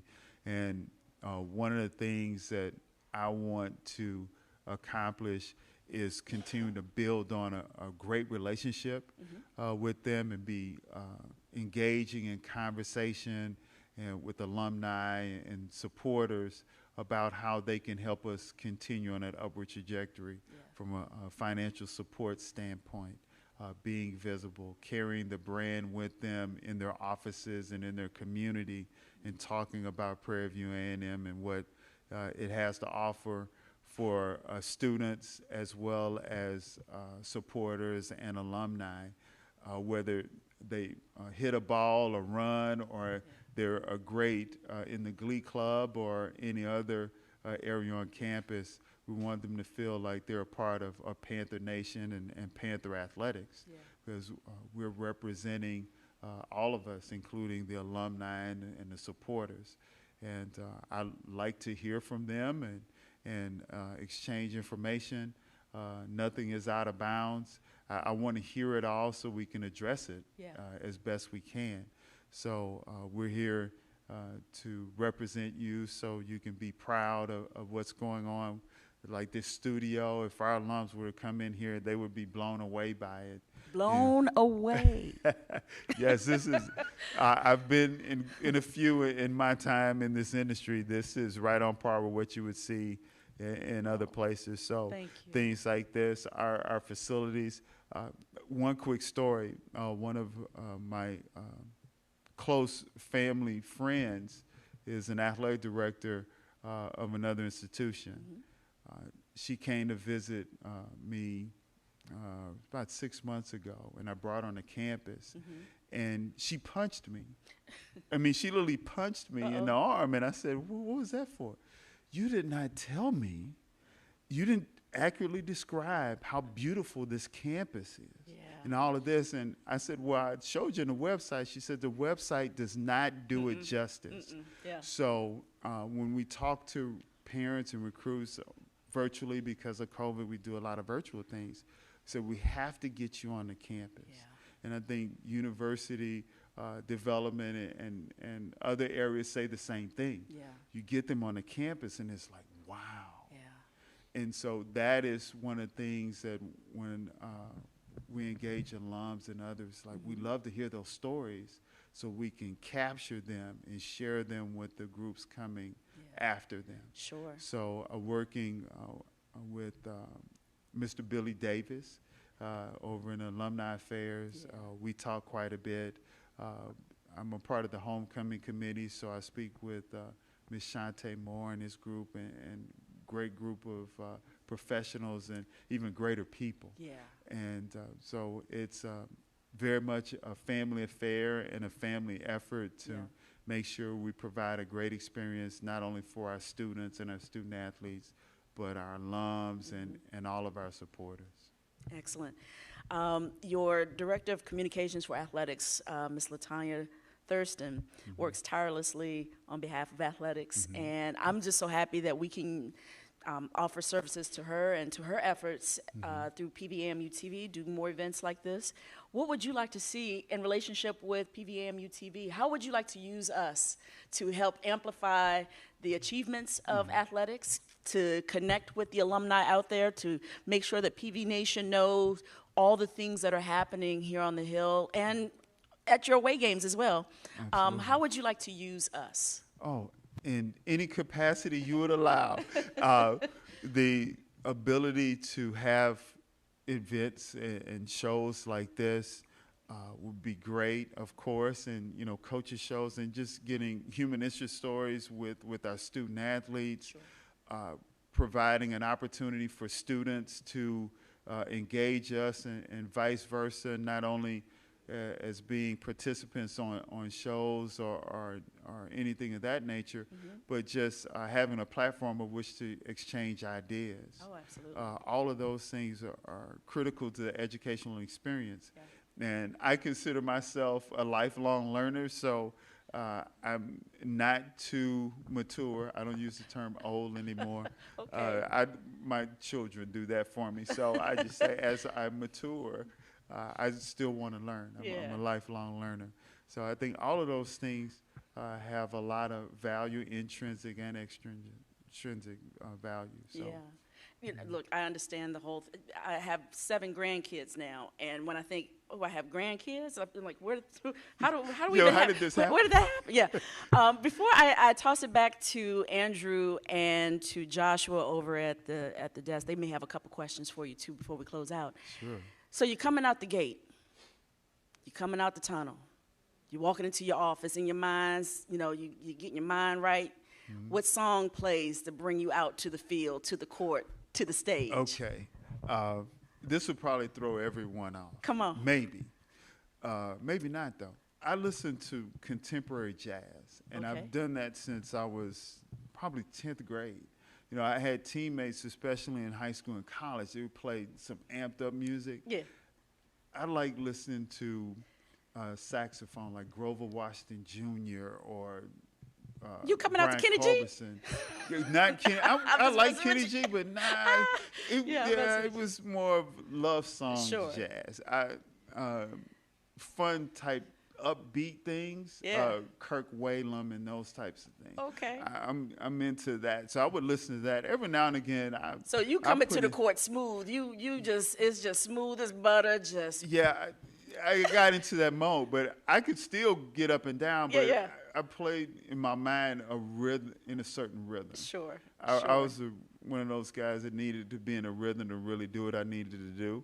So I found out early on to listen to that type of music, but most of my teammates would listen to other stuff. So I would hear that too, but when I got in my own headspace, I was thinking more Just smooth it out, smooth, mellow out. stay calm, Yeah. stay relaxed, get in your flow, your mode, as they Yeah. call it, and then you go from there. I'm with you on that. Actually, I don't even know how it would come to the court. I would absolutely have something by Prince playing, but I don't know what that song is Yes. that would hype me up enough to be like, I'm ready to take on the day. Yes. You know, I wanted to toss it to my guys. I think they're intimidated and worried and nervous that maybe I might be upset that they're not where they're supposed to be right now. But never that. We right here. We locked in. You feel what I'm saying? She don't know what she's talking about. Social playing. Josh is where he needs to be. Good. Yes, I am. You feel what I'm saying? So, Dr. Reed, you know, somebody I have a personal relationship with. Thankfully, I'm in my wheelhouse. No disrespect to other sports, but we're not talking about, you know, table tennis or nothing like that. Just the overarching direction of the program. So we've had a lot of people come in here and talk about, you know, my other coach, Caleb Carter, talked about the rise and the movement, he said, of HBCUs. So as somebody that actually attended a PWI, you talked about you going to UNT. What was the decision for you to come there to PV, and what do you see as the future at HBCU athletics? And what do you see your role in it? Great question. I'll start with the last part first. My vision is to perform at a very high level academically, at a level of excellence academically and competitively. So I know that can be accomplished, and it's just putting the pieces in place for us to do that. I think you and your peers have set the foundation of us to build upon to do that. And it's front of mind every day to put things in place for that to happen, whether it's more financial support, more human resources, all those things. It comes down to that part, is to making sure the experience is such that you have the best possible opportunity to achieve the goals that you set out to achieve when you came to campus, and be in alignment with the university philosophy and where we're moving. The other piece was, give me the other piece, I apologize. No, you know, coming somebody that didn't attend a PWI, didn't attend an HBCU for undergrad, what made you to come on and to be so influential in terms of pushing HBCU athletics and just being a positive influence on young black men and women? I would say, first of all, I was surrounded by that as a young person. My mother went to Texas Southern. Don't hold it against her. But it's okay. She's a proud graduate of Wheatley High School. So she went to Wheatley High School and went to Texas Southern. So did my aunt. My father started at Wiley College in Marshall, Texas, and went to Notre Dame after that in Indiana. No, he was a student there. Yeah, that's a big transition. Yeah, from Wiley. So I grew up in that area. Like I said earlier, my first football game was a Prairie View Texas Southern game at the Astrodome. So I've been around it my entire life. Went to PWI, North Texas, and other PWIs, and worked at other PWIs. But at the same time, I know where I came from, and those experiences I bring with me, and also the history of being a part of a family and been around HBCUs, to be able to pull those together, which to provide a very elite experience. So not necessarily put it in the context of an HBCU. The value in my mind is applying all the knowledge that I've gained to continue to help build on the HBCU experience and learn from others that have lived it from a different lens, i.e. you, your peers, my peers as staff members, as well as university. So it goes back to what I was talking about as far as being a lifelong learner, and learning and growing in the role as well as the experience itself. Most definitely, Dr. Reed. Like I said, like you said, actually, you know, it's very critical in terms of, you know, an advancement to get, but also give back. You know, just like you said, you've reached the pinnacle of collegiate athletics as an athletic director. So you to take that step, come back to your, like you said, your roots, and able to give back and give the information, give the time, give the knowledge, because, you know, a lot of people like money, but more important for me, more important than money is time and knowledge, because those are two things that those are two currencies that you can't get back. Once you lost them. So the fact that you recognize that and you're establishing that culture very early, you know, probably one of the biggest reasons why the football team was so successful. You know, I appreciate you for that. But let me ask you something very interesting, something that, you know, some ticker tape, some breaking news. Okay. You know, the Southern Heritage Classic, arguably the biggest HBCU football event. No hate to any other schools, but it's just the most known. Obviously, the band, stuff like that. Obviously, the uprising relevancy with Eddie George and Deion Sanders. But there's been reports, multiple reports, that because of you know, contract negotiations with the SWAC, whatever, Jackson State is actually pulling out of the Southern Heritage Classic. So, you know, we're coming off, like I said, a SWAC Western Division Championship. You know, a lot of the alums are very happy and eager, as you know, at this point. Let me set you up, Dr. Reed. What is the next big step, big splash for PVAMU Athletics? That's a great question. We're continuing to look for opportunities to showcase our teams in spaces such that you're speaking of. It's difficult sometimes, especially in the sport of football, because how far in advance we schedule. Yes, logistics is one thing. You can manage that a little bit better than the schedule. Case in point, the majority of our football schedules are pretty much locked in until 2026. So we're 4 to 5 or 6 years out from games, you know, ahead rather of games to schedule with conference and non-conference games. It's just now making sure that it holds or stays that way. So it's hard to sometimes make those sudden change things. However, we explore all of those options to see what we can do to not only give great experiences to our student athletes, but provide a platform of which to showcase the university and share its history with others. Most definitely, you know, I appreciate that. And like you said, you know, you talked about, obviously, you know, a lot of people want certain things to happen. Or we need to be playing this team, that team, even talking about some of the bowl games situation with COVID. A lot of teams opted out, this and that. So yeah, I think the public doesn't understand, like you said, a lot of the logistical aspects that go into scheduling a football game, traveling for a football game, packing all the equipment that you need for a football game. Yes. You feel me? Trust me, PV Nation. I know he had to say that because he's on camera. I'm gonna get it up at him after we get out there. Don't worry about it. I'm gonna get it up at him. But Drew, feel what I'm saying? The most powerful man in PV Athletics right here. You got anything to ask him, bro? You know what? I just have to say, as the athletic programs for all of the sports are getting a whole lot better. I remember when I first came to PV, I'm going to be honest, never heard of PV. And that's from being from the West Coast. You know, we don't really have HBCUs. And a lot of the things that we enjoy back home, like football, basketball, all the sports-wise, it was a real culture shock coming here.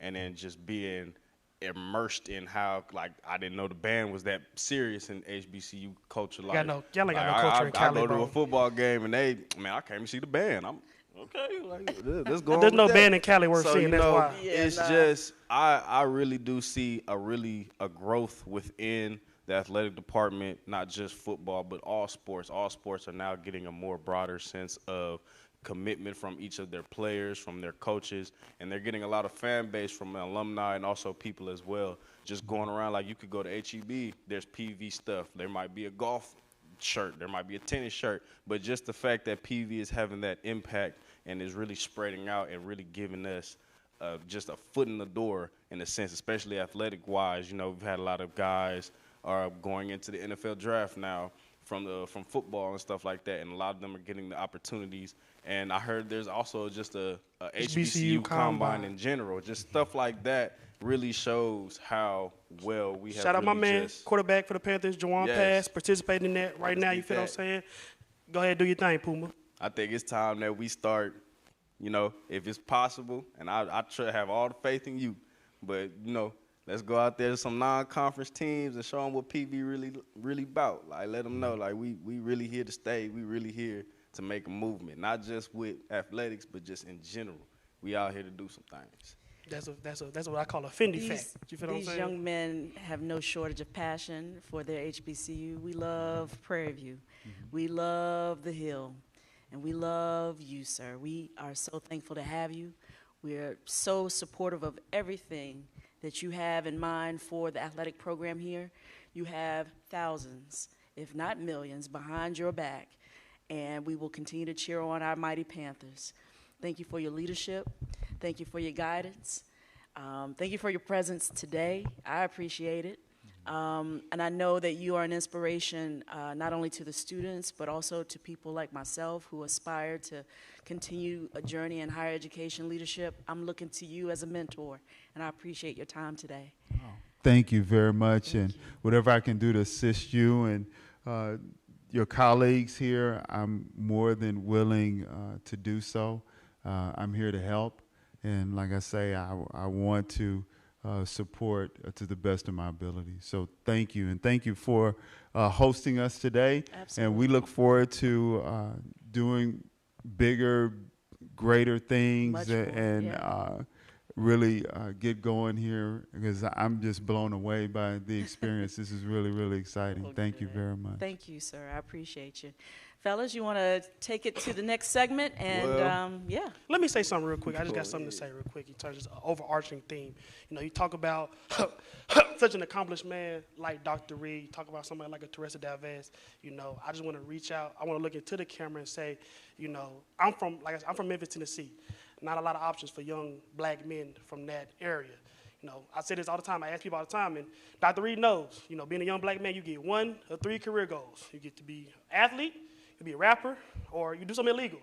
So, you know, obviously, we both chose athletes, you know, collegiate athletes. So just want the people that's watching, alums, young people that been watching signees, you feel what I'm saying? It's okay to be able to transition, to know, like we talked about it earlier, you know, you're probably, at this point, if you're signing to play a collegiate sport, you're closer to the end of your athletic career than the beginning. So it's okay to, you know, look like me and Drew up here in some suits and sound intelligent and be articulate, or like Dr. Reed, you know, put in, you know, decades worth of work for, you know, a goal that's not rapping or doing nothing illegal or being an athlete. And, you know, I look at him as a pinnacle of our community, like she's gonna be a doctor soon, but as a TDV said, you know, as a mentor and also somebody that is to be looked up to. So I say that not to flex or nothing on camera, but to, you know, be transparent.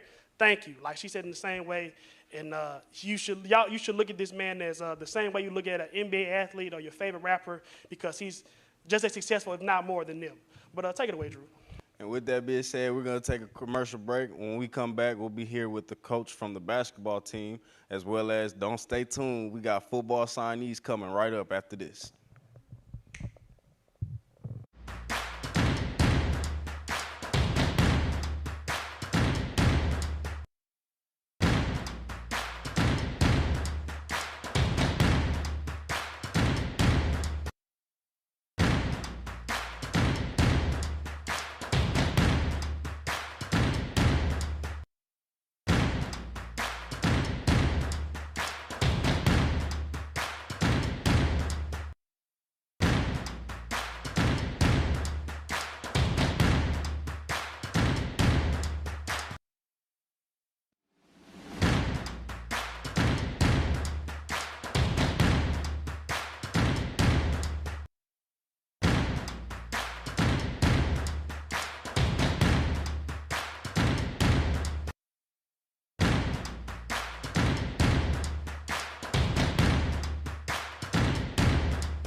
It was very heartfelt. We got introduced to some new characters.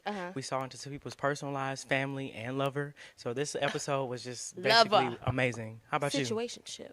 I mean, I absolutely loved it. I loved the first episode. I loved the second episode. It was giving what needed to be gave.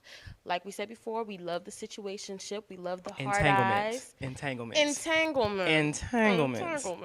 We loved it every single second. We are so excited to see episode number 3. But episode number 2, fire. Loved it. But before we get into that, let's get into these fits. How do we look, y'all? How we look? Giving. Was it giving? Giving got to be at a meeting, but giving got to be in the classroom. You know, professional. Right. Professional, but runway ready. And I like purple on you. Oh, thank you. Don't say Giving that. king. Oh, stop. Royalty. Stop. I might have to take you out on a date. I am so done. You guys, what did you guys think about the show? Did you love it? I'd love to hear that. Well, we're going to talk a little more about the show after this commercial break. But before we go, actually, let's just keep it a secret. We'll see you guys after commercial break. Bye, you guys. Freedom. It's at the core of who we are. The freedom to live without fear, to jog where we please, to wear a hoodie. The freedom to breathe. Before we celebrate the freedom most Americans have, we must fight for the freedom all Americans deserve. Because all lives can't matter until Black lives matter.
Welcome back, you guys, to The Calm. I'm Cam. And I am Coco Shakard. And joining us straight from your TV to our couch is our special guest, Jesus and Javari. How y'all feeling? What's up? Good. Y'all make some noise for our special guest.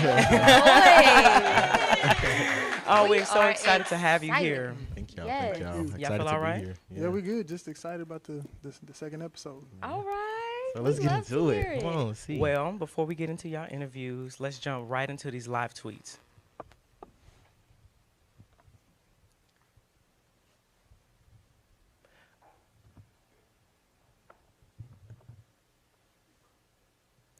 Queen of Hearts. Let's see. You can watch the recap show of the march at the link below, 8 p.m. Yellow and Purple Hearts. Don't forget to tune in tonight at 7 p.m. to the march, produced by the CW on Hulu to see the marching storm in action. Hashtag PV March. Hashtag PV the Calm. I love that. Let's see. Love the marketing, the advertising. Yes, love it. You see what they said about Swamp? The Swamp. All right. This is from the PV Black Foxes. What did you all think about tonight's episode? Meeting Dr. I don't want to say the name wrong. Sherrod was an amazing experience. All right. So how do y'all feel about them tweets? I mean, I feel like that was just they scratching at the surface. It's a little bit deeper than that. Oh, a little bit deeper. I know I did see one. Oh, they said, "Here and Swap on TV. Please take me back to college. I miss being at PV so much." PV is definitely the place to be. Yeah. I feel like we have an energy that's unmatched, especially with the band. One thing that I've heard since I've been here is that we have a dancing band. One thing we're going to do, we're going to dance. Y'all going to dance. Yes. Y'all and we get play. Like, it's...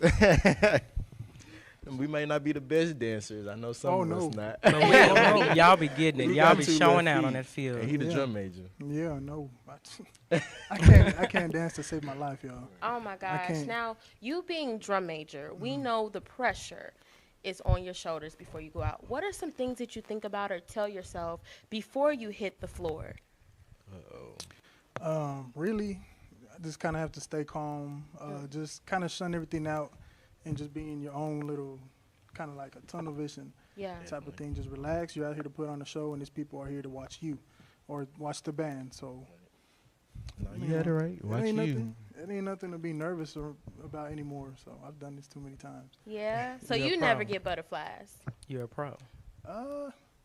During the big performances, things like Honda, things like games like Homecoming, it's a little butterfly still, but it's like second nature at this point. Understood. So in the show, they talked about, you know, Homecoming being one of the most highly anticipated games of the season. So for y'all, is the pressure high? Like, what do y'all do? Like, how do y'all feel in that moment, knowing y'all have to impress the alumni, not only alumni but the students, bringing it to the field? No, it's definitely a lot of pressure.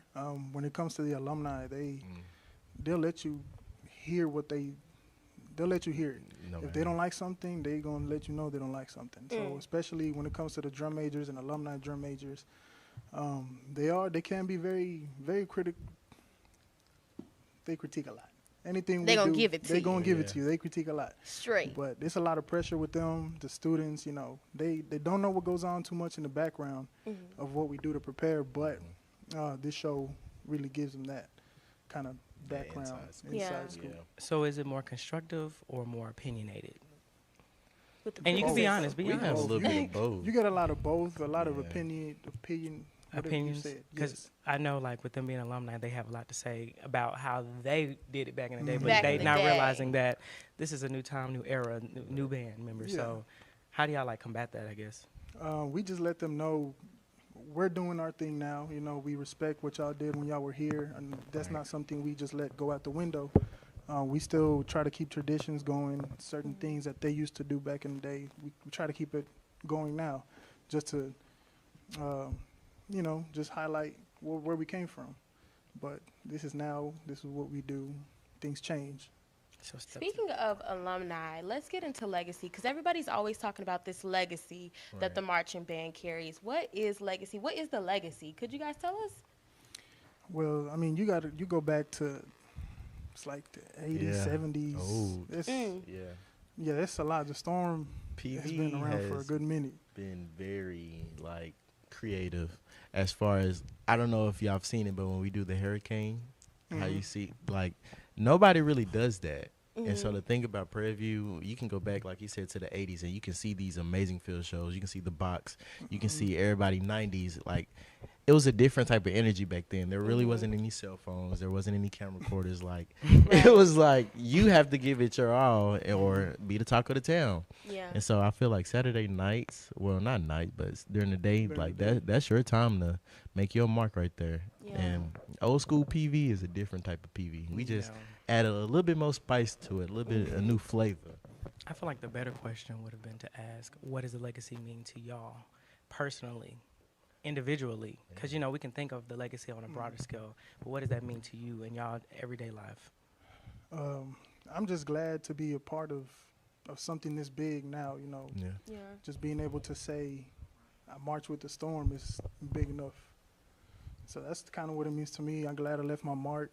So, but I'm on the way out. That's, Like me, I'm earning my stripes. I know. You got a few more years. I'm coming in and I'm kind of basically reaping what they sowed a little bit. I wasn't here for the production of the show. Like, they're the reason why the cameras is here and they have all this attention. I just have to live up to it to make sure that we keep getting this attention.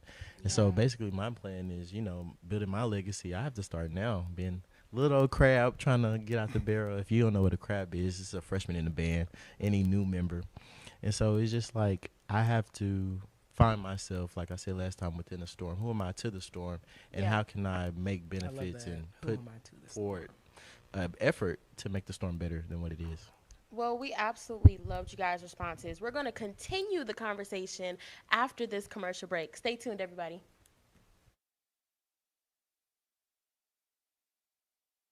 Freedom. It's at the core of who we are. The freedom to live without fear, to jog where we please, to wear a hoodie. The freedom to breathe. Before we celebrate the freedom most Americans have, we must fight for the freedom all Americans deserve. Because all lives can't matter until Black lives matter.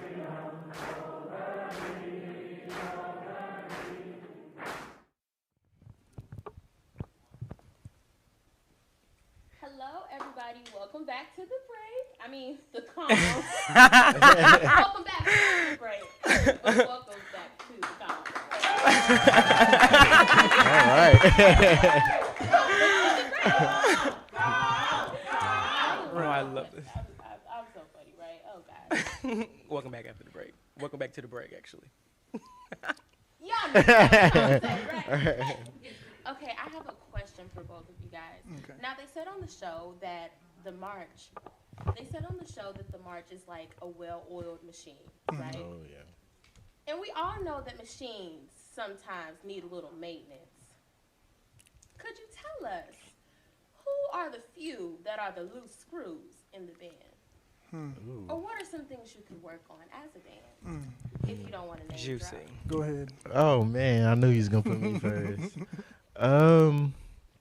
A little thing that the band could probably work on. I know we have a little short patience sometimes. I know when we get shows, sometimes it be the day before the game. Like I know homecoming, we added the Black Fox part the night before the game. Yeah. And nobody really knows late that. practice. Yeah, That was a we late was out there practice. late, and we're not very open to last minute stuff, but somehow we always end up being last minute. It does. They do that to us all the time. Yeah, all the time. but I feel like we have it under control. Y'all would never know until I just told y'all. So that's we wouldn't even know. we always have very last minute. Yeah, that's one thing. I'm not gonna name any loose screws. Just No. Let me see. Somebody y'all have met already, like Trey. When he had just came into the band, I can say he definitely had a lot of work to be done. Like you couldn't tell him anything without any back talk. So, but it's things like that with certain people in the band where you kind of just have to work with them. You know, fix that machine, like you said. But it's different parts. I think anything, if there's no problems like that, it just doesn't work, you know. I love that. So no name drop. No name drop No, today. Not today. not yet. Not today. Maybe episode 3. Oh, no, maybe episode 3. Okay. Speaking of Trey, is that the one with the baby? So I know on the show we saw a little bit in his life, and he speak on like trying to be in his child's life, and like he had a really serious moment, and on camera he cried. Can y'all speak about working with him and like seeing that from him on TV? It's weird for one to see him cry, because like I said, he's a very strong man. Like I mean, he's strong. You'll never know he has anything going on unless he tells you.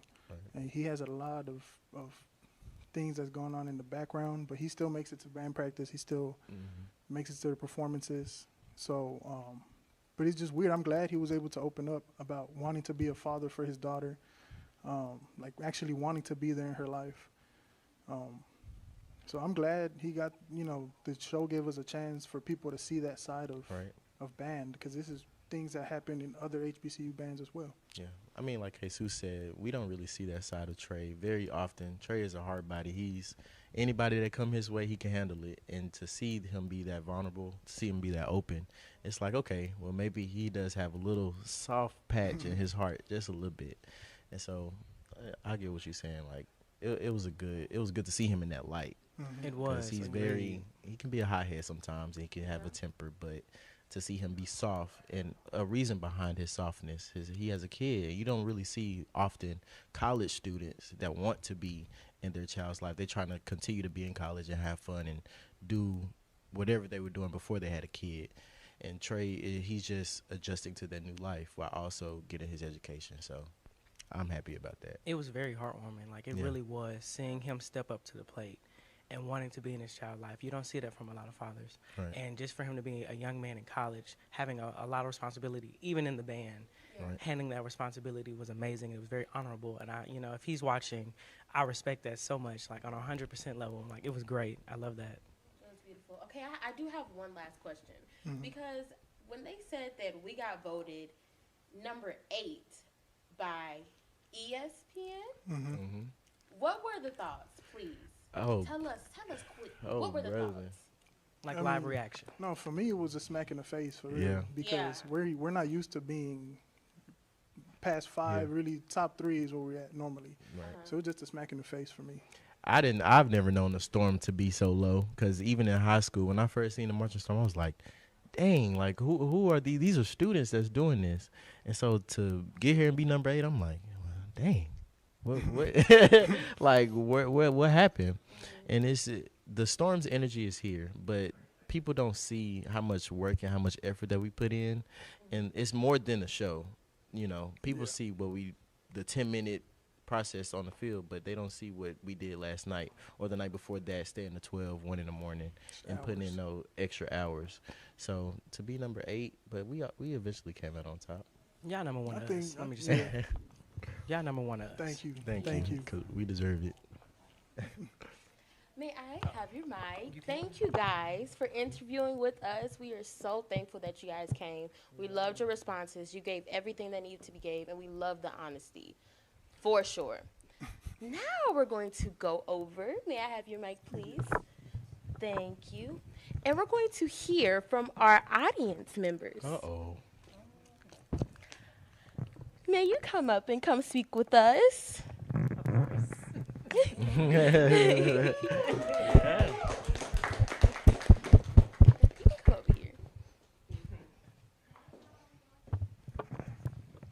Okay, everybody. So this is my lovely mother. Hello, everyone. Oh. Round of applause, round of applause. You see where I get my beauty from.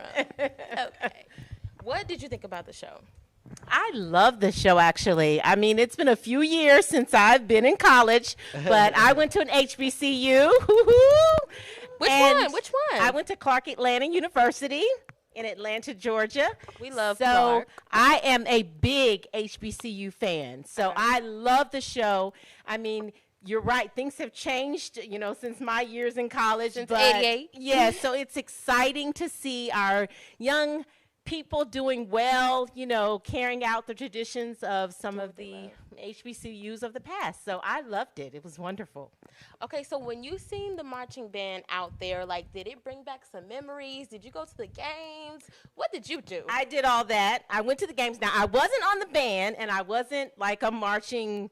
I didn't do the step show. I didn't do the dancing You as wasn't the a girls. dancing doll. But I was a fan, okay? I was a huge fan of my college. So, yes. And so the fans matter too, right? That's right. They do matter. They make the show too. That's correct. Without the fans, where would you be?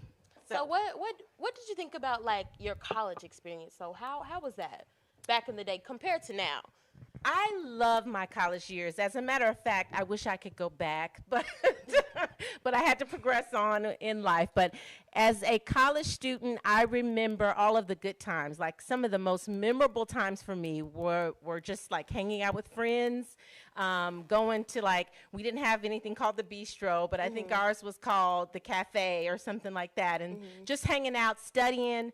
Actually, my college years actually shaped me into who I am now, a successful career person and entrepreneur. So I just love being a part of HBCU. Well, we absolutely love to hear it. It's over now, but we will see you guys on the next show next week soon. I'll see you guys next time. Bye, you guys. Thank you.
Freedom. It's at the core of who we are. The freedom to live without fear, to jog where we please, to wear a hoodie. The freedom to breathe.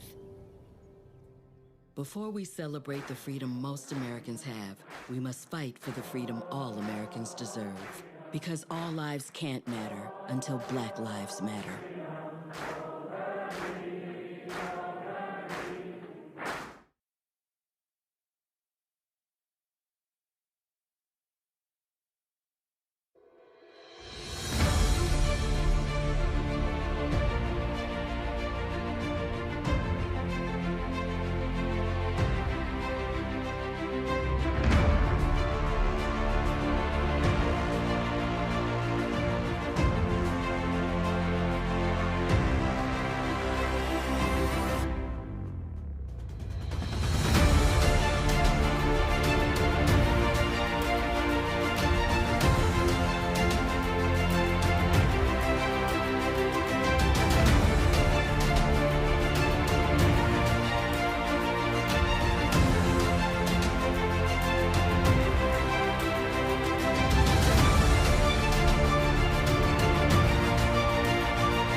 Got it. Oh.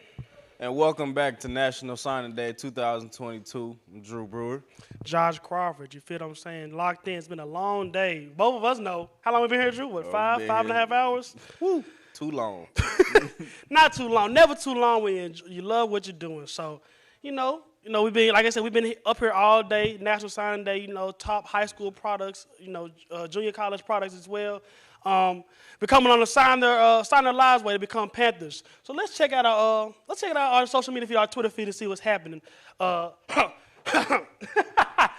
favorite one right here, I don't know if you can see, OG from PVAMU football. Can we stop using hashtag spot the ball? Let that go. It is dead to us. It's all about hashtag RIB22, hashtag running back, hashtag purple haze, hashtag build different, hashtag on the prowl. Couldn't have said it better myself. Obviously, like I'm saying, Coach McDowell being the new coach here, revitalization of the program. I think everybody from the top down, the Dr. Reed we just had it here, is very excited about the momentum in the program. So let's see what else we got going on. Obviously, talk about, some of the wonderful coverage that we provided this year. The little PV Nation Fanatics graphic right here featuring our new head coach. At the bottom, star running back LaDamian Brooks, also known as Mamba, and my guy Jason Dumas, first team All-SWAC. Let's see where the arrow points us to. Let's see. Catch our more, our PV women's basketball team. Coach Pugh came through, what about 2 hours ago? Probably about 2 hours ago.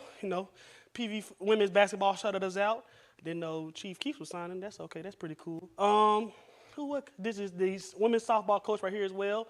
Choose Prairie View. I did. Hashtag RIB22. I don't think that young lady plays football, but I'm glad about her school enthusiasm. Anyways, what you think about the timeline, Drew? Tell me something, brother. Well, it seems like we got another one from Miss Ivory 1020. I don't know what's going on with the 20, if you see in 2020 vision. But I know what you are seeing is this weekend the PVAMU women's bowling team will fight to defend the SWAC regular season title for the 4th year in a row. PV, you know how we do this. We champions out here, boy. That's all I can say. You know what I'm saying? Then that, obviously from the official verified PVAMU Twitter account, National Signing Day is happening right now.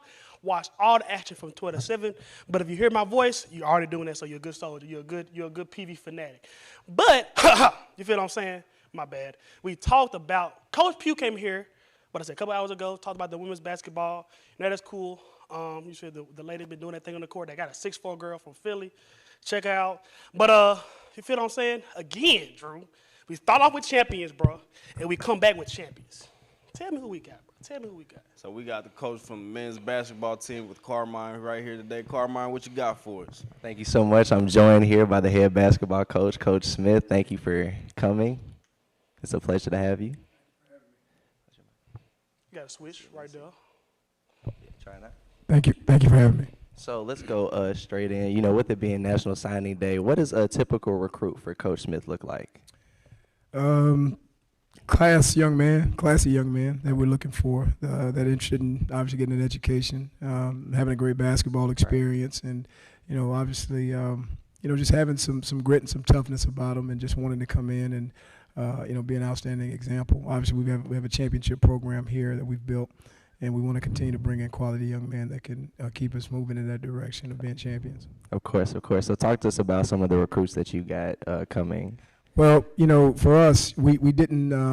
We've identified a lot of young men that we're interested in bringing into the program. We didn't have any early signees. Obviously, in basketball, you have a fall signing period, which is in November, and you have a spring signing period. So every now and again, if we feel a young man is quality enough and we've seen him enough, we will sign him in the early signing period. But more often than not, we really push it back to April in the spring signing period. But we've identified several young men that we think will be outstanding additions. We've got a couple of commitments. Can't really talk about them right now by name, by NCAA rules. But we have some commitments that we're really excited about, and we've got some more work to be done. We're going to lose quite a few kids off of our team this year. They're going to graduation, so we've got probably 5 to 6 more spots to fill. So we'll be busy this spring, but we feel pretty confident that we'll be able to bring in the young men that will keep us heading in a positive direction and being able to chase championships in the future.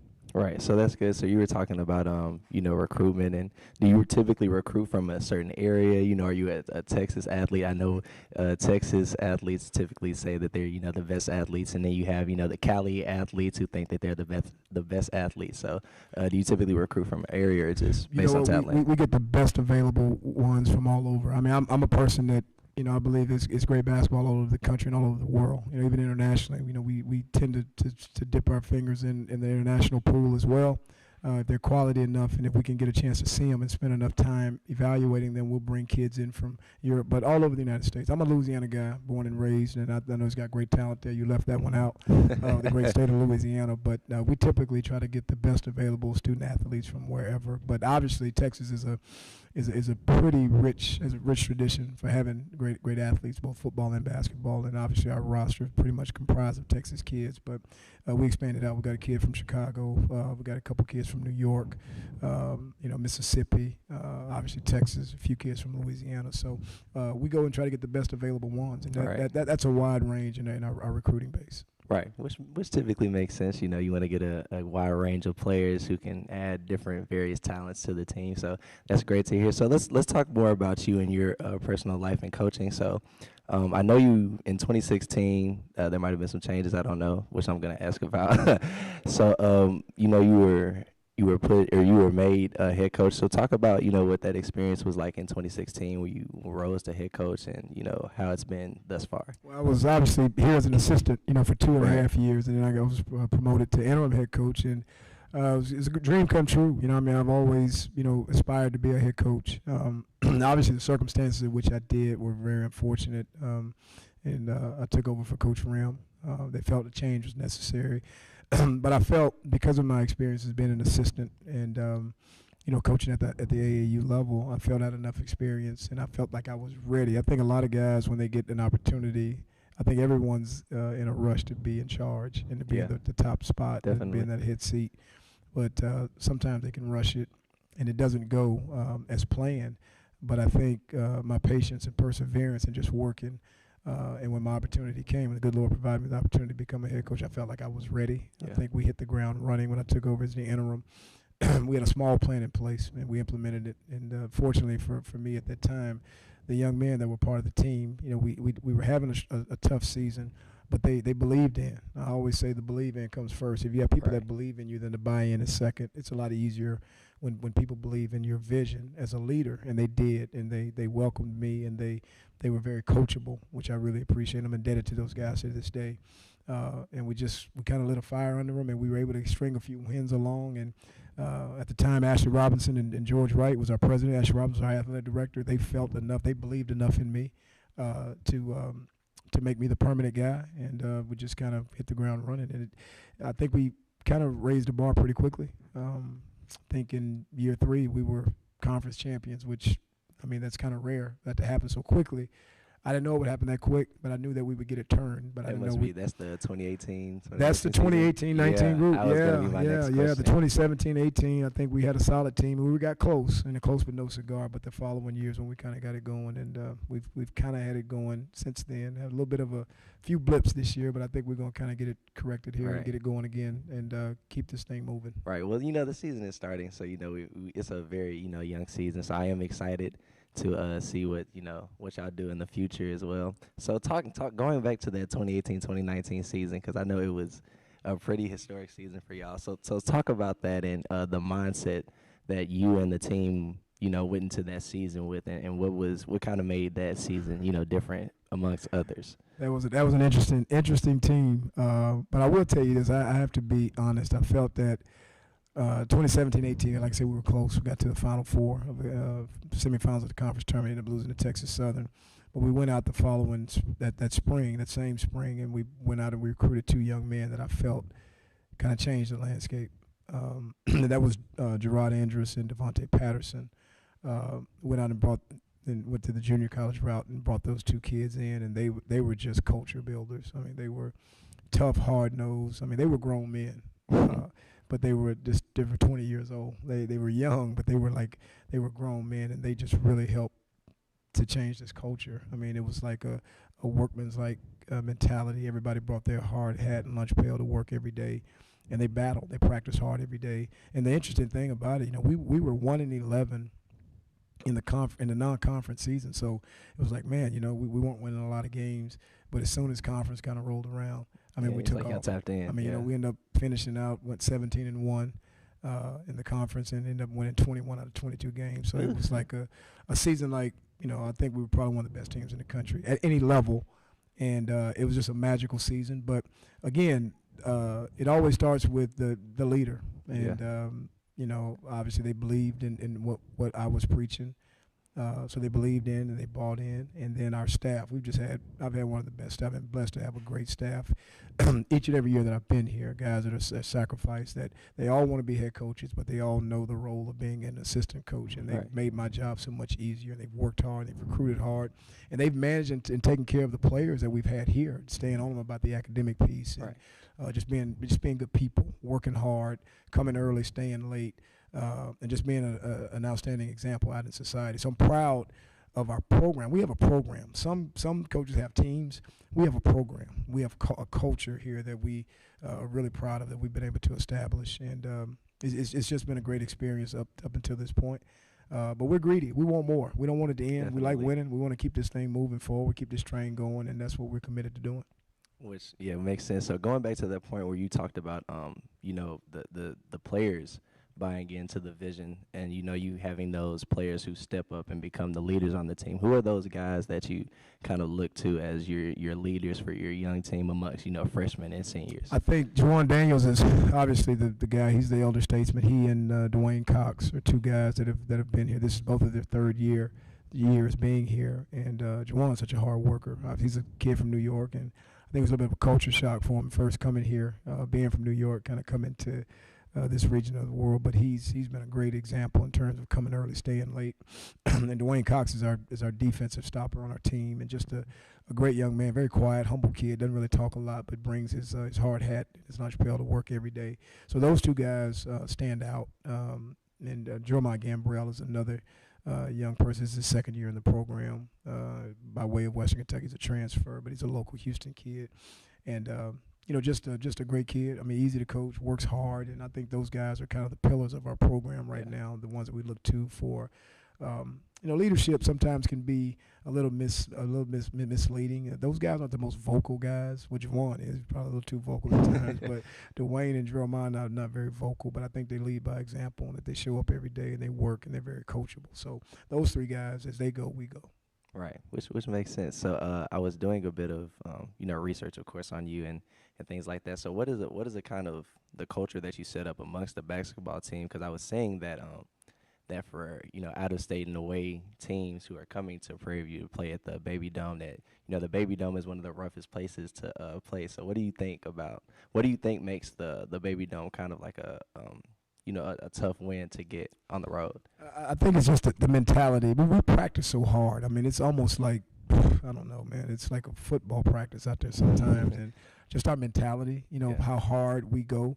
We have a great student body. I mean, I think when they show up, they show out, and they really get after it, and they give us an opportunity to, you know, have a home court advantage. But I just think the way we practice, the way we prepare, is really, really, really rugged. And I just think, obviously, the Texas two-step, they call it, us in Texas Southern, is probably the toughest road trip. But we've been able to create a strong home court advantage here. And obviously, we've had a few blips this year to where we haven't, you know, been able to, you know, keep the home winning streak going. But, you know, I still think it's a very difficult environment to play in, and I think teams realize that too. So they come in, and obviously with the success that we've had, we get everybody's best shot.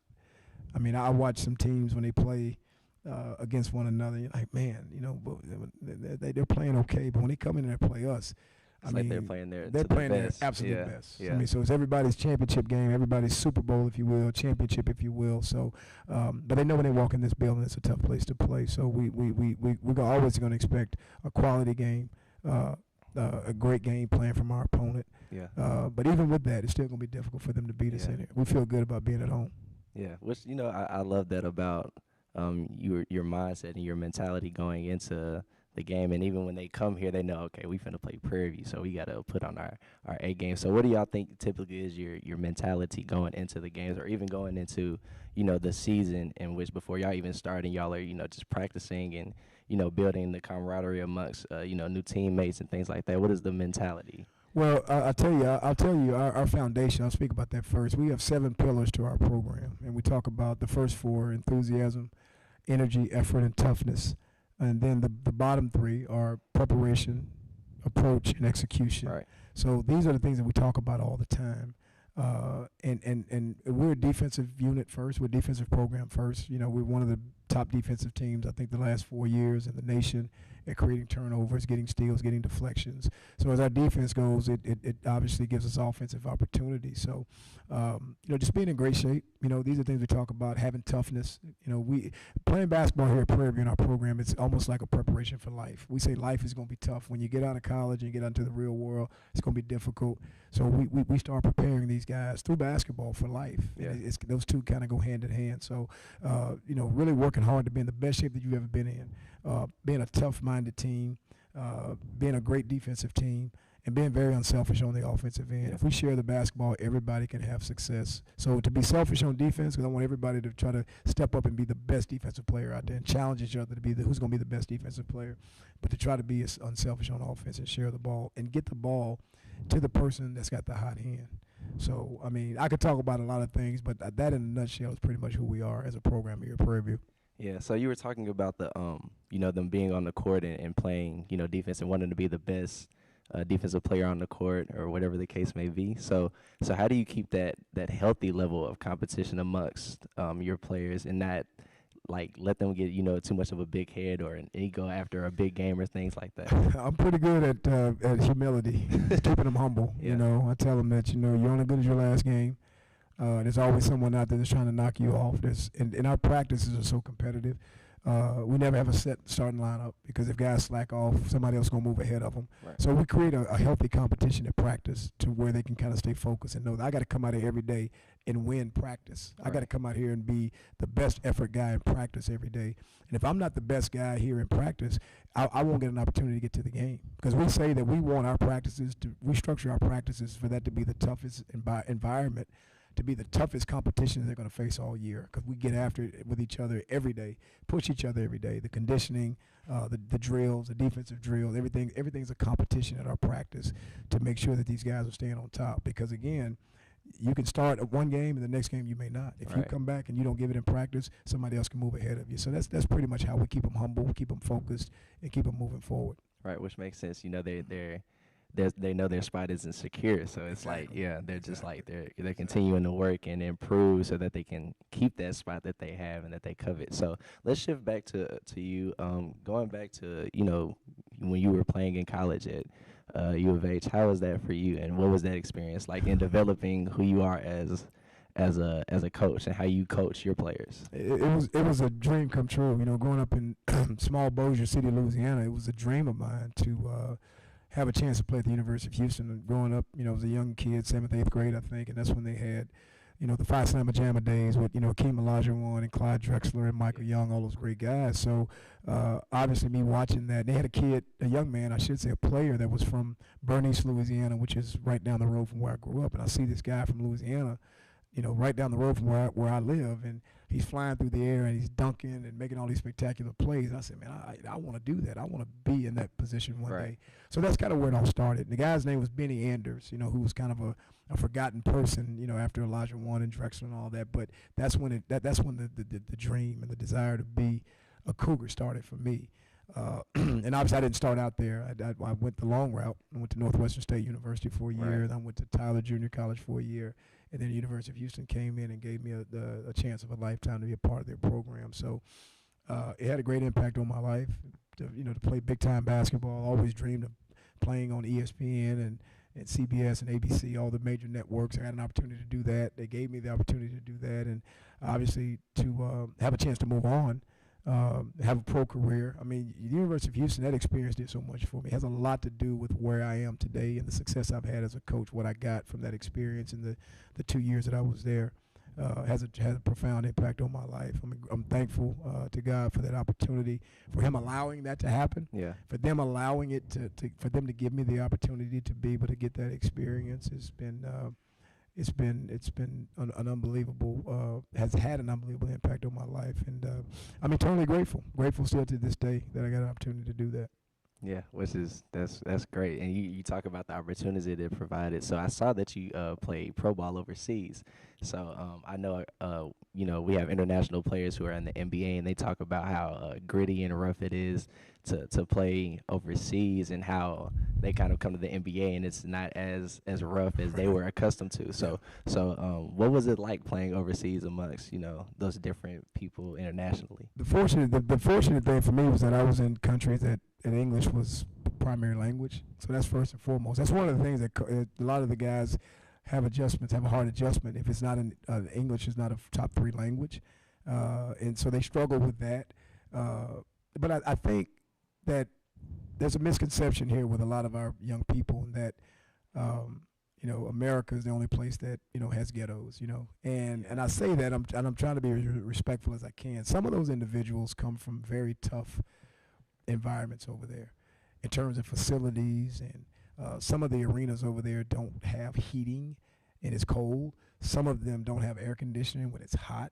So you're playing under some very tough environments over there, and that it doesn't always it's not always conducive to playing a game. Yeah.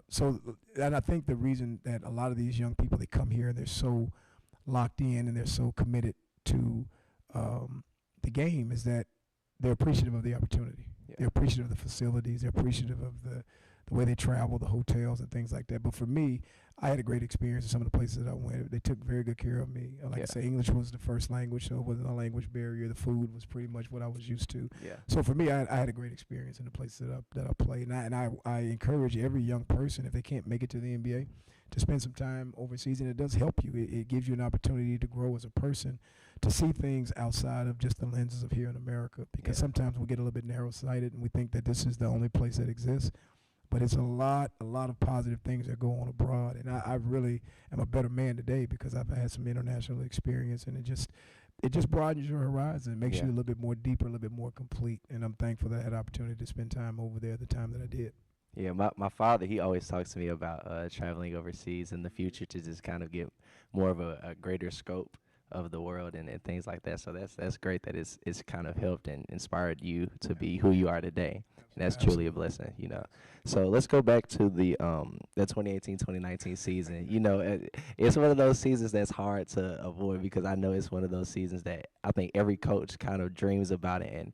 And you know, as a player, if you do go into coaching, you know, you're like, man, this is a blueprint as to, you know, how I want it to go. So y'all won the regular season and the conference, right? Yes, we did. So just talk about, was it, you know, was the competition, you know, I guarantee they didn't make it easier for y'all, especially knowing, you know, coming in the door that y'all were playing to the level that y'all were playing at. So talk about how the competition was kind of, you know, adjusting and how they were playing when they was like, oh, we got Prairie View on the court, so what are we going to do now? Once again, we got everybody's best shot. You know, everybody brought their A game, and they didn't make it easy for us. A few of those games went down to the wire. I mean, it was very, very close. Some were not very close. We just were better than the 5 that they put out there, and we just we dominated in some of those games, but a lot of them went down to the wire. But I think the team was so connected. I think they were connected. We had a bunch of guys from different parts of the country that had a common goal, that they all had a chip on their shoulder, and they came together. They didn't all spend a lot of time with each other. They weren't the closest group in terms of spending time with each other off the court. I think sometimes they can be overrated. But they respected each other. When they came to work for those 3 hours or 2.5 hours of that 40 minutes of that basketball game, they were connected. They all were hungry. They had a single-minded focus, and that was to be champions. And it just all worked out. It was so much unselfishness. Nobody cared who got the attention, who got the credit. But they all were killing each other to be the best defensive player. And when you can get teams that defend and rebound, and they really are trying to be the best defensive player and the best rebounder, and they are unselfish on the other end on the offensive side, you got a chance. You got a chance to be special. And we played some really good teams in the non-conference that year that we lost those games. But once we went on that run, I got text messages from coaches all over the country that were saying, hey, man, after we played you guys, it changed the way we played. You guys played so hard. Y'all played with so much effort, and y'all played together that it inspired our team. Even though we beat you guys, but it changed the way that we played. And we got so many thumbs up, so many congratulatory texts from various coaches that made me feel really good that we were doing the right thing and that we really had an impact on college basketball that year. But, again, a special year. I wish every year could be like that. But you don't get those a lot, to be 17-1 and 21 out of 22. That's pretty rare to do that. No one's doing it right now. I think Auburn's right now is 118 in a row, but it's a difficult task. It's a difficult task, but we're definitely chasing more moments like that because it really feels that you sleep better at night and you wake up in the best mood that you possibly can when you have a team like that. Right. Yes. So talking about you know, building that chemistry and that camaraderie, and you said that they didn't spend a lot of time, you know, off the court. So on the court, you know, what was it they were doing to kind of build that chemistry amongst each other so they could, you know, trust each other once they got in the game, and even got down to those late game situations where it's tied and like, okay, whose hands are we gonna put the ball in to, you know, make the shot, or, you know. I honestly, I think it was a situation that they all had a chip on their shoulder, that they all felt that somebody else, some other school told them they weren't quite good enough, or they had faced some adversity. I think all of them have been through some adversity, and I think all young people should go through some adversity at a young age because it helps to mold you into becoming the man that you need to be, that God calls you to be. But I think all of them have been through some adversity at an early age, and I think that they all just kind of laid it on the line. And they did talk about it, and we had a lot of conversations. and I shared my experiences in life. You know, I mean, those are the two greatest teachers that you can have are your mom, your mother, and experience. Yeah. Those are two greatest teachers that you can have. And I think that these guys had gone through some difficult times, and they talked about it. And we had sessions where we would open up and share some of the things that we had gone through, even the coaching staff. And I just think that we all kind of came together, and we all got on the same page, and we said, this is what we want to do. Yeah. And we chased it, we went after it, and everybody was committed to doing it. And it just, and some of it just happened. It just kind of fell into place, and it just kind of. You can't plan stuff like that. Plan exactly, right. exactly. Yeah. So well, I'm going to kick it back to Josh and Drew. I appreciate you for joining us. My pleasure. Thank you for having me. Sure. Coach Smith, man, I'm telling you, I done told you about 3-4 years. You need a shooter. You need a shooter. I'm in the corner. Corner specialist on Hall of Fame, you feel what I'm saying? So I said, I've been here since 2018. And obviously, obviously your identity on your team, besides like the defensive intensity that you talked about, good guard play. You know, my freshman year, a guy like Gary Blackston led the team to the tournament. Dennis Jones, SWAC Defensive Player of the Year. Even this year, my guy, 901 baby, Will Douglas, and, like you mentioned, Jawan Daniels. So is that something that you emphasize in recruiting, making sure you get guards in the backcourt that can put the ball in the basket, but also defend at a high level? You have to. I mean, at every level, guards, it's like a quarterback. You have to have good guard play. And every good program has good guard play. Obviously, you have to be balanced and have, an anchor. You have to have inside guys, but you're only as good as the guards that you have. So that's always a premium for us. A primary focus for us is to get good guards. And you're right. We had two of the best in the conference that year, Gary Blackston and Dennis Jones. Really hadn't had two like them since. I like Cox though. Cox, he's a minute. He Tony Allen for sure. Definitely big Tony Allen vibes. He is, but yeah, we definitely have an emphasis on getting great guards each and every year because that's who pretty much carries you. Okay. Another thing I wanted to ask you about, I had Coach Pugh come in here and she talked about, like I said, a 6'4" girl from Philly. Then they got another 6'2" girl from. So obviously their philosophy is to throw the ball inside of things like that, make plays outside of the post. But same thing I'm gonna ask you, with the way that basketball is evolving, everybody, fast break 3-on-1, two guys run at the 3-point line. Nobody wants to lay up anymore. How has that evolution affected your team? How has it affected your recruiting? How has it affected the guys you get in your program that, from my perspective, like you get a guy like Jawan Daniels. You get a guy from New York. He's a perfect guy, 6'6", 6'7". He would be the perfect guy to be able to float on the perimeter. Obviously, he hit 6-7 threes against Alcorn. But I think observing him the past couple years, his game is predicated on getting to the rack and doing stuff like that. So how do you feel about, like you said, the change evolution of basketball, getting closer to threes? Are you for it? Are you against it? Like, what's your philosophy towards it? I'm neutral. I do know the game has changed, and you got guys like Kevin Durant and Giannis to thank for that, for the bigger players that want to play at his positionless basketball right now. But my motto and my thought process is that, you don't measure a man by his height. You measure a man by his heart.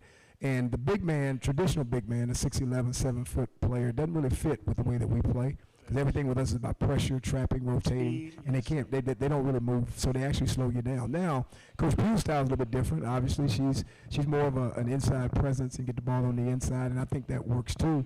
But I think the way that the game is played is that, really it's more perimeter oriented.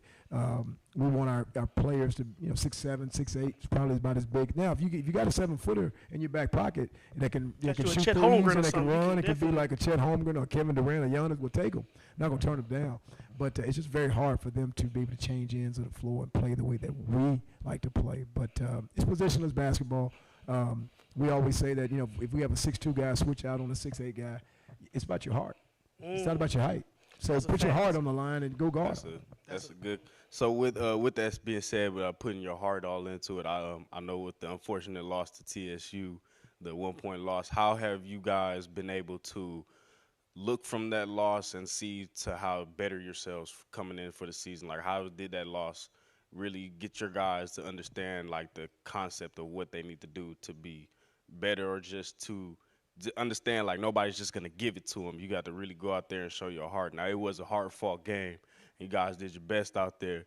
But how do you guys move forward with a game such as close like that with such a rival school at that moving forward in the season? Well, I think if you saw the game, I think you see that the game came down to a few points. And one of them was selfish play, okay? And the second one was not knocking down free throws.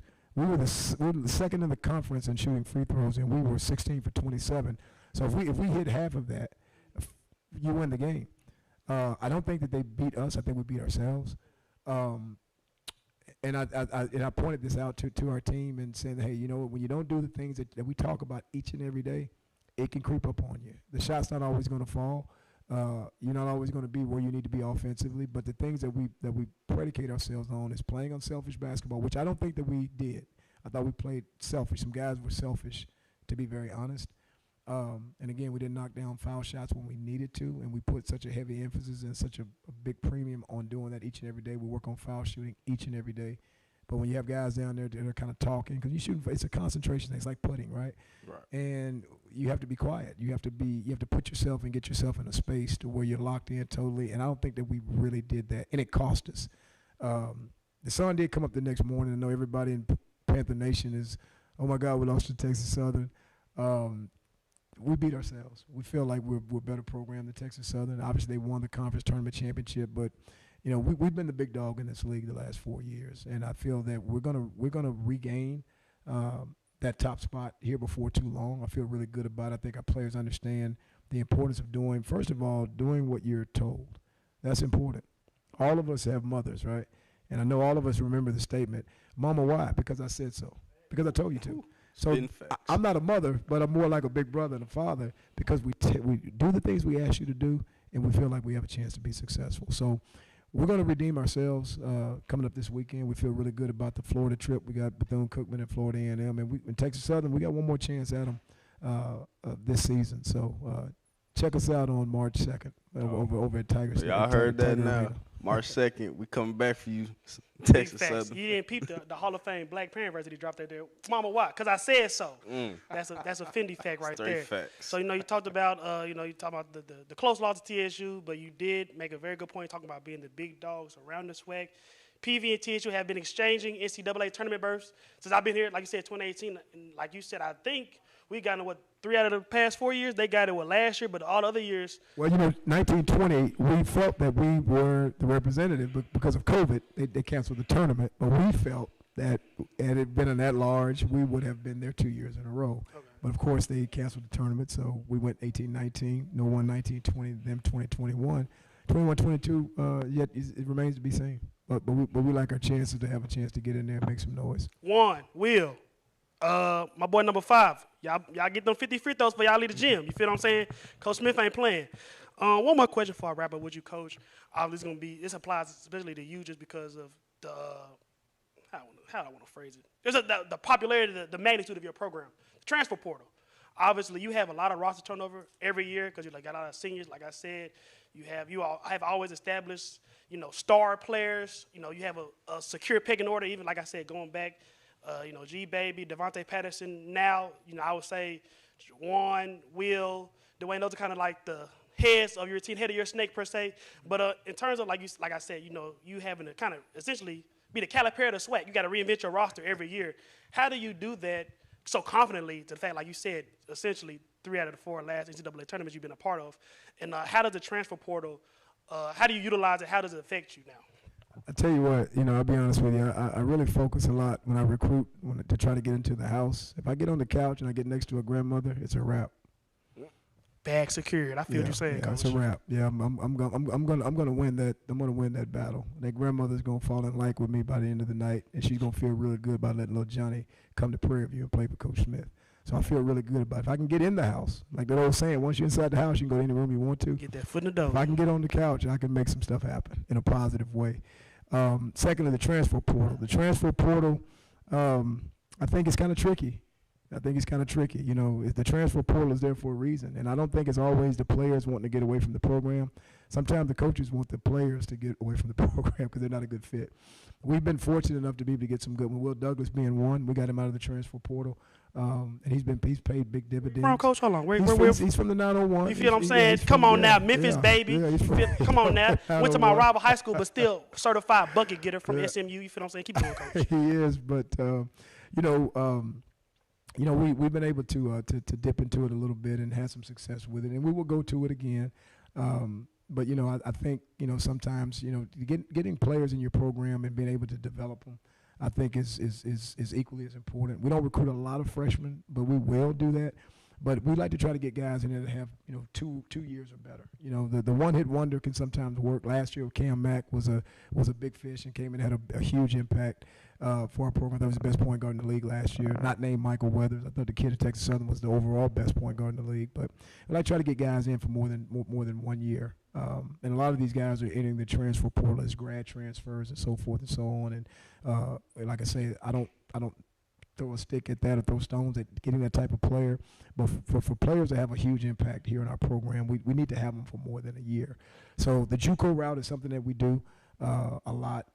Guys that, you know, maybe go in as a qualifier, plays his freshman year and has 3 years of play. We get them in our program. We feel like we can have more impact with that guy. But the transfer portal, I think, is 51-49, positive to negative. But for Prairie View, it's been positive thus far. Man, appreciate you, Coach Smith. Y'all go check them boys out there. That's what I'm saying. You know, don't take the little 1-point loss to TSU. You heard what he said. They got another opportunity. They're going down there for to kill BC and FAMU. Shout out to them Rattlers. That's what my daddy went to school at. But this ain't about FAMU. This is about PV being on the hill right now. So, like I said, thank you, Coach Smith. My offer's still open. You already got a one Memphis boy on the team. You feel what I'm saying? Coach, I got 2 threes in the corner of the game. That's what I'm saying. No, not disrespect the team, but I'm saying outside of one, and my boy Will. Feel what I'm saying? We got 5 a.m. practice in the morning. If you can come in and prove it. Huh? 5 a.m. 5 a.m. practice in the morning. To shoot? What I need to be a shooter? And get you cleared with compliance. We can put you on that plane on Friday. I'm saying I'm a 40, 50, 90 type of guy. You feel what I'm saying? I can do it all, baby. Well, thank you again, Coach Smith, for coming in, having to talk with us and interview. When we come back, last but not least, you got your Panther football coaches will be in the building, giving their take on the football team of last season, on going into this offseason, going into the new season. We'll be all that and more when we come back.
Hey everyone, good afternoon and welcome to the PVAMU-TV studio and network station.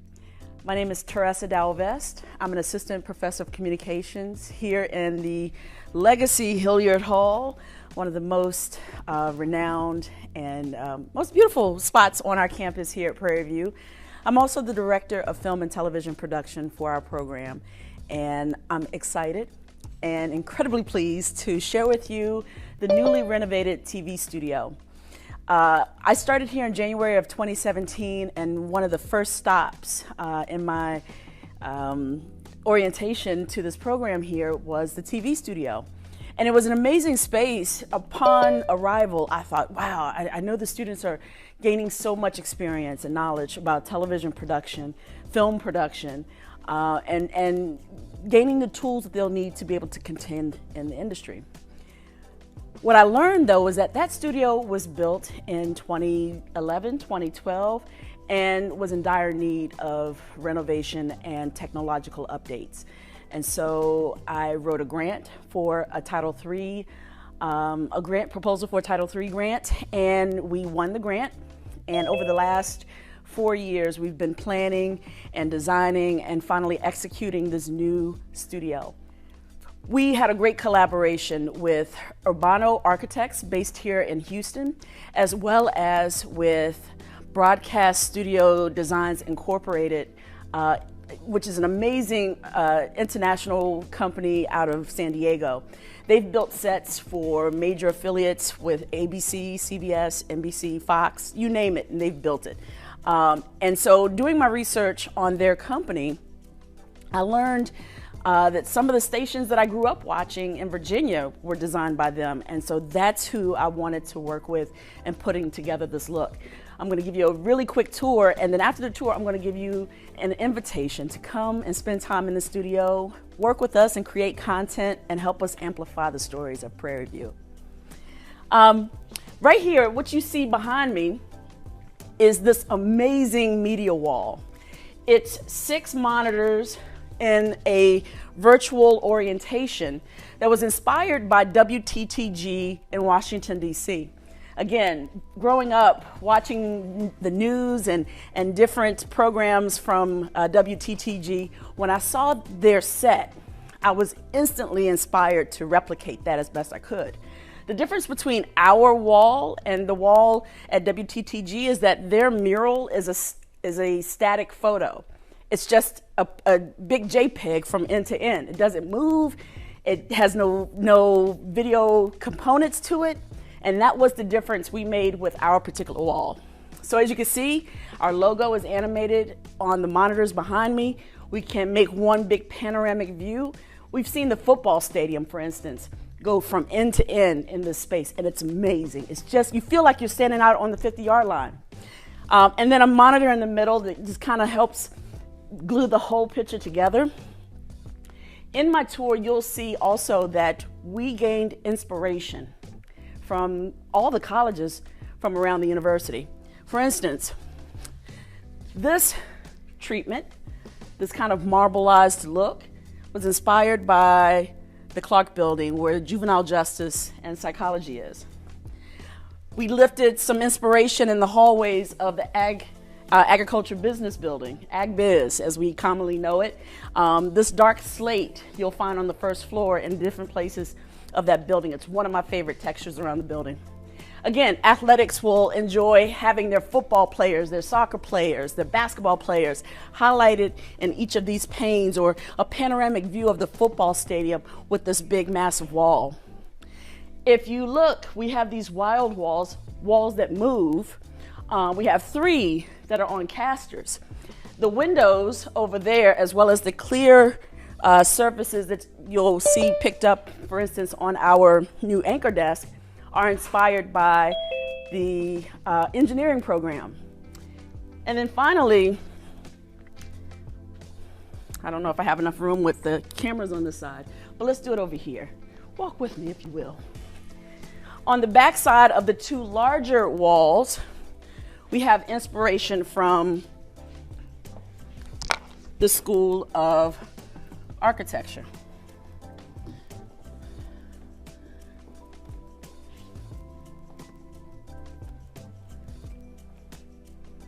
And so the idea, we want every college, every person on this campus to feel like there's a home for them in this space. And as you can see, it took no effort for me to spin these walls and move them around. That allows us to have great flexibility in this space, something that we did not have much of in the original space. Where I go to get the live stream? So, let me show you our 2 staging areas. First of all, this stage is what we call our little taco stand, if you will. It's a stage that's movable by bringing both sides up on hinges. We can lift them up and roll them away, removing the stage from the space, but for the most part, it pretty much lives right here. We have this great purple couch that will hold interviews and talk to various dignitaries and guests on issues that are important to the campus community. We have these amazing mics with mic flags showing off our university pride, both Prairie View and PVAMU-TV. Great branding, great branding. We also have a large wooden table that was made specifically for us. We have a show called the Prairie View Roundtable Talk, and the people who helped put this whole great space together made this custom for us for that particular show. On this end, we have our new anchor desk, again with a plexiglass see-through top, great monitor in the front. Gives our students a great playground as they become the next generation of multimedia journalists. And no shortage of monitors and visual stimuli around the space, again with great flexibility, great usability for our students, and all the tools that they'll need to be able to compete and contend for the careers of choice as they graduate from this great school. This is done in the form of a team effort. The faculty and staff in the Department of Communication we work tirelessly for our students. Our alumni have joined in also in our efforts to raise up our students and build an incredibly competitive program. We have opportunities that are pipelining our students into grad programs, especially at the University of Southern California, where we currently have 4 students enrolled in their grad program, and 2 recently graduated. One now has a job with the NFL and another with the LA Times. We have students doing amazing things all over the world, quite frankly, and this space, we want this space to be the place where we cultivate the next generation of filmmakers and broadcast journalists. Feel free to come anytime. My name is Teresa Dalvest. You can find my information in the university directory, and any of you and all of you are welcome to come play in this amazing playground. Thank you.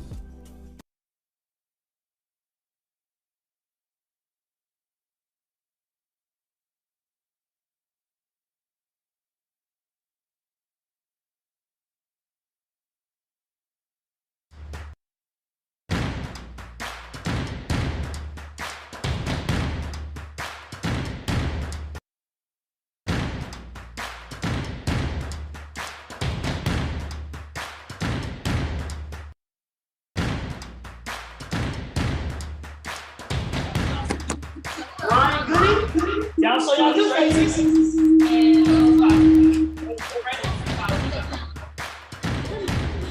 Oh, look. Oh, my God.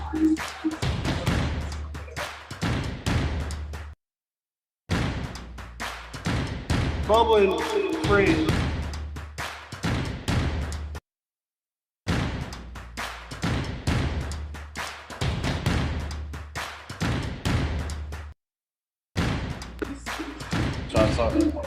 So, y'all can hear me? Yes, sir. That's what we trying to figure out.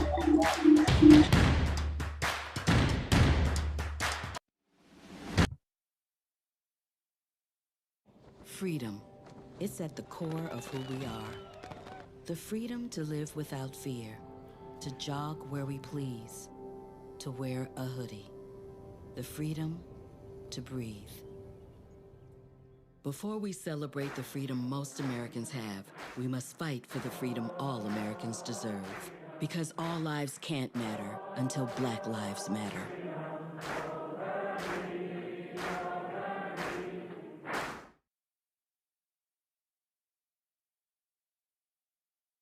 Freedom. It's at the core of who we are. The freedom to live without fear, to jog where we please, to wear a hoodie. The freedom to breathe. Before we celebrate the freedom most Americans have, we must fight for the freedom all Americans deserve. Because all lives can't matter until Black lives matter.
Freedom.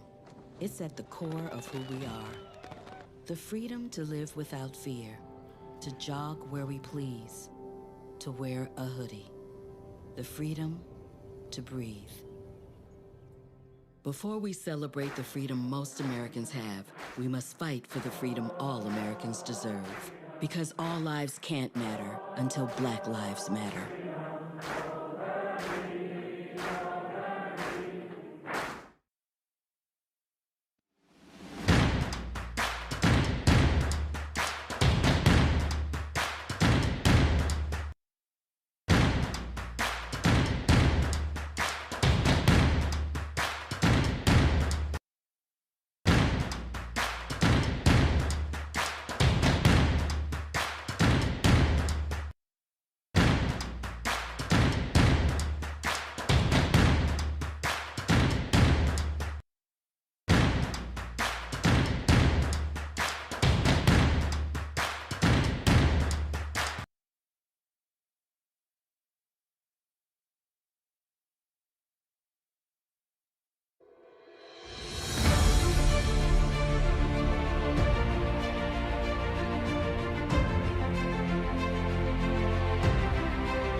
To the end of our 2022 National Signing Day special presented to you by PVAMU-TV.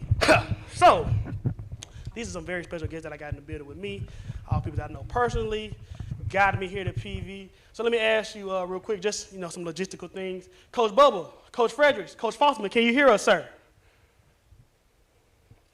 No, they cannot. So I guess we will throw it to commercial. We will be right back after we work out these technical difficulties.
Freedom. It's at the core of who we are. The freedom to live without fear, to jog where we please, to wear a hoodie. The freedom to breathe. Before we celebrate the freedom most Americans have, we must fight for the freedom all Americans deserve. Because all lives can't matter until Black lives matter.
Freedom.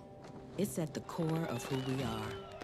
The freedom to live without fear, to jog where we please, to wear a hoodie.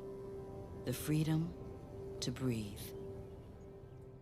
Before we celebrate the freedom most Americans have, we must fight for the freedom all Americans deserve. Because all lives can't matter until Black lives matter.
Freedom. It's at the core of who we are. The freedom to live without fear.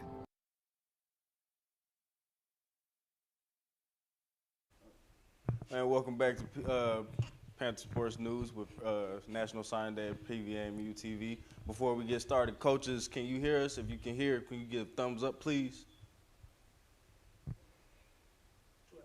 2 out of 3. Sounds good. You know, this is especially important for me. Like I said, having been a member of this football team in the past. Let me Thank you for joining us, coaches, today. We are so happy. You're still testing to see if they can hear you. Oh. Thumbs up to the coaches if they can hear you. Can you hear me, coaches? Everyone good? Okay, good. Thumbs up? Back Okay. to the desk. Thank you.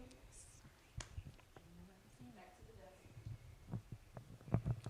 Yes. Thank you. So we all good now, technically, logistics-wise. Everybody can hear everybody. That's amazing. Doing well. Okay. Like I said, this is it's a special interview for me. This is 1, 2. Right, recruit me. About 40% of the people present right here actually are the reason why I'm here at this illustrious HBC University. These men have been instrumental in my development out of the football player as a young man. You know, I can't thank them enough for what they've done for me in my 4 years here. You know, I don't give these guys a lot of compliments.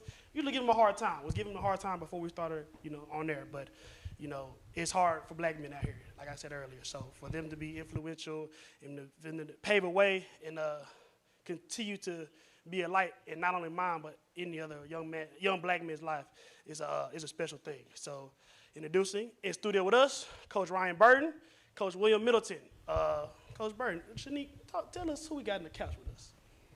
So today we have Coach Burton, like you said, and Coach Middleton. Thank you for having us, as well as our head coach, Coach McDowell. Thank you for being with us today. And also we have Coach Fredericks and Coach Fosselton. So today I do want to just start with the recruiting process and how that works. And to anyone who would like to answer this question, overall, what would you say the recruiting process has been like? Is it still ongoing, or is there, more work to be done in finding new recruits? Honestly, recruiting never stops. It's every day, 24/7. Again, it's just been a process, a journey, trying to get great talent here at Prairie View, join our program. And again, it's hard to sometimes specify what kids you need in your program. So again, you going out, different cities, different states, meeting different people, different kids, families, coaches, and again, you're around so many people. So you're trying to get a select few guys and bring them to your program, and hopefully, they're going to fit in properly over the next 3 to 4 years of their life. Yeah, so I would say it's a information gathering process that starts probably around July, and you probably start with well over 1,000 to 1,500 names and just kind of work your way down from there. process of elimination. Sometimes they like you, sometimes you don't like, you don't like them, but it works its way down. And then we start having, we have an early signing period, and then right now, as the day is the national signing date. But also with the portal, it's an ongoing process where there's still names and individuals that we come across really up until the start of camp. Thank you for that. And before we get too ahead of ourselves, I would like for each coach to briefly give a quick description of your position. And I would pass it back over to the desk for Josh and Drew to take that over. Yes, thank you, Shanique. Before we go on to that, we're going to start off with our first coach, Coach Bubba, head coach of the Panther football team. And we're going to go ahead and give it there like that. Coach Bubba, you want to introduce yourself and your staff?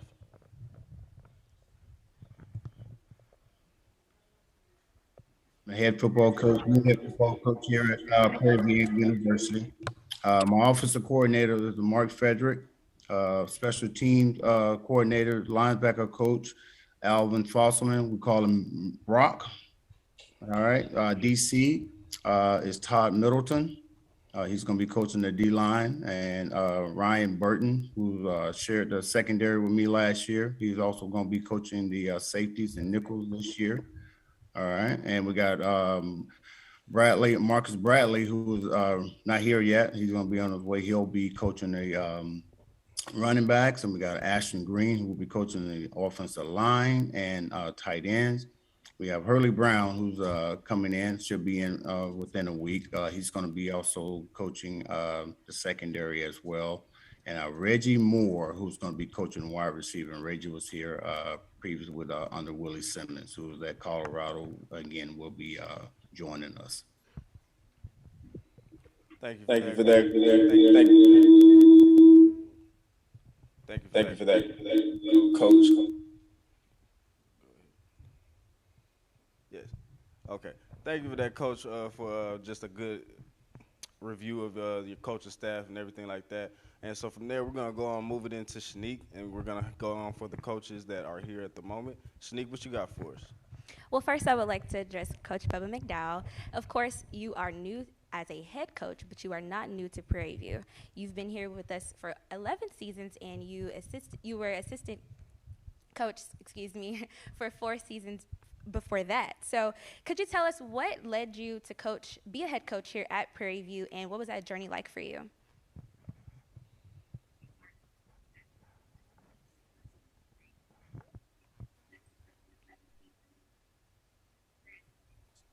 Coach Bubba McDowell, did you hear what I said?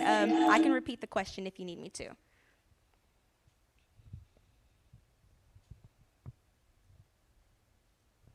Well, for anyone who is able to answer this next question, we'll let Bubba McDowell get his thing working. Let's see. Do you mind me answering that? All right. Fine. So Coach Bubba McDowell, he's been here for 11 seasons. Been here with numerous staffs. Again, Coach Duty left back in December after the championship game, and of course, Coach Bub, he thought it was his time. Put his name in the hat. Of course, Dr. Reed himself evaluated Coach Bubba since he's been on the job here for the past 16 months. And I guess Coach Bubba has done a great job. Again, they gave him the job January 4th of the new year. Again, he's been hitting the ground running ever since he's been named the head coach. So, again, congrats to Coach Bubba McDowell, his first stint here as the official head coach. And, again, we just leading the way with him and trying to make his job a lot easier. Wow, thank you for that. So I was informed that I have to talk into my phone in order for you to hear me, Coach. So we're going to do that right now. Okay, Coach Bubba McDowell, can you hear me? Okay, perfect. So the previous question was just what led you to be a coach here at PV? Coach Burton gave me a very good explanation for you, but I know you might want to add on some things. So if you just want to finish up that question and let us know what led you to be a head coach here at Prairie View. Of course, when I first started, I had the opportunity to come coach at Prairie View. I've always had that. Came up, I was made interim head coach at that time. and again, wasn't quite ready for it, and as we always say, you got to be ready for, a big ordeal like this, especially being the head coach, and just getting to learn things from different coaches, Willie Simmons, Coach Dooley, and some other coaches across the country and HBCUs and big FBS schools, Division I colleges, and just kind of gathering information and putting it all together. And this is what led me to this year. And just, and it just hit me. Like I said, it's all in God's timing, and this is my time, and I want to pursue it this year. Beautiful. So, how does it feel being head coach after being assistant coach for the previous 4 seasons? Man, it was we hit the floor running, because again, we got into it late, and the guys that I brought back, these young men again they're doing a fantastic job. And as you guys will see and hear later about the young men that we got coming to Prairie View, they did an outstanding job considering that we kind of got into it late. But when they came back, I know we've been going since day one and up until now. We have not had a break, going out, visiting schools, talking to kids, home visits, just trying to secure some of the kids that we've already talked to. And again, I love it. This is the part I love about it, just going out, meeting, building relationships. And it's one thing I always tell my guys, you got to build a good relationship, because if you do that, then, people are going to want to be involved with you later on down the road. Exactly. That's great advice. So what are some of the strengths and attributes that you plan to bring to the Prairie View football team? Knowledge and spiritual side of it. I want these, again, my goal is to, again, empower these young men academically, on the field and off the field. So when they leave Prairie View A&M, they can't say that they didn't get the teaching, the toolage, be it in the classroom or out on the field. Because again, I say this is why I brought these young men back, because I trust that they're going to treat these young men like their sons, as we promised their parents. When we talk with them, we tell them that, hey, your kid is going to leave out better than when he came in, and that's going to be academically, spiritually, and if they have the aspiration of getting to the next level, we're going to give them all the tools to do that. But more importantly, we want them to walk across that line with that degree, at the end of the day, because again, not a lot kids get a chance to play it on that top level, but there's one thing you can't take away is that degree. Thank you so much. This is very difficult for me to do both, so bear with me. I do have a question about your personal life, and especially knowing that you have come from a very large background and so many accolades. Tell us about you playing on the NFL for 7 years, a good chunk of it with the Oilers. And, you played along such great players, Warren Moon and Bruce Matthews. What is it like playing on a talented team for the bulk of your career, and how has that impacted you as a head coach? Well, it is, the impact is when you're able to play around winners throughout your career. And again, I've always been part of a winning institution, not just from high school to the University of Miami, to the Oilers. And even when I got released and went to the Carolina Panthers for 2 years, we ended up winning there as well, the first 2 years in 95 and 96. And as you continue to grow as a man, being around all these great guys, great athletes, you're bound to learn a whole lot. And again, that learning process was for me, again, just building relationships and how to sustain it throughout my career, and how to carry that over into what it is that I want to do outside of once my career was over in the NFL. And that's one thing I always say. Honestly, I said I would never coach because of the time factor that coaches put into it. But then my friend Alonzo Highsmith talked me into it, went over to, started at Texas Southern, for volunteer for 4 years. And then after that, I jumped into it for 6 years before transitioning over to U of H with Coach Browse for a year. Then from there, went down to high school to Willow Ridge for 2 years, and then got the call up for Coach Northern with Prairie View. And like I said, it's been a joy ever since Coach Northern brought me on. And like I said, to me, it's all about learning. We're always learning, and I'm still learning. But I guess the impact of playing with those young guys, with those men, again, just help me mold me to who I am today. Again, the spiritually, athletically, and the person that I always want to be, and that's to give back. That's my goal. Give back whatever knowledge that I learned from someone else, and share it. And as I tell my young guys, that you're going to be there someday, teaching and saying the exact same things. So is my duty and our duty as coaches to give these young men the right tools to go out and do greater things. Thank you for that. So, as a guy that did play college football at the highest level at the U, what does it mean to you for a player to choose an HBCU over a PWI? Oh, well, man, to me, for someone to choose now these days, because again, we've been trying to get these young men to give us a shot here at HBCUs, and unfortunately, it hasn't been that way in the past, but now we're starting to see a lot more kids transition to the HBCU, and again, it's all about them getting here and doing what they're supposed to do, athletically and academically. Again, we always tell them, we can get you in here, but you got to still do the work. You can do the same work at the University of Miami, Texas, as you can do at Prairie View, Jackson State, FAM. It doesn't matter. The thing that matters, you got to be able to put that good film on the field and produce, and to the point where you have scouts coming in and asking, hey, who is this kid? What is this kid about? How is his character? And when they start asking about you, then that's a good thing. So again, with them coming into the HBCU now, it's going to give us more of a chance to compete, I think, with the FCS and FBS schools later on. Definitely FCS as we go forward. Okay, so thank you, Coach McDowell. I'm going to go ahead and pass the questions to Coach Fredericks.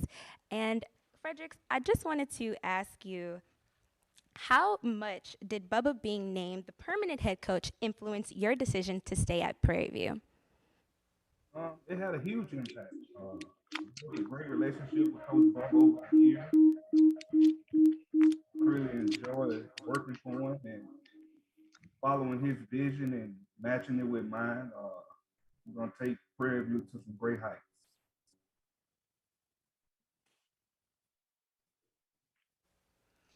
All right, thank you. How do you plan on attacking defense this year? Very explosive. Offense, going to score a lot of points. And we're going to play complementary football. We're going to do whatever we have to do to get the W. We're going to run the ball. We're going to throw the ball. We're going to take what the defense gives us. We're not going to reinvent football. We're going to play and have fun and win games in the process.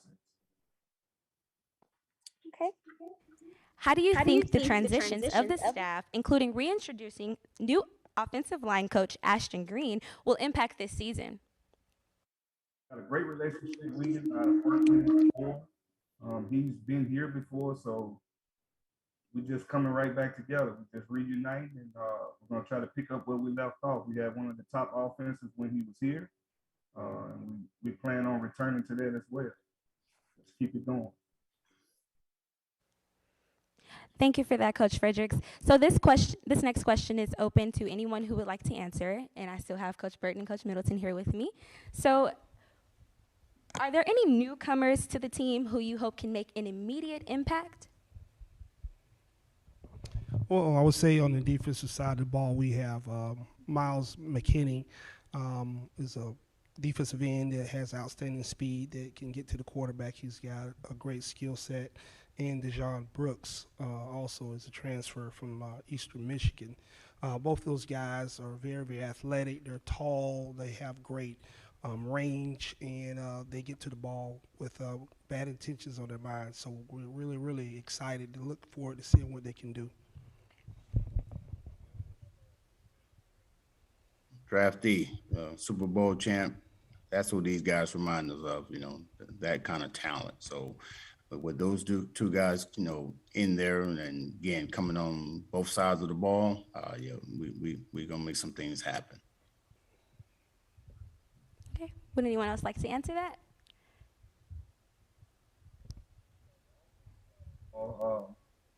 We went right down the road to Pato High School and signed C.J. Dumas. Great young man. Signed him as a quarterback. Got great plans for him. We think he should come in and compete right away.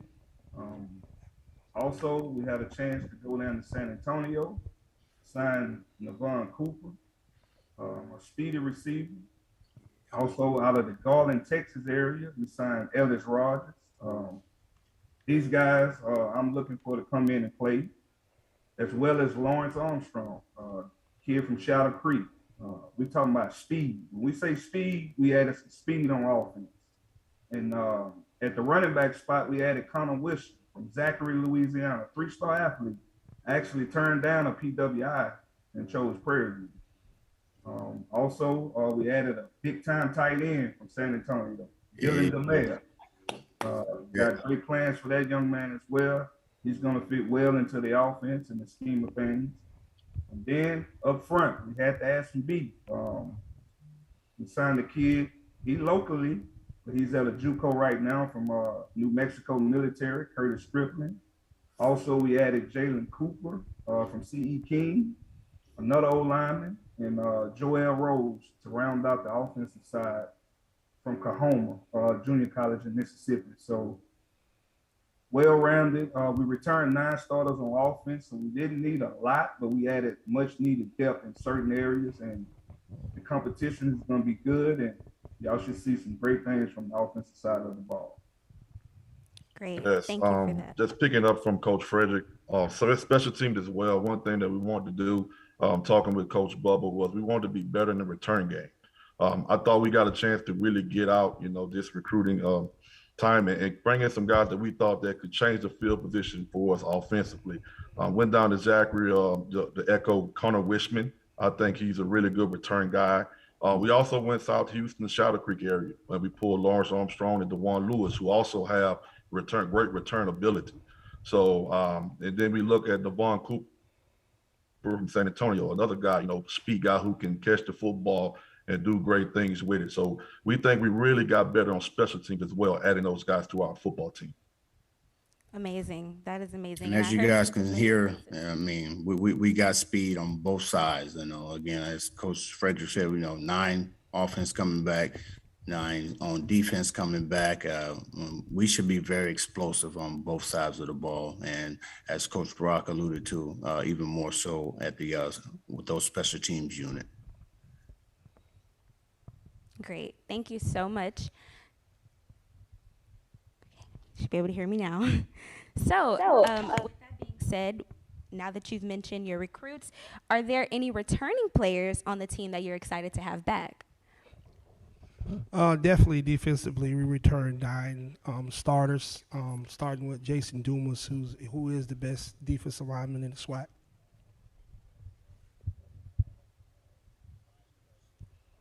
Jacksonville, JC last year. Well, not JC, but from Jacksonville State, I think it is. Another corner back that is going to, again, help us out in that secondary.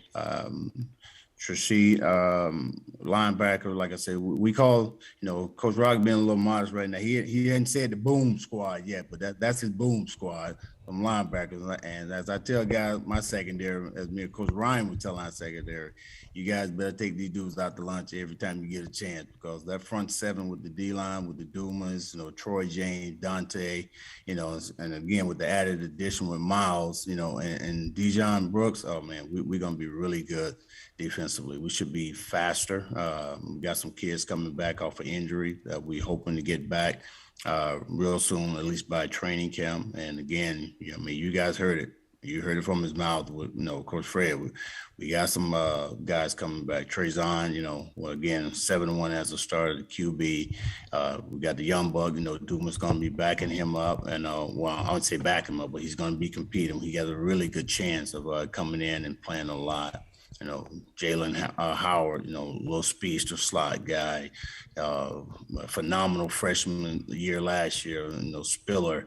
Again, I mean, we got the speed, we got the talent, we got the, Walton Gary Walton across the center there, O-line. We got the pieces, again, now we're just going to add some more pieces to these young men, both sides. And we should be back there again this year. You can go ahead. I'll just take it defensively. Guys, again, don't leave anybody out. We got some dudes. Well, just defensively, I'll be remiss if I didn't mention Don Thompson, defensive tackle out of Crowley High School. The young man is about 6'2.5", about 275 pounds, but he bench presses 350 pounds with about a 550-pound squat. So I'm excited to see what this young man can do to bring some added depth to the defensive line. That's already a veteran group, but we're going to sprinkle in some youth. So we're looking forward to see what this young man can do on the field. Definitely want to hit on my safety, Drake Cheatham. He's been an All-American for the past 2 years, leads the team in tackles. I know he leads the team last year in interceptions as well, I think with 5 or 6. Again, he's about to graduate this coming spring and then go into grad school. So, again, hats off to that young man. He came in, did what he's supposed to do in the classroom and on the field. So I couldn't ask much more of him. And then, again, I have Bryce Turner, Tyreek Moore as well. They'll be there in the secondary. So I have a great group of guys returning. And then I'll add DeJuan Lewis as well from Shadow Creek. Okay, that's amazing. And I believe while you were speaking, Coach Fredericks had something to say as well. So our Zoom may have. And again, as Coach Rock talked, our special teams should be so much better this year, with the speed that we have. He's talking about changing the field, and with these young men back there with kickoff return, punt return, again, they can do some dynamic things as far as with the ball. So again, we're expecting to have great field position for our offense come this season. Thank you. Please give me a thumbs up if you can hear me. Okay, great. So I believe, Coach Fredericks, you did get cut out. Would you mind repeating what you said as far as the new returning players? You don't have to do it all, just key things that you said. I'm sorry about that. Hey, again, at the quarterback spot, Trayvon Conley. At the running back spot, we got a loaded backfield. We added, I think, a key piece with Connor coming in. We got some veterans returning there as well. The tight end spot got better. O-line got better. Wideout spot got better. All we did was added much needed depth to already explosive offense, and we should see some good things from us this year. Thank you. So my next question is, again, for any coach who would like to answer. As a recruiter, do you prioritize local or homebred talent over other places within the country, or is it a fair mix of both? Answer that. Definitely. We recruit nationwide, but we do take care of home. We take care of our backyard. We want the best players that we can get, and we want guys that want Prairie View. Okay, don't get it twisted. It take a special kid to play for us. We don't want just anybody. We want high character young men that come in and fit into our system, believe in what we believe in, and does the right thing and does it the right way. And that's when you get the results you get. Western Division champs. Yeah. And a lot of questions been asked about, what are y'all feelings, versus high school and the transfer portal. And again, we don't have anything against the transfer portal, but again, we want to build our team, and I say our team because, again, it's not just Bubba McDowell, Coach McDowell. I mean, it's everybody's team. It's a Prairie View Nation team, trust me when I say that. And again, we want to build a system to where we can win consistently year after year. We were dib and dab in that transfer portal. when needed be, if we need a position at that time, we would get him, and hopefully again he coming in and helping us out. But for the most part, we want to build a system first here, and that's gonna sustain throughout year after year after year. And again, I think these young men has done a fabulous job of starting up with this recruiting class with the young men that we got coming in. Like to add anything to that? Just like Coach said, just to add on to it, I thought that everybody did a tremendous job going out and scouring the area. We took care of home, and then we went abroad, and we found some players that fit into our system that's going to be great Panthers. I just look forward to everybody coming out and supporting us. We're going to play hard. We're going to play lights out, enthusiastic. You want to see guys run to the ball and play with great fire. That's what people want to see. That's what's going to put people in the stands. Thank you. And so I heard you mention what kind of player you would like to see wearing the purple and gold. So PV has a saying, where champions are built. How does this apply to your players both on and off the field?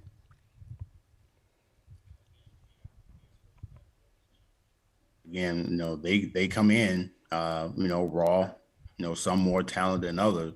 But again, it's our duty as coaches to build champions. And again, if you got kids that are already there, we got 9 guys coming back against, we said earlier, on defense and offense. Now we're just adding pieces to already Western Championship team. So we're trying to at least continue to build on that. They already some of them come from pedigrees, with championship pedigrees, should I say, and they know what it's about, and it's our job just to continue to build upon them.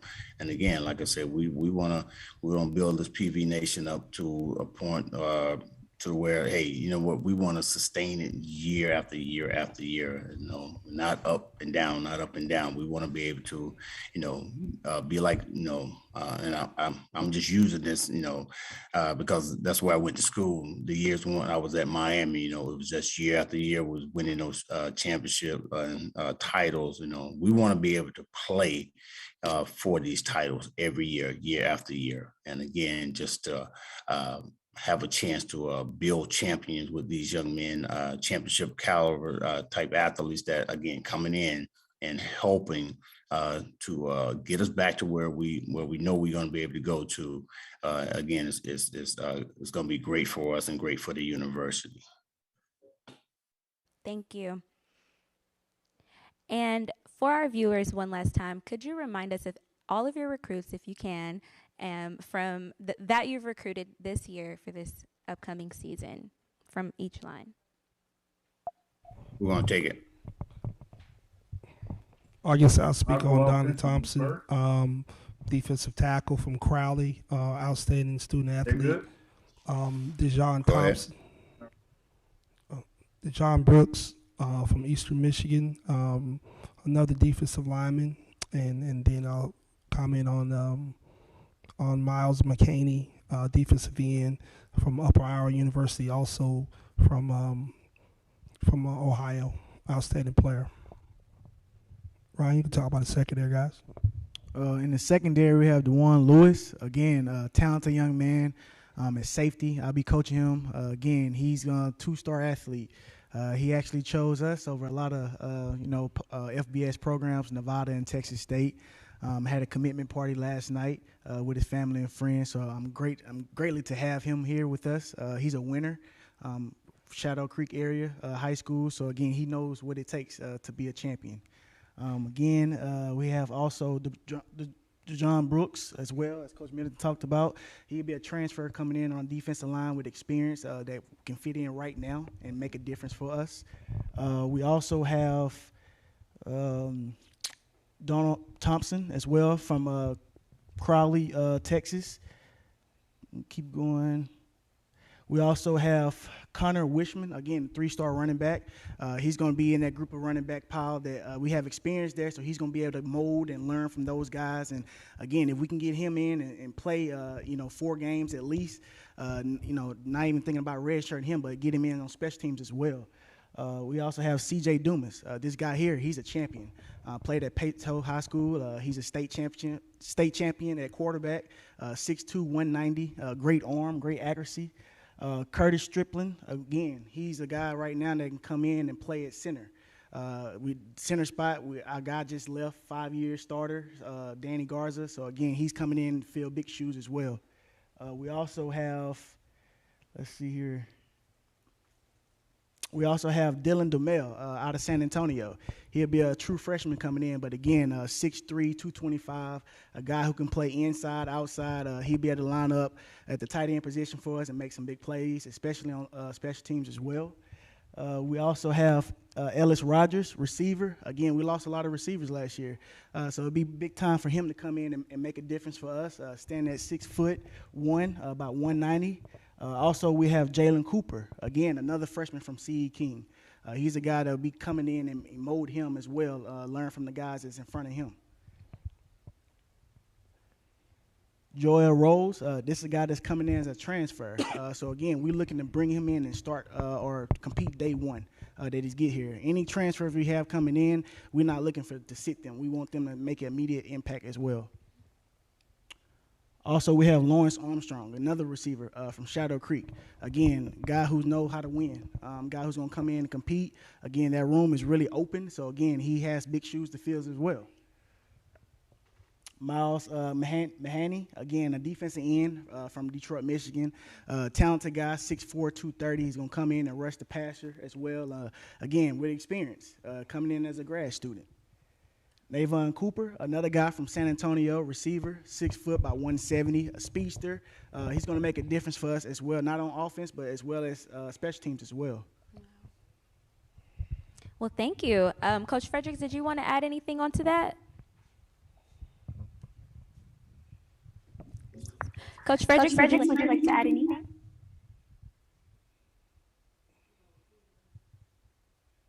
I think Coach Burton covered it all, so. Well, I'm scared of Prairie View football. Okay, well, we'll go ahead and pass it back to Drew and Josh, and they'll go ahead and close us out. So nice to talk to you guys when you're not allowed to cuss at me and yell at me and make me run sprints and do punishment work, and you know, it just feels free, don't it? Man, I just feel crazy. I can just talk to them. But no, all seriousness, you know, like I said, coming off of SWAC Western Division title, let me ask you this. Y'all know what I'm gonna ask too, so be prepared. Why now the change in the philosophy from running back versus spot the ball? What's the biggest difference, and how do you plan to go forward with that? I guess the big thing is that, you know, the environment or the who we are. Instead of doing the hunting, we are the hunted. So right now we have a tremendous amount of expectation. We've been successful, and now we're just looking to build upon that. So we know that we have to bring our A game every week. We know that everyone's going to give us their best shot, so we have to be prepared. So our mindset is changed from we have to earn respect. We went out to earn respect. We've done that. Now people have us on their radar, and they're coming after us. So we have to be prepared and go out and play like champions every week. And again, shout out to Coach Fosterman. He actually came up with the slogan "Running Back." Again, we was in the office one day, and we were thinking of a hashtag for Twitter, and he was like "Running Back 22." So again, we know where we went last year. We went to the championship game, and we're trying to get back, but this time we're trying to win it all. So again, that's what the slogan "Running Back" means. We want to run it back and then get a different outcome this year. No, this is a question that you can answer, Ryan, also for Coach Bubba, even Coach Rock. You tell me, you got guys that play 20, 30 yards down the ball. Coach Bubba, obviously, like Shanique said, 7-year NFL pro, somebody that was, an all-pro, one of the only 2 all-pro nominees in the SWAC besides the other guy that we just played against. We ain't going to say his name. But do you plan, you, Coach Burt, and you, Coach Bubba, to emphasize, strong secondary play? Personally, we've had guys that's been kind of a trend since I've been here, talking about guys like Jalen Harris. I know that's an OG. Dre Cheatham, who I came in with. Logan Jackson, who I came in with also. And then, a guy like Darius Kimball come from Colorado State, being named the all-conference guy. That has been kind of seen to have been the backbone of this team, at least on the defensive side of the ball. So is that a trend that you see continuing now that, Coach Bowles has been elevated from, assistant to head man? I do. Again, I know Darius Campbell. He just graduated. He was a second-team All-Conference guy. And again, we have Drake Cheatham. You know, like I said, he's All-American for the past 2 years. Again, we added a championship guy, DeJuan Lewis, a guy who's going to come in and make an impact for us as well. We're going to add some more guys to that pack, again, to make us stronger in numbers as well as depth. But again, Coach Bubba being a defensive guy, a DB, he expects nothing but the best from that group. And again, I know I'm coaching the safeties and the nickel, so I know I have a job to uphold, you know, just a winning mentality with the guys. And again, they've been buying in. They've been lifting every morning, 6 a.m., 7 a.m. weights and things of that nature. So again, just continue to do what we do. And again, we'll be right back where we want to be. Could you ask Coach Bubba that, Shanique?